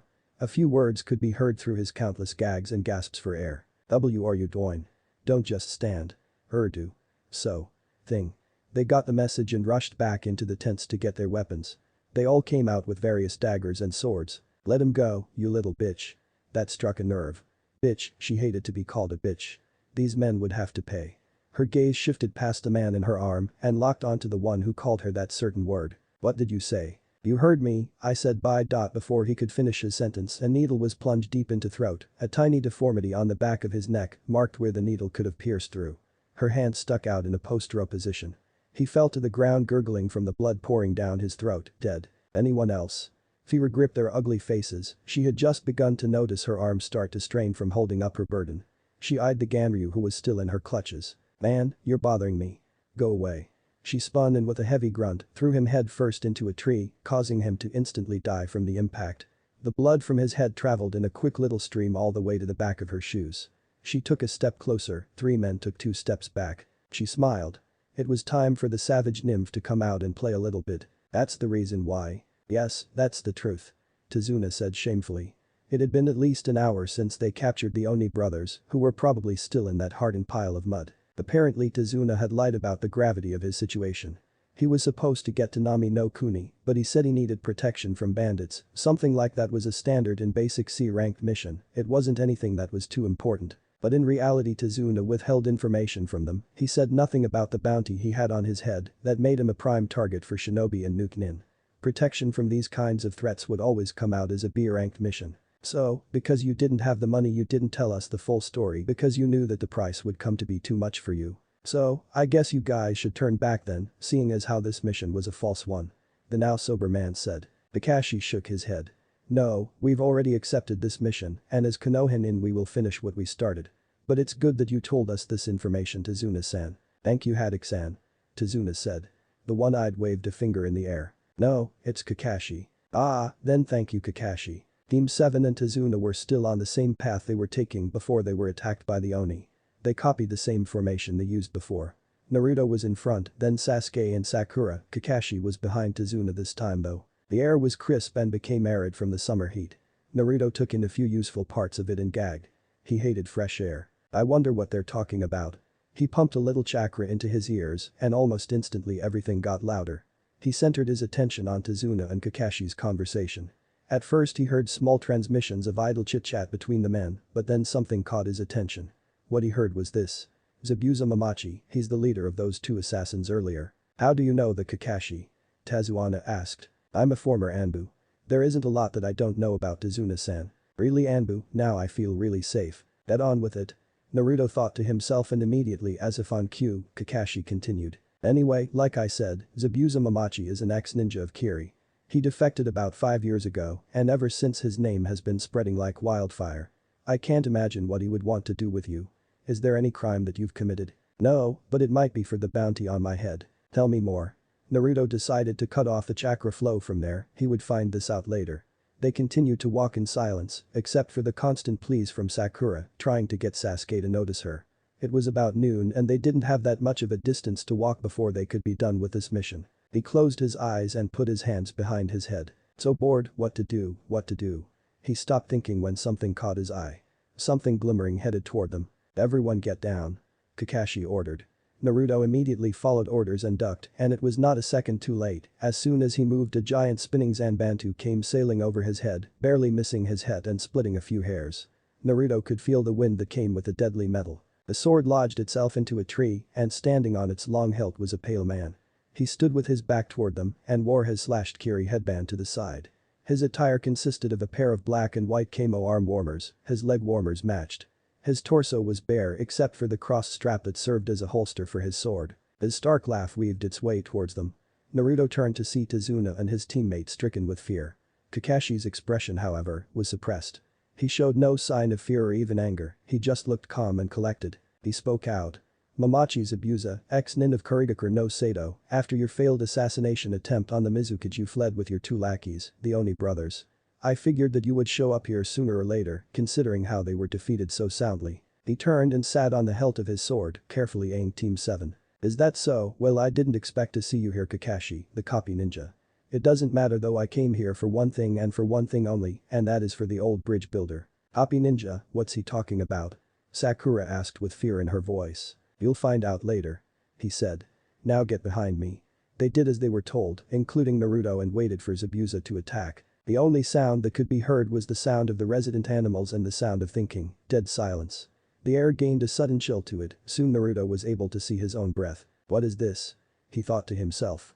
Zabuza stood up, tall and lanky, swaying a little bit from side to side. He placed his hand on the hilt of his massive weapon and disappeared. This will all be over quickly Tazuna. Naruto, Sasuke and Sakura circled Tazuna in response to Zabuza's comment. His voice came seemingly from everywhere at once. It was as if he projected himself into the deep mist. The sun's rays were blotted out by the sun, a few strands of its light pierced through the dense fog. His voice came again, but it rushed past their faces as if it came with the wind. Why so silent, Kakashi, are you thinking? What is this? Zabuza's planning something big. Naruto, Sasuke, and Sakura, you'd better be on your guard. Kakashi thought to himself. He's not the one doing this, Kakashi, there's someone else here. Naruto's voice came from afar and was seemingly gaining distance. I'll try to find whoever it is that's doing this. Kakashi nodded in Naruto's direction, even though he couldn't see him, he knew where he was going. He heard the swift sound of Naruto jumping off into the distance in search of Zabuza's associate. Be safe, Naruto-kun, now to the task at hand. Kakashi had to redirect his thoughts and focus on the battle at hand. He felt Zabuza's presence right in front of him. He whipped a kunai just in time to block the huge blade of the Nukenin's blade. Zabuza became visible in front of him. The clang of metal sounded off in the distance. Sakura, Sasuke. Kakashi said, not taking his eyes off of Zabuza, I'll buy you some time, in the meantime head towards our destination and make sure Tazuna is alive. He heard a muffled voice that sounded like Sasuke. How? We can't even see out here. Kakashi didn't respond. Kakashi, you shouldn't take your mind off the battle, it could prove to be Zabuza's presence disappeared and reappeared behind Kakashi. Fatal. Zabuza said. Pain shot through Kakashi's eye, the pain cut through his ribs and splattered his blood along the dusty, mist-shrouded road. He was sent flying and crashed onto the ground. Naruto stood alone in the weird mist that somehow covered the huge area he was in. It was illogical in his mind, he had run at least a mile away from Kakashi and the others. There was a faint chakra signature that caught his attention, and upon following it, it led him here to this spot. The weird thing was that the hat that was being used to cloak Zabuza's movements had such a far range, it couldn't have spanned out this far. It was illogical. He barely followed the faint signature, wondering about the blankness. This is strange, this isn't normal. There aren't any cloaking techniques from Kiri this big, so that must mean that whoever is doing this isn't resident in Osato. He cleared his mind and sent his chakra out in pulse-like waves. It was a way of finding foes that were invisible to his eye. He called it chakra sonar. By sending his chakra out in a pulse, he could feel for any other chakra signatures in the area. If there was another chakra signature than his own, his chakra would spike, and when it came in contact with another person's chakra, he could in turn track down the chakra irregularity in order to find who he was looking for. On with the story. Naruto sent out a series of chakra waves. In a few seconds he felt something, but it was faint. Whoever this person was obviously was an expert in chakra control. Whoever this guy is, he must be good at hiding his chakra signature. His head popped to the left when he felt a chakra spike a couple meters from him. But not good enough. He took out 3 kunai and whipped them into a nearby bush. He smiled when he heard a man yell. There's no use hiding, I know you're there. The man responded. Oh. Oh yeah, well. A gust of wind rushed past Naruto's face. How about this? The voice of a man came directly behind him, and to avoid danger he jumped forward and out of the way. He stumbled up and turned to see a man. He had long brown hair, a fair build and brown eyes. A disarming smile was plastered on his face as he stood there waving. He wore an outfit that Naruto knew all too well, a long black trench coat that was zipped down and left open, revealing a bare chest. It was a fairly muscular one at that. His smile baring his white teeth. Naruto's eyes went wide with something that resembled fear, but if he was correct it was more like anxiety. Psyche. Naruto said under his breath. That's right, Namikaze. Said the brown-haired organization member. How he heard Naruto would remain a mystery. You know what I'm here for, so just come quietly. Naruto smirked. I could have sworn Larxene said the same thing and she's dead now. Naruto didn't want to give any information about her just yet, he would find her and interrogate her if it killed him. The man's eyes also went wide. You were the one who killed Larxene. He bent over laughing and held his stomach, serving only to irritate Naruto. Naruto yelled and dashed toward the man, giving him a solid punch to the face. The force of the blow sent him flying into a tree, which he got from and dusted himself off. Nice punch. He said, holding his chin. I guess that means that you won't be coming without a fight then. Fine, then before I defeat you I'll tell you my name. It's Marluxia, remember it. With a flash of speed disappeared right before Naruto's eyes. Alright fine, Naruto said with the same confident smile on his face. Then you remember this, my name is Namikaze Naruto. Naruto said before he disappeared as well. Kakashi panted heavily, all he could do was block and dodge Zabuza's massive swings. He ducked hard and just fast enough to avoid getting his head cleaved off. Trading blows was one thing, but trading blows in that was near to impossible. He heard Zabuza's voice echo in the distance. What's wrong, Kakashi, why don't you use that eye of yours? Kakashi ducked another swipe from Zabuza's blade. Damn, I can't do anything in this mist, and all that I have used to disperse hasn't done me any good. I didn't want to use this, but I guess there's no other choice. He placed his hand on his 8, pulling it off of his left eye. I didn't want to use this abuser, but you forced me to. He opened his eyes revealing a red and black pupil with 3 black surrounding it, the Sharingan. Ah, it seems that you're finally serious. Zabuza came in from the left, but Kakashi stopped him, blocking the sword with the blunt edge of his kunai. He then quickly grabbed onto Zabuza's arm. Now the real battle begins with his free hand began to make seals with one hand. Oten. Doryu Taiga Earth Flow River, Kakashi stomped his foot on the ground and in an instant the ground underneath Zabuza turned into mud and exploded into a flowing river of mud, blasting Zabuza back into the deep mist. Kakashi immediately followed up with another round of hand seals. Oten Kekkei. Doryu Daumu. Earth Barrier. Earth Dome Prison, Kakashi slammed his hands on the ground, pumping gallons of chakra into the muddy stream. It solidified and swirled around Zabuza making a solid dome of stone. I'm still not done. This time without the use of hand seals and his hands still in the ground, Kakashi took in a deep breath. Enden. Fireball, he exhaled a huge jet stream of white hot flames that formed a fireball towards Zabuza's earth prison. He felt the heat of the flames as they exited his mouth, then he slid his headband back over his eye. The torrent of fire closed in on the dome ensuring Zabuza's doom, or they would have if not for the words that Zabuza uttered. The earth dome began to rumble, small vein-like cracks appeared, and little tendrils of water gushed out. Suryuiden no Jutsu. Water dragon projectile technique, Zabuza yelled. A dragon made of pure water erupted out of the front of the stone dome and smashed directly through Kakashi's fireball, heading straight for the one-eyed copy nin. Shit. Kakashi removed his hands from the ground and jumped out of the way. Zabuza freed himself, and the fight would be escalated to higher levels now. A creepy laugh sounded from where Zabuza was. Is that the best you got? In the thick mist all Kakashi could see was a huge sword coming at his face. It cut through the wind and came with Zabuza's killing intent. Kakashi dodged to the side and gave Zabuza a devastating spin kick that went straight through his face. Kakashi's eyes widened when Zabuza's face turned into water. It was a water clone. Kakashi searched for his opponent until he heard a peculiar whisper. He looked down at his feet only to see a foreboding shadow growing bigger at his feet. What the hell? Kakashi looked up to see Zabuza cascading down on him, preparing to hack him in half with his giant Zankanto. Zabuza's bandaged mouth grinned under its wraps as he made his descent. Kakashi. He split Kakashi down the middle with extreme force, creating a shockwave on impact with the ground. Zabuza's smile disintegrated when he saw Kakashi's body turn to water just as he did. You mirrored my movements, clever. Zabuza said. A low rumbling came from underneath him. Kakashi's fist burst through the ground hitting Zabuza square in the face, causing him to lift off the ground, but before he could touch back down, said copy nin kicked him in the torso, sending him flying. He smacked against the hard trunk of a tree, breaking a few ribs in the process, but he quickly got up and slid back into his taijutsu stance. Both panted heavily and were at a brief loss of breath, but soon they charged at each other again, trading quick blows of taijutsu and Kakashi, those genin of yours won't be safe for long. Zabuza said as he continuously hacked and slashed at Kakashi. He missed all but 2, they were minor cut but they were in all the wrong places.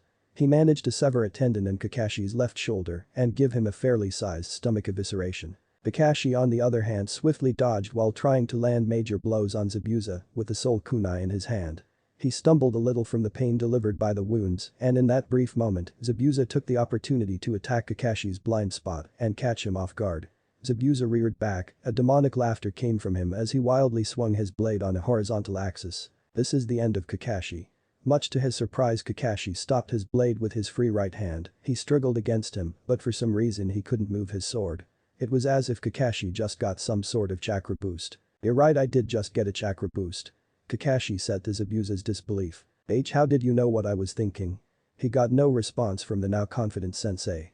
All he got was Kakashi rearing his head back in order to move his headband off of his eye for the second time. The Sharingan, it was the Uchiha clan bloodline limit.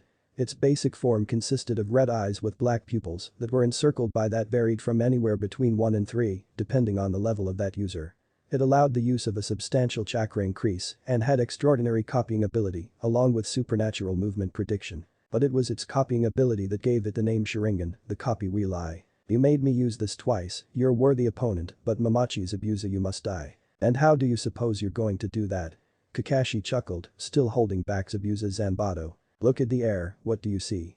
Zabuza concentrated and focused on what Kakashi had said, his eyes widened when he realized that the thick mist was no longer in the air, it was completely gone. I see you get my point, I can use my Sharingan now. Naruto currently found himself on top of a large lake, staring down the carefree Psyche member. They had been fighting for at least 30 minutes, which is actually a long time if you think about it. His plan was working out perfectly. The Marluxia used was actually flawed, for some strange reason that weird mist, which he conjured up had a widespread perimeter, but it had to travel with him. He noticed not too long ago when they were trading blows he managed to get away and escape the mist, but as soon as Marluxia found him the mist returned. His plan was not to help himself but to help Kakashi. He knew about Kakashi's Sharingan, and he knew that a technique like this would be able to defeat it as well. He planned to move away from Kakashi and the others in hopes that he would have soundly beaten Zabuza by then. But right now Kakashi wasn't his main priority, he had to divert his full attention to fighting Marluxia. In front of Naruto stood Marluxia on the surface of the water, his entire aura had changed. At first he had a goofy and carefree appearance about him, but it seemed to Naruto that he found his resolve for he stood with a determined and crazed expression. The weapon he wielded also surprised Naruto, it was a weapon that Marluxia didn't need to wield. Surrounding him were multiple rings of what looked to be cherry blossoms, but these sakura were white. Where they came from also confused Naruto, they seemed to condense themselves right out of the mist surrounding him. "What are those things?" Naruto asked. Marluxia chuckled at Naruto's ignorance. "Fine, I'll tell you if you really want to know. I'm called the White Sakura for a reason, because of these things right here," he said while pointing at one of the rings. "This isn't any normal mist, this mist is actually my weapon. You see when I super cool the water vapor in the air with my chakra, I can make sharp little ice droplets. But these I can attack you from a distance at will. But the reason for my name is because when I attack with these little droplets, they flow like cherry blossoms in a breeze, and when the light hits them, they shine a brilliant bright white, hence the White Sakura. Is that enough?" "Actually, yeah it is," Naruto said. "Good. Now die." Marluxia extended his arm and as if almost on cue, the rings around him all struck out like tentacles. Naruto activated his geostigma making his eyes gain and retain an orange tint before he charged straight toward the 4 tentacles of loosely compacted ice in front of him. No good. He sidestepped to the right to avoid the first barrage. He continued to charge in, the second came, this time he arched his body and ran low, going completely under it. Marluxia laughed and sent the last 2 tendrils of ice at Naruto, simultaneously. Naruto counters by coming to a solid and eventually sliding under the surface of the water. If you're wondering, Marluxia fight similar to the way Byakuya Kichiki and Gaara fight. That won't work. Marluxia said as he sent all 4 barrages of ice into the water, his eyes widened before he was hit with a blast of water from underneath him, launching him into the air. There was a slight change in momentum, and Naruto took his chance to attack. Before Marluxia could react Naruto was above him, performing several front flips. Using the speed of his flips, he switched into an enhanced axe kick in an attempt to crush the Psyche member's skull. The kick came hard, fast, and most of all sharp. Sharper than most bladed weapons in an ordinary ninja's arsenal. That kick was beautiful, sure to land on its mark. It was Naruto's surprise attack and it was blocked, hard, unexpectedly hard. Naruto pumped a considerable amount of chakra into that kick and yet it was stopped by this black-clad freak of nature without so much as a single cringe. Naruto's eyes went wide with disbelief. "Why don't you use the Kekkei Genkai of yours in a proper way?"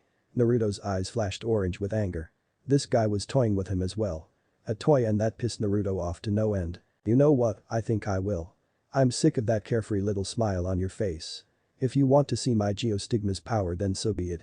A ring of solid orange encircled Naruto's pupil, he meant war, rage would fuel his actions, and all rational thought would submit to the power in his eyes. Naruto was so engrossed in his rage that he failed to notice the black-clad foot rushing for him and hitting him dead center in the gut. Before he knew it he was going down in a downward spiral, heading for the harsh and choppy water below. "Damn you." He spat out before flipping over and landing on the water. Marluxia landed a couple of yards away from him, awaiting his approach. Thousands of minuscule ice shards flowed around him in a shower of pure white. There was a brief pause as they both waited for the tension to build. The wind blew, the tension grew, they both made their move. Marluxia was the first to move. A shower of white stormed for Naruto, a simple tactic of overpowering was his game. "That's it, those ice shards do nothing. My Kekkei Genkai gives me the power to manipulate almost any form of matter as long as there's a sufficient amount of my chakra infused within it. So in other words, I can do something like this." Naruto extended an open hand out and suddenly a wall of water formed in front of and solidified, blocking the wave of ice from hitting. Feudal Naruto was cut off when Marluxia appeared past the wall, almost right next to him to be exact. He grabbed the loose sleeve of Naruto's jacket and flung him straight through his own ice wall. Naruto reacted by flipping over and touching the water and flinging several arc-shaped blades of water at Marluxia. "So this is the power of the geostigma, too bad that it was given to someone like you," he said while dodging all of the pressurized blades. try this. He raised his hand in the air, suddenly ice particles began to form above him, this time not in small numbers, they were much bigger in quantity. A vortex of light refracting ice floated above him. He smiled viciously and water began to swirl at his feet. Hanami. Cherry blossom viewing, as if on command a huge tidal wave of frozen fury came rushing at Naruto. Freezing over the surface of the lake giving it a fresh new coat of frost. Naruto was hit by a furious blast of ice. The attack was far too large for him to block, before he knew it his body went cold and numb from the ice. The tiny pieces of ice ripped and hacked at him, took little bits of his skin away, showing him no mercy. He kept his eyes closed to keep them from getting affected by the frozen shrapnel. It was a useless tactic, if any piece of ice decided to go through his eye then it would, and a thin layer of skin wouldn't protect his eyes at all. This onslaught continued on for several minutes, to him it felt like hours.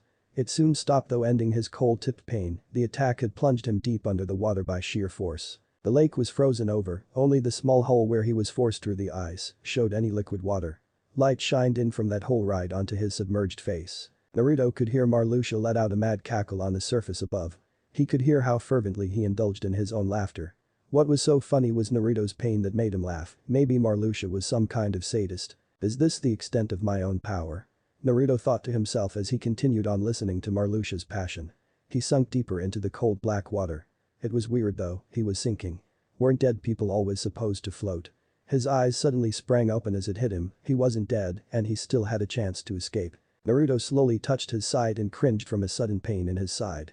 Through the murky depth of the water he could see a trail of blood floating to the surface of the water. Great, he thought, my blood floats, but I don't, what a ripoff.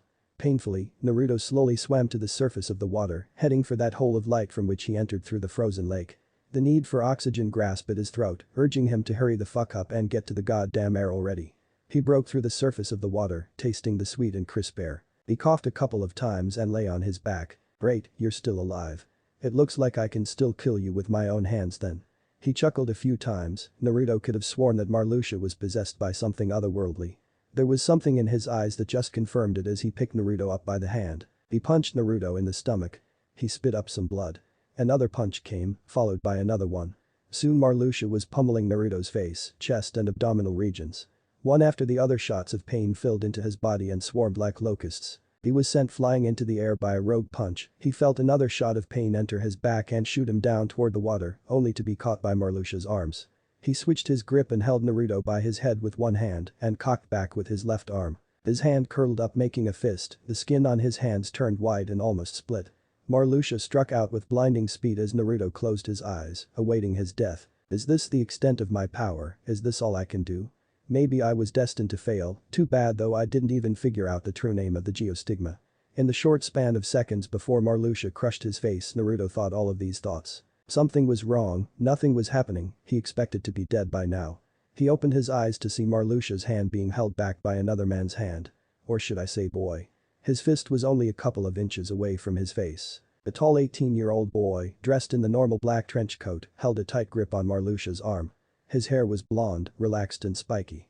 He wore a solemn expression on his face and his emerald green eyes burned with rage. He had a muscular build and was stable in stature. His face was familiar to Naruto, like he had seen him before. He looked like someone. He knew. This boy looked like Larxene. Marluxia. He spoke. That's enough, return back to the base.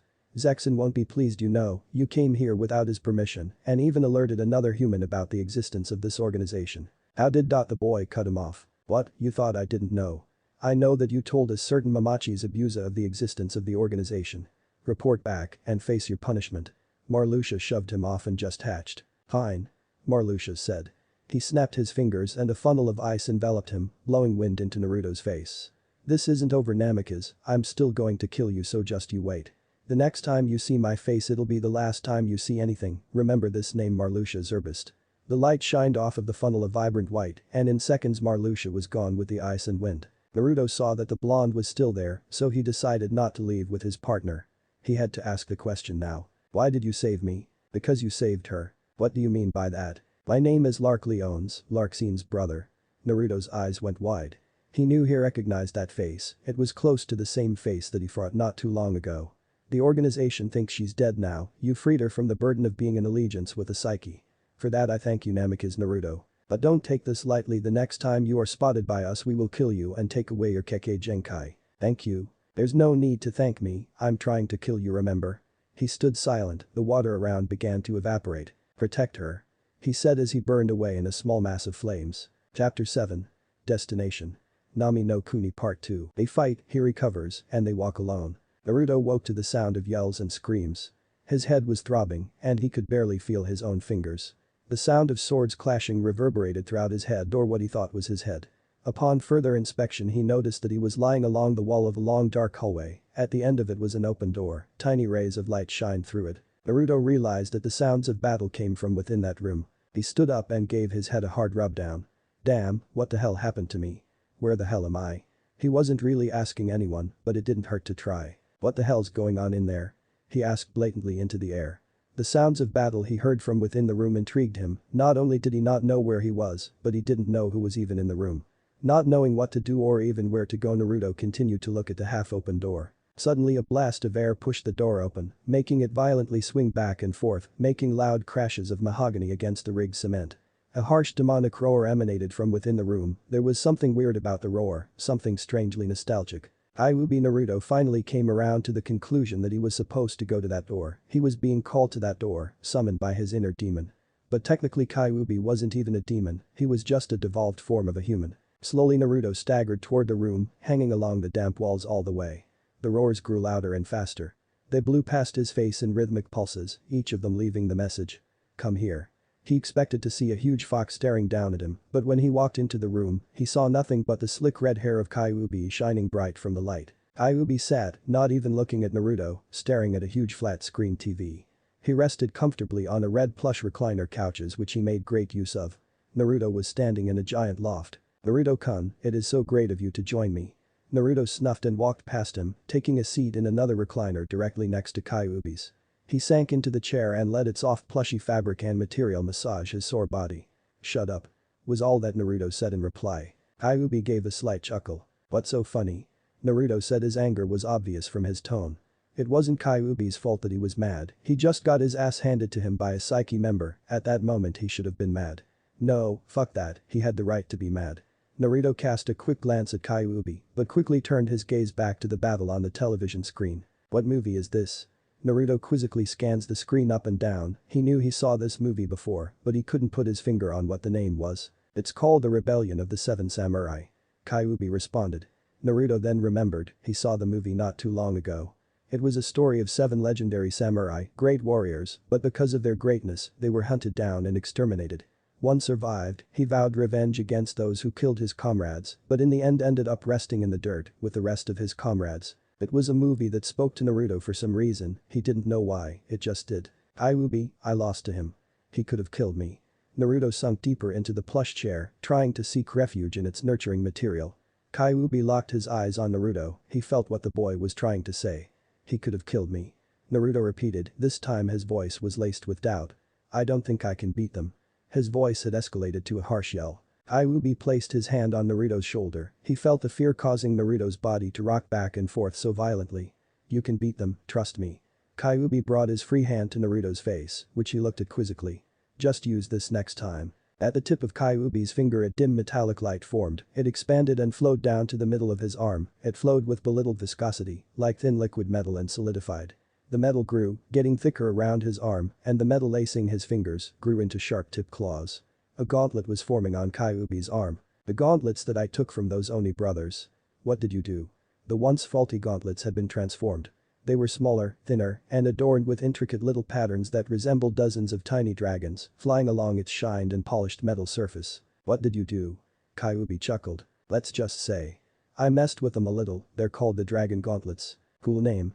Don't you say anything bad about the name or else. Thank you, I thought that you needed a weapon to fight with, so I made some minor adjustments. Lightweight and durable metal, more flexibility within the finger slots and a kick-ass paint job. Naruto observed his new weapon and quickly swiped it from Kyuubi. With a deft motion he slipped it on, feeling the gauntlet's soft inner lining as it caressed his hand. Perfect fit. Hey, by the way, how did you get your hands on the material to make these? Kyuubi tapped the gauntlet surface, creating a distant ping. In a matter of seconds the metal began to slowly evaporate. You made it out of chakra, and through me being in direct contact with the scroll I was carrying with you were able to mold them to your will. Kyuubi responded with a nod of confirmation. His new killing tools allowed for him to lighten up his mood. True, he did feel better, but he still felt a little sour from the beating he just received. Nevertheless, he felt a little better. A familiar pressure made its way to his shoulder. It was Kyuubi's hand. "Now, go forth and return to where you should be." With a smile on his face, Naruto stood up and walked back to the door from whence he came in. He stopped before walking out. Kyuubi had turned back to his movie. Kyuubi, about that name, I'd rather call them the Spitfire Gauntlets. Kyuubi just waved him off, signaling for him to do so with the gauntlets as he himself willed. Naruto chuckled aloud and left Kyuubi alone, with the soft click of the door closing being the last sound he heard Naruto make. Kakashi currently had the upper hand. Momochi's abusa was finished. It was his time to leave this earth, so said Kakashi's Sharingan. He currently had the X-Nin pinned up against a tree. He was drenched from the suitin he just hit him with and was panting from fatigue. How is it that you can tell what I'm doing before I do it? Can you tell the future or something?" Zabuza said in a very battle-withered voice. His massive sword stood erect in the ground 20 meters from where the two Jounin were positioned. Kakashi leaned in closer to Zabuza, giving him a closer view of his Sharingan. "Yes, I can see the future, and I can see that nothing but death waits in your future." He held a kunai to his throat, applying a little pressure so that he could draw blood. "Who are you working for?"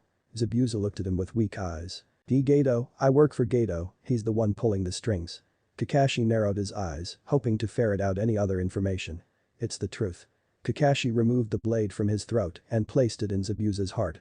He pressed into his exposed flesh, making Zabuza utter an annoyed grunt. "You're a nuke and you deserve to die, and I'll be the one to make sure you're labeled as deceased in my bingo book." Kakashi's threat didn't seem to completely drill its way into Zabuza's head, for by Kakashi could see through Zabuza's mask, the ex-nin of Kurigakure no Sato was smiling. Laughter ensued shortly after.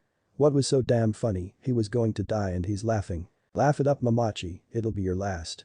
He cocked back and raised his weapon above his head. He could hear his own breathing, he was tired and his body could have used some rest. Zabuza's laughter grew even louder, into a maniacal cackle. "Ui Kakashi, kill me," he yelled, his haggard face was lined with sweat at the forehead. Zabuza had gone to the point where death was the only option and his only source of freedom. As it seemed to Kakashi, Momochi Zabuza wanted to die. "Have it your way, time to die." The kunai swiftly cut through the air, guided by Kakashi's hand and sure to hit its mark. But the strike fell short. Kakashi had stopped right before plunging the blade of his weapon directly into Zabuza's heart. He turned back to look at Tazuna and his two students. Sasuke and Sakura stood looking in the distance waiting for their sensei to kill Zabuza. Tazuna stood in between them, the shaking in his knees had stopped for he was no longer afraid, he knew Kakashi would kill Zabuza. There was something odd about them though, Sakura was still shaking as expected, but it was to his surprise that Sasuke was also doing the same. The proud Uchiha was shaking in his trousers, but not from the amount of killing intent Kakashi and Zabuza pumped out, but from what he saw in his sensei's eye. "Sharingan," he quickly muttered. "He has the Sharingan. But how is that possible?" The crown bloodline of the Uchihas was possessed by someone other than an Uchiha. What was the point of it belonging to the Uchihas if other people would somehow get their hands on it? Sakura turned to her crush, making an attempt to ask him what was the matter, and wrapped her arms around his arm. Unfortunately for her, he shoved her to the ground without so much as a single glance. "Sasuke-kun, what's wrong with you?" "Nothing's wrong." He yelled back at her, causing to back away and keep some distance from her furious crush. It was pretty clear what the problem really was. Kakashi had the crown jewel of the Uchiha, and Sasuke had become frustrated over the fact that a person who wasn't an Uchiha obtained it, while he himself had no idea how to even activate it. He took pity on the raven-haired boy, he understood most of his confusion. The Cyclopean made an attempt to slide his headband back over his eye, but before he could finish the task he heard a voice in the distance. "Miserapa. Water release." Violent water wave. Before Kakashi could react, he was hit by a powerful jet of water, sending him a few meters away from Zabuza. Judging by how far he went and the power that hit him, Kakashi suspected that whoever assaulted him was either really weak or really far away. Kakashi-sensei Sakura screamed, trying to run to where he was. He stuck his hand out, signaling for her to stop. "But, don't come any closer, protect Azuna no matter what." She stopped at the sound of his voice. "Oh okay," she replied, walking back to Tazuna and taking her prior defensive position. Kakashi stood up, wiping himself off. He looked over at Zabuza, who had not moved since Kakashi had removed the kunai's blade from his throat. From Kakashi's perspective, it looked as if Zabuza was currently immobilized from any further movement, probably dead. It was probably the 4 needles protruding from his abdomen, leg, neck and chest that gave it away. Small trickles of blood exited from his tiny wounds, fatal shots. Yup, he was dead. Still, he averted his attention to whoever cast the. Panting heavily, he looked for the culprit. He saw a boy wearing a blue and brown battle kimono. He wore sandals and his face, adorned with a mask that matched that of a tracker nin's. Who are you? That need not be of your concern, I am nothing but a simple tracker nin. Here for the bounty on this man's head. He pointed towards Abusa's limp and battered body, said Nuke-nin's eyes had already rolled back in his head and he ceased to breathe. So please let me take him and I shall be of no trouble to you. The boy spoke in a gentle tone, it sounded peaceful and almost serene. He obviously didn't want to get into any altercations with them. Odd for a tracker nin, they were, most of the time, known for their devastating ruthlessness and stealth on the battlefield. Normally a tracker ninja would go in and kill their target along with witnesses without saying a word to them or them even noticing. But this one was an anomaly among tracker nin, this boy actually talked to the witnesses of his target's death, which was allowed by their code. Fine, you may leave with the body, I'll let you handle this from here on in. He gave a curt bow before disappearing in a flash of mist and reappearing before Zabuza's dead body. He hoisted his body on his back, flung his arm over his own shoulder. The boy stood there for what seemed like forever, like he was thanking Kakashi for not killing Zabuza when he had the chance. The sun cast a delightful ray of light upon both Kakashi and the tracker nin, it bathed them in the most fluorescent glow of yellow and white, the moment looked as if it was scripted like in a movie, it was far too surreal to be real. It was not until a small shadow cast itself upon the tracker nin did the amazing moment cease to exist. Kakashi looked to see what made the shadow, only to see Naruto in the air coming straight down on the small tracker nin. Pain. Kabushi Dai no Jutsu. Fire release. Great palm technique, with an open flaming palm Naruto came crashing down on the young boy, attempting to kill him instantly. His plan was foiled because the boy dodged at the last second, he jumped into trees and disappeared. The impact of Naruto's created a huge crater, scattering dust and debris everywhere. Who was that girl? Naruto asked. Kakashi lifted his eyebrow, his other eyebrow was now cleverly concealed by his hit eye. Who was she? He asked again. Girl, what girl? That tracker nin was a boy. Naruto moved his head back a little bit. No Naruto, that was a boy. This time Naruto put his finger to his chin while furrowing his eyebrow. He then shook his head and chuckled. Kakashi-sensei, I know that was a girl, I know a girl when I see one. At this moment he was walking out of his own crater. He dusted the small blotches of dirt off of his black pants, as if he wanted to remove the very fabric from his leg. Damn, this is going to stain, he said, not paying enough to Sakura, who was currently trying to talk to him. Every time she got in his face he would ignore her and turn the other way, but finally he submitted to her repeated ranting and spoke to her. What do you want? He said. The rest of their team had gathered in a circle, waiting for them to finish. Well. She paused for a moment, stuck in some sort of temporary daze, then spoke. Naruto-san, where were you and how come your clothes are all ripped and dirty? Naruto cringed at her question, it brought back memories of his fight with Marluxia, the real reason his clothes were so marred and crumpled. He looked away, but she followed his gaze, getting in his face and urging him to tell her. It's from that last I did. She shook her head and closed her eyes, making a distinction. Sound. No, that can't be it, your clothes are cut up for that. Just leave me alone. But. I just want to know about it. Naruto then fixed on her a piercing glare that made her back up with a scared yelp. He didn't need this annoying pink-haired thing bothering him at the moment. Zabuza had an associate, just leave me alone, you're so annoying. Sakura went wide-eyed, her eyes were as wide as saucers at the moment. She dropped her head, it was the exact thing Sasuke always said to her, annoying. Maybe she really was annoying, the matter was too much for her to handle. She hung her head down low and retreated away from Naruto and joined the rest of the team. Are you ready to go? Naruto confirmed it with a nod and walked over to his team. Let's not waste any time, we have to get to our destination before sundown. They took a couple of moments to recuperate from the effects of the battle. Each of them took several breaths to clear their minds. Let's go. Kakashi said. Zabuza was laid down on a soft plush couch by the tracker in youth that killed him.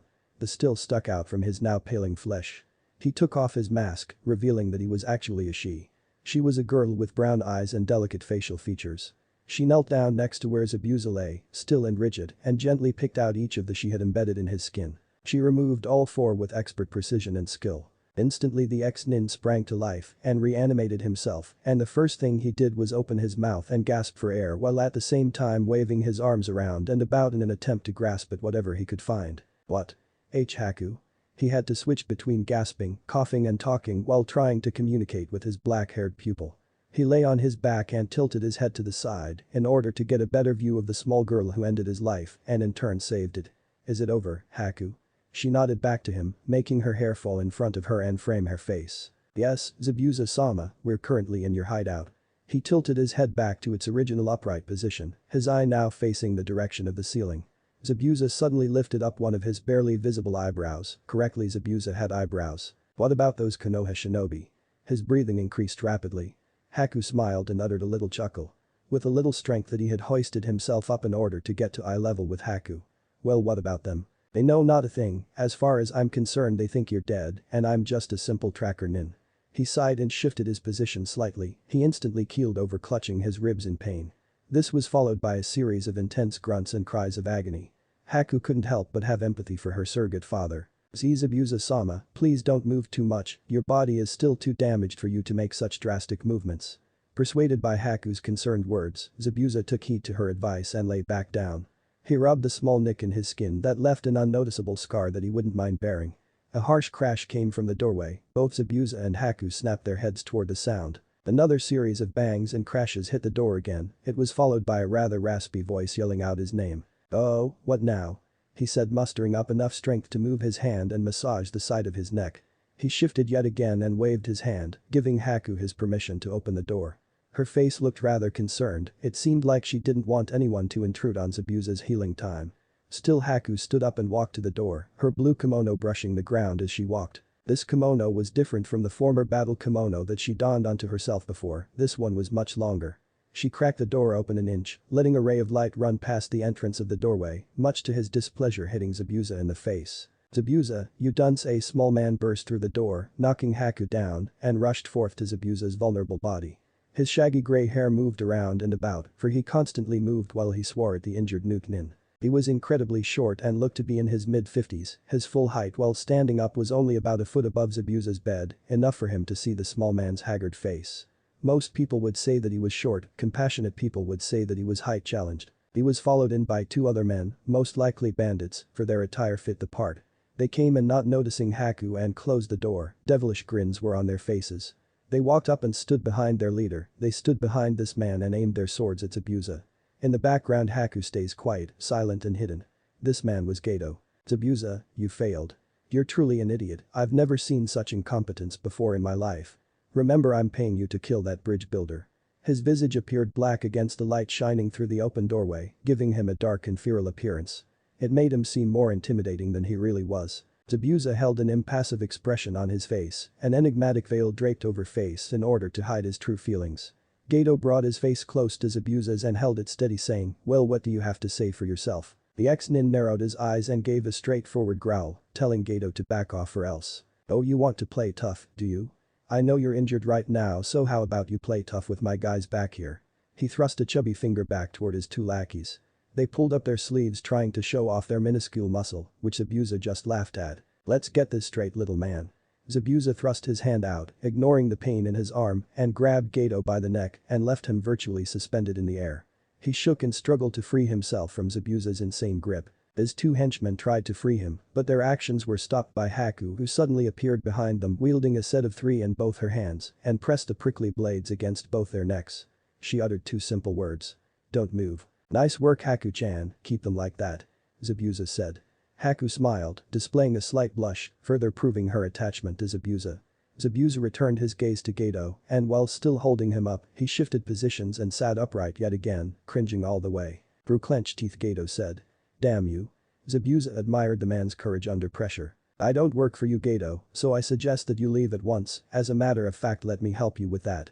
Zabuza slowly stood up, shaking the pain off of him, and walked over to an open window. With all his might, he cast the small man out of the window, but quickly pulled back so that he would realize that Zabuza was serious. Gato's limbs vibrated violently while he was suspended in the air, only hanging on to Zabuza's right arm. The room grew silent. All that could be heard was the shaky breathing Gato periodically gave out. On a tree directly parallel to them sat three crows, the messengers of death. They wailed in anticipation, waiting for a possible meal. "What do you want from me? Anything, I'll pay you." Gato jammed his hand into the pocket of his gray coat and pulled out several bills of money. He waved in Zabuza's face in an attempt to free himself. Zabuza's lips curled into a crescent smile, although it could not be seen. The look in his eyes spoke for itself. No longer did he want money, he didn't need that, he was already well financed as it was. Instead, he wanted something else. Zabuza wanted power, and he already had a way to obtain it. His grip on Gato's neck increased, causing the small tyrant to go into a series of chokes, gags, and gurgles.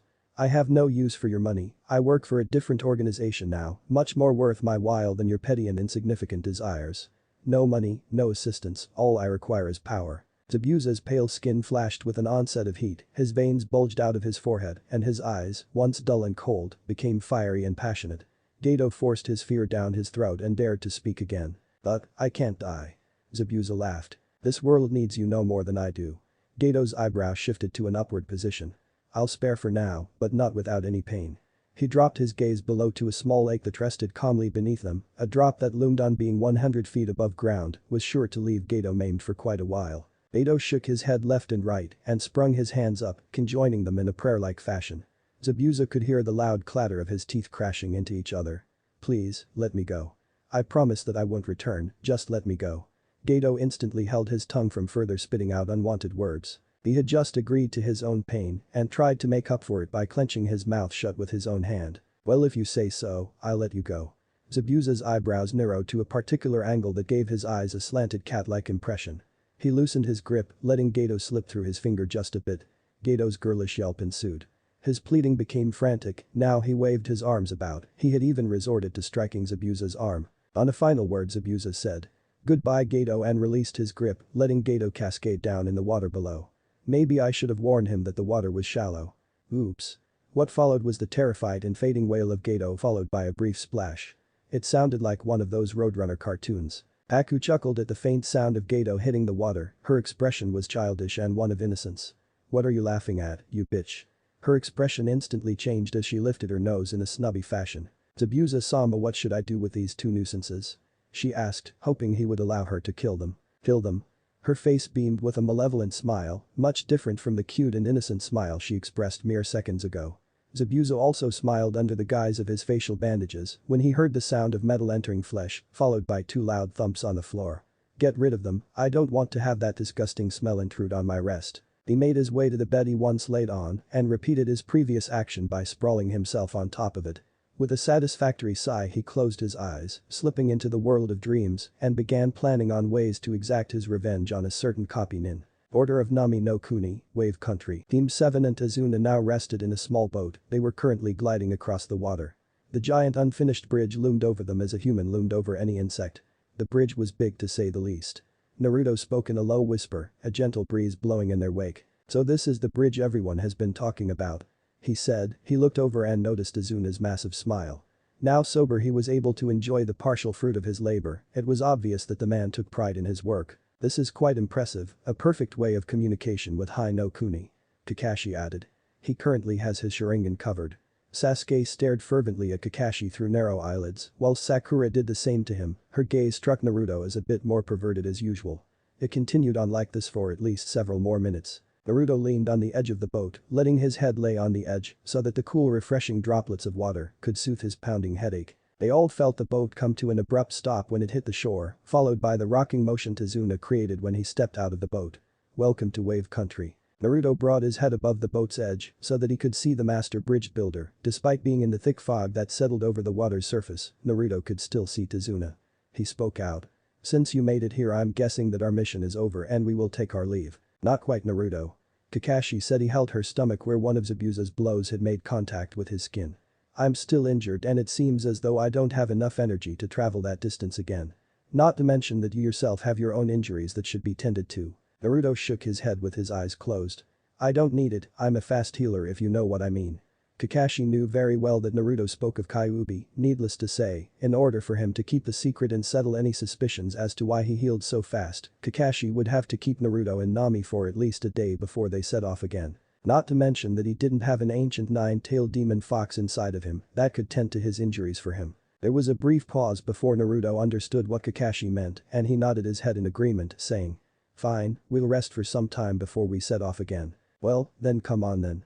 Tazuna interrupted with a smile. Let me show you where you'll be resting. They filed out of the boat, followed Tazuna. From the shore he led them through the heart of the town. While there Sakura had noticed that it was in shambles, little kids looking for food on the streets, their markets barely had food for one person, let alone a whole town. It was a sight that perturbed all of them greatly, even Naruto who would shudder every time he gazed upon the sad and hope-deprived faces of the town's inhabitants. But it disturbed Tazuna the most, his head hung low the entire time. After what seemed like an ocean of faces, they made their way onto a secluded section of the town, near the harbor of the town. There a fairly large house stood near the edge of harbor. Its suburban design gave Team 7 and Kakashi an awkward feeling inside. It looked so different from their houses. Naruto, Sasuke, and Sakura followed Tazuna to the front of the door. They noticed that the loud creaks of the floorboard meant that the wooden boardwalk was old. Tazuna twisted the knob and pushed open the door with an uncontrollable screech. The wood in the door was just as dusty and old as the boardwalk. The sound could be compared to a banshee's shriek or one of Sakura's lowest screams. The house was cozy. It was much nicer on the inside than on the outside. It had a warm feel to it, old-fashioned, but it wasn't what one would expect after seeing the unattractive outside of the house. That was just the living room. There was a woman sitting at the table in the back. Her facial expression was one of anxiety. She constantly shifted in the seat and bit her nails. Only until Tazuna tapped on the shoulder did she jump up and recognize him. "Oh, thank goodness that you're home." She held her hand to her noticeable bosom. She leaned in, embracing Tazuna and not letting go until Kakashi coughed. "Oh, and who might you be?" She scanned them from left to right with her jet black eyes, and her matching hair waved from side to side as she did so, like smooth black tendrils of water being pushed by the wind. Tazuna extended a demonstrating hand toward Kakashi and his team. "These are the ninja from Konoha that escorted me here, and they went through quite a lot to do it as well." Her lips curled into a warm smile, and she gave them a curt bow. "Thank you for returning him. I don't know what I would do without him." Kakashi waved the matter off, simply saying to her that it was nothing. "I'm Tsunami, Tazuna's daughter, and I sincerely give you my thanks. Would you please tell me your names? I would like to know the names of the shinobi who helped bring my father safely back home." Kakashi was the first to speak up. "Hada Kakashi. Then Naruto. Uzumaki Naruto. Will you dodge that bullet?" He thought as he just barely stopped himself from saying his real last name. Uchiha Sasuke. Like always he had his hands in his pockets, trying to keep up his cool guy visage. Urano Sakura. She said her name fast and without hesitation, not even taking her eyes off of the Tsunami for even a second. Maybe she was jealous of Tsunami's lustrous hair. Who knows? They all bowed at once, in perfect unison. It looked routine. It was after everyone had introduced themselves that a knock sounded at the door. "Come in," Tsunami said. The door opened with another discordant screech, and in stepped someone that Naruto did not need to see. A sense of nostalgia surged through Naruto's body when he saw who it was at the door. His eyes were wide. So were her eyes. This girl remembered her blonde hair and her green eyes. Her stable stature and delicate features, he remembered it all perfectly. "Why you? What are you doing here?" Anger flashed through him as well as her. Everyone else in the house, who had gone to sit on the couch, looked on. All of them had one eyebrow lifted. Blonde hair, Naruto thought. Blonde hair, she thought as well. Both their hands curled into tight balls. Green eyes, check. Blue eyes, check. 6 whisker marks on his either side of his cheeks. 2 tendrils of her hair pinned back, resembling horns. Has a dangerous aura. Has murderous killing intent. Namek is Naruto. Larksin Lee owns. They both said this in unison, causing everyone else to utter a unified huh. "What, have you come to finish hunting me down?" Naruto clenched his teeth as he slid into his taijutsu stance. Larksin smiled, but it quickly reversed itself into a furious snarl. "I could say the same for you, you bastard." It was funny. Naruto really was a bastard. They stood silent for a moment, all that could be heard was the ominous howl of the wind. Naruto's eyes flashed and a ring of orange formed around his pupils. He could hear the loud thumping of his own heart, or maybe it was Larksin's. "Excuse me," Tsunami said, interrupting Naruto and Larksin's little stare down. "But do you two know each other?" Naruto stopped for a moment, then it hit him. As much as he wanted to, he couldn't fight Larksin here unless he wanted to destroy the place. So he improvised. With a smile Naruto turned around and faced Tsunami. "Yeah, you could say that she's a friend of mine." Tsunami giggled and rested her hands on her lap. "Well, I had no idea. It turns out that Larksin here is actually the daughter of my father's brother. In short, she's my cousin." Tsunami pointed at Larksin with one of her slender fingers and waved it up and down. "She showed up at my doorstep just yesterday." Naruto turned back to Larksin, who had gone to put on a fake smile as well. He touched his chin. "Really, very interesting." He gave her a stark stare. "Well, Naruto-kun, I would like for us to catch up a little bit. Is that alright with you, Tsunami-san?" Tsunami nodded, giving Larksin a smile of approval. She fluttered her hand at them, urging them to get out and catch up. "Well, Naruto-kun, shall we go?" He agreed, maintaining his fake smile, and the two of them left through the front door. The door closed with a loud bang, and when on the outside the two of them disappeared in a flash of speed, both of them not wanting to waste any time. "They make a good match, don't you think?" she said to Kakashi, who simply rubbed the back of his head, responding with a simple, "Yeah." He shifted his gaze toward the window again and looked out into the distance at the deteriorating town. His eyes narrowed. Those were fake smiles, he thought to himself and sighed heavily. Wait, did she just say Namikaze? Random beach shore. Naruto and Larkseen stood on the cool sand of a beach far from Tezuna's seaside home. The sun was setting in the horizon, taking with it its valuable light. Its rays sunk away from the ground, forced away by the pursuing darkness. With the setting of the sun it was now dusk. Over the horizon twilight appeared and the sounds of the waves crashing against the damp sand filled the air. The mist that was there before had retreated back into the open water. The giant unfinished bridge hung over them, shrouding them in a veil of darkness, like a dark blanket cast above them. Their fight would be in the shadows. Before we start, tell me, what are you doing here? Her back was against a bridge, turning her body into a petite silhouette of rage and spitefulness. Both their chakra signatures spiked, and the air was thick with the foul presence of intent, killing intent. I'm on a mission, I'm supposed to be here. His hands were jammed in his pockets and his head cocked off to the side, facing the water. A cloud shifted from its place, letting a bit of lunar light hit Naruto and giving his unruly blonde hair a glossy appearance like the surface of a polished blade. But since you are here. His voice trailed off arrogantly and he gave her a smile to match his voice. I guess that I can continue my interrogation. Really now? Larkseen thrust her open palm into the air. 5 minutes, this'll take 5 minutes.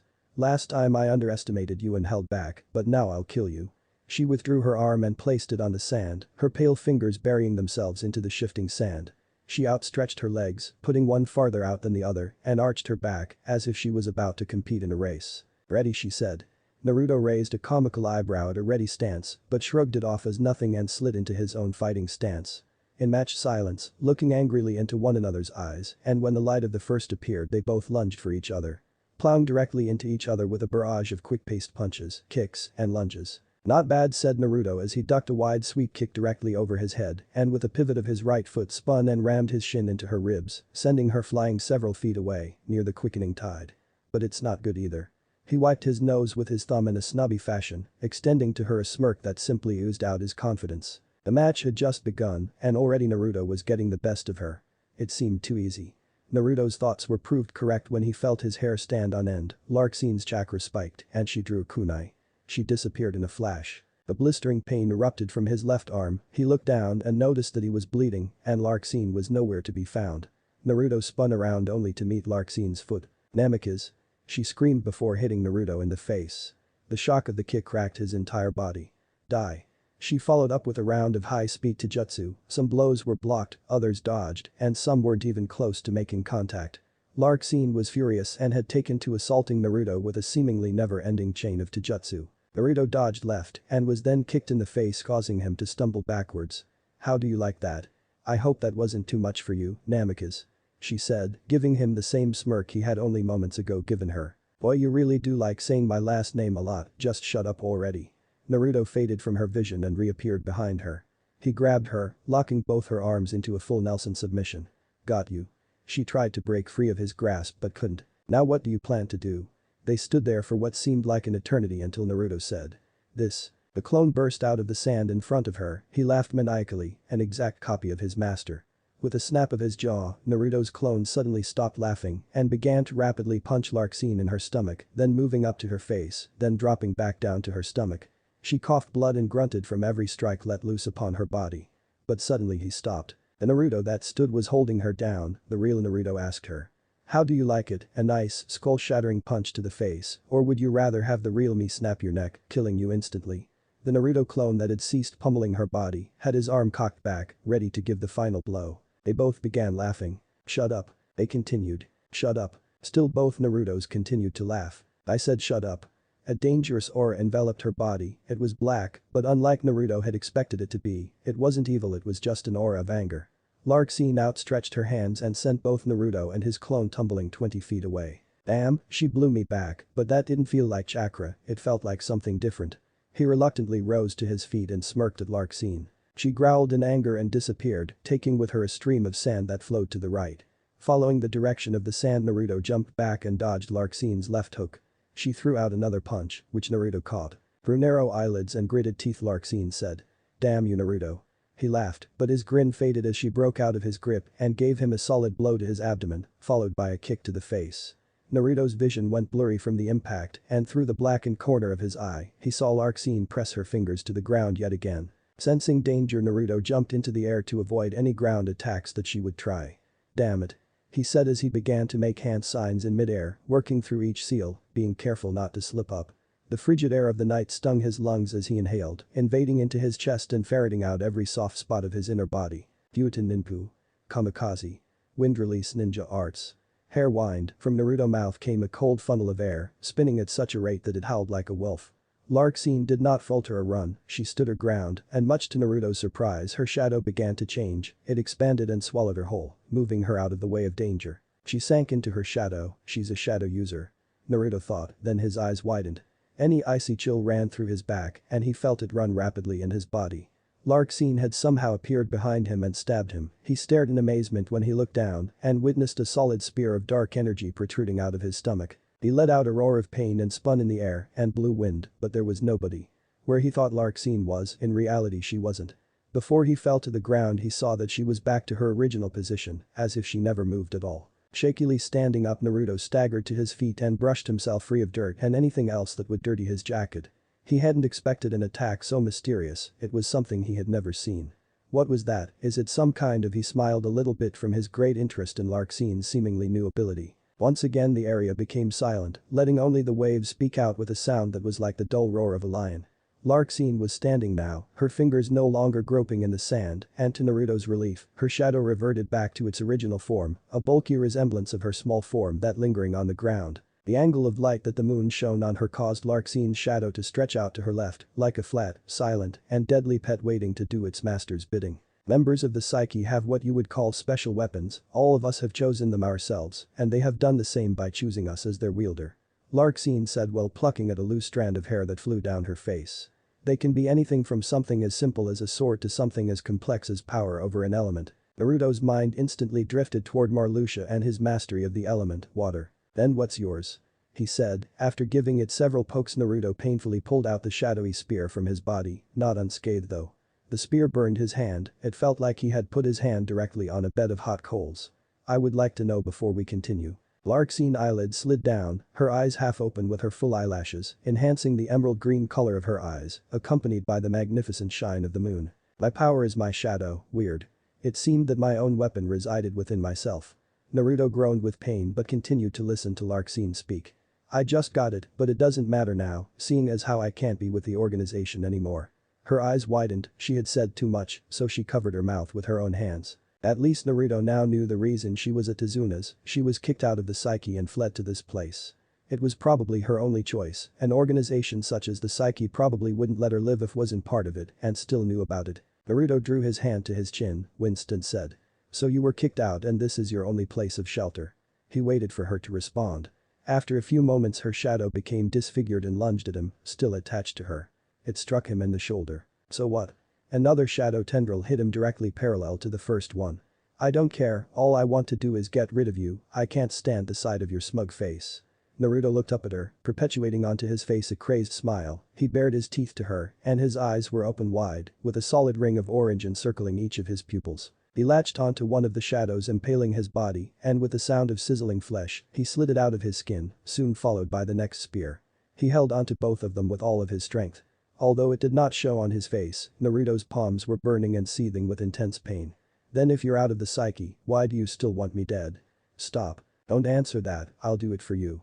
He tossed the shadows away and they retracted back to Larxene. Closing his eyes and taking a deep breath he extended his hand toward the water.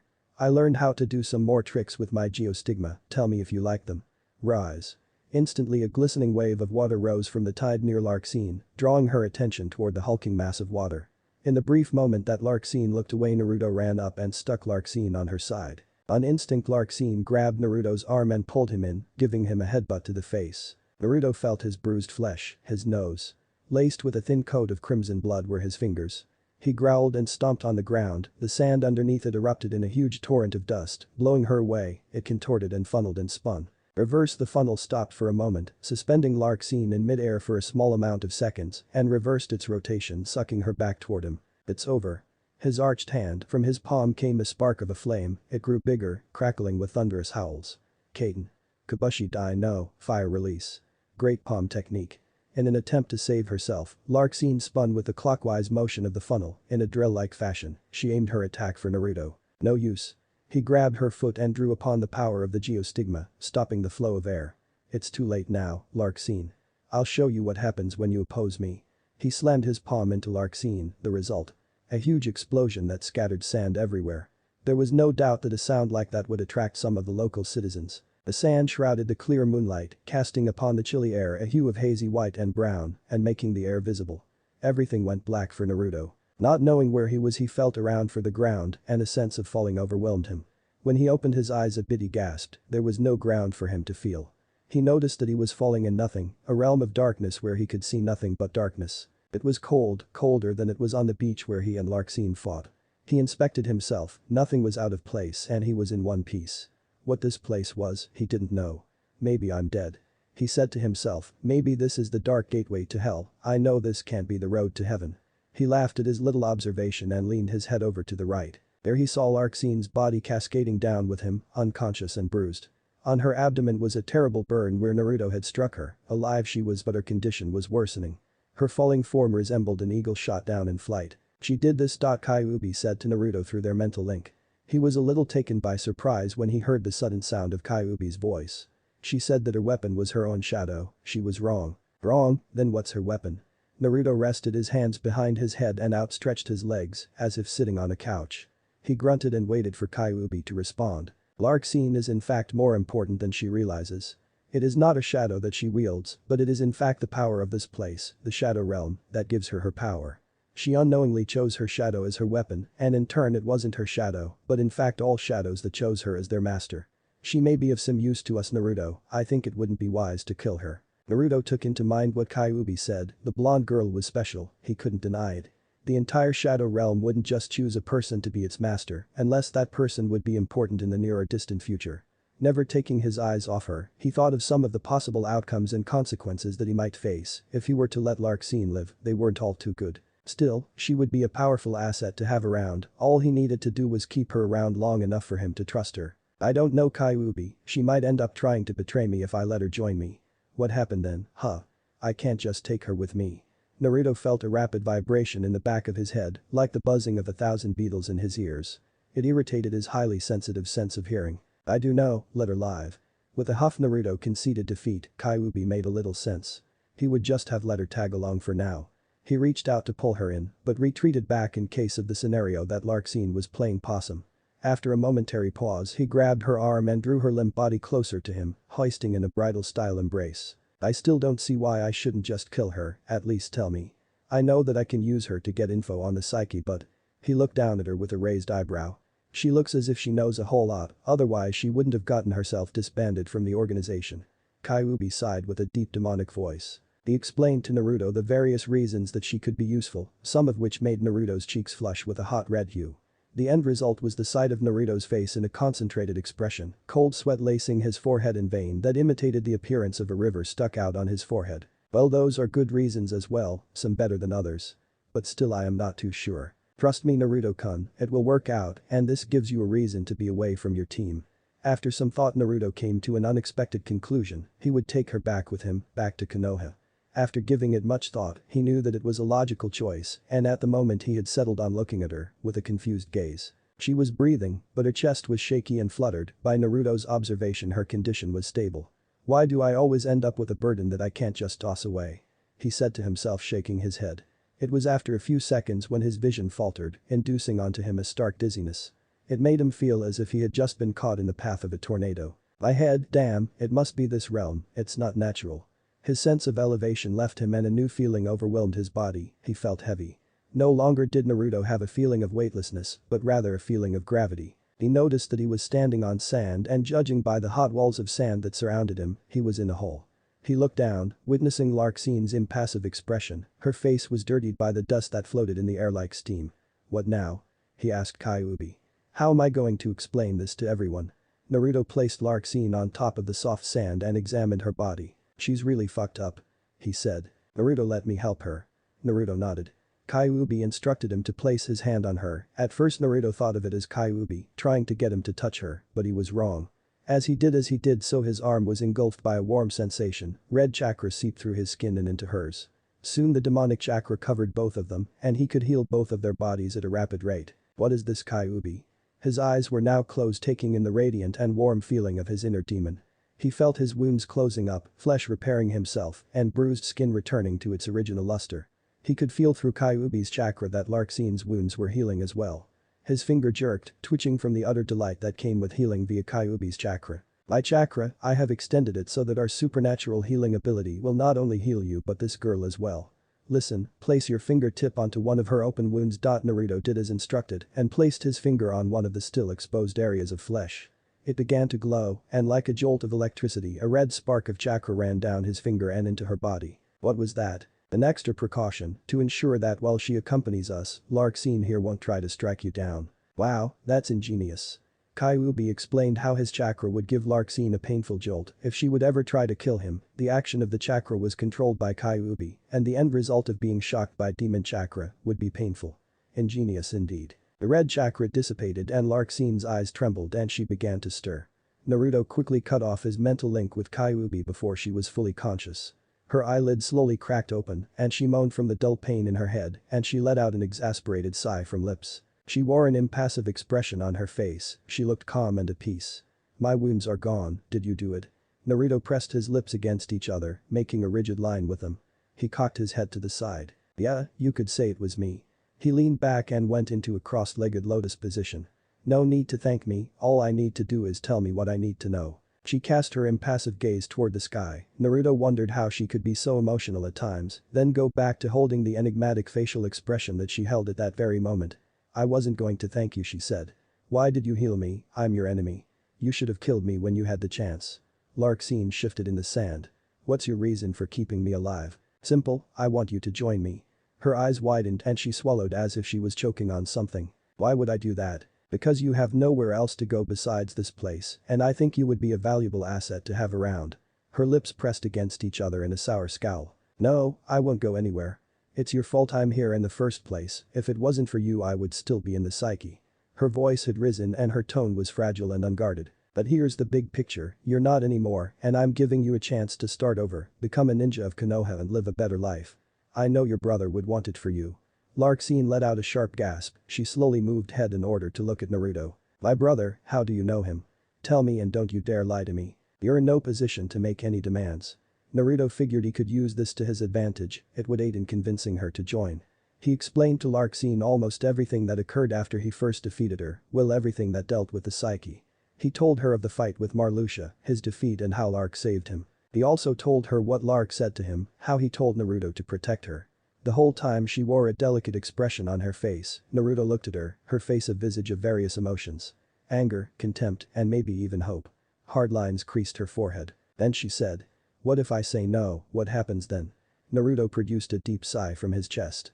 He placed his hand on her shoulder. Then you will never be able to live your life alone in peace. As long as you are alive and have some connection to the psyche you won't be able to stop moving. They think that I'm dead so it wouldn't make a difference. Your brother didn't think you were dead. What makes you think that anybody else did?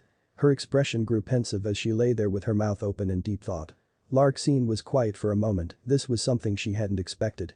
What she expected was an all-out battle to the death with Naruto. Instead she got an invitation back to Konoha. She didn't really know what to do, a part of her wanted to say no, that much she knew. But on the other hand after hearing that her brother personally requested for him to protect her, surprisingly, a part of her wanted to go with him. She knew what the right choice was, she knew what she had to do. Now, will you join me? He extended his hand out to her. Larxene looked at it for a while. Say yes already. She took his hand and they both helped each other up. After a short little gasp Larxene replied. No. Naruto's eyebrow lifted and his upper lip was raised in a tilted state of shock. No, what do you mean no? Larxene uses Naruto to pull herself up. If what you say is true, that my brother requested for me to stay with you have to prove yourself to me. She lifted a finger at Naruto, waving it back and forth. If I can be of some use to you then you should be of some use to me. So prove to me why I should come with you then, and only then, will I go back with you and your team to Konoha. Naruto growled, a single vein bulged on his head, pulsating in sync with his own heartbeat. The dry air made him repeatedly lick his lips. He gazed at the black sky, the stars painted it like hundreds of tiny little bugs on a wide open field of air. After a deep sigh he bowed his head down. Fine, have it your way, I'll prove it to you. The waves crashing on the shore caused thin mist to hit both Larxene and Naruto while they were in the hull. It was an indicator that the tide was coming in. Looks like it is high tide, Larxene said. Then let's leave. Whatever, but how are we going to explain this? She pointed to their tattered clothing. They simply looked like a mess. Horrible. Naruto scratched his head and squinted his eyes. He cleared his throat. I got it. He snapped his fingers. We'll just sneak in. It should be easy, agreed. She confirmed his assumption by nodding. Then let's go. With that they both jumped out of the hole. Naruto used his geostigma to mend the ravaged sand to its original state. After that they left in a burst of speed, heading back to Tezuna's home, both of them hoping that Naruto's plan would work. Thanks for listening. I do hope you enjoy it. If you want the next part of this video, turn on that bell notification. Like, subscribe and comment down below. And also check out the others videos I have created and enjoyed it.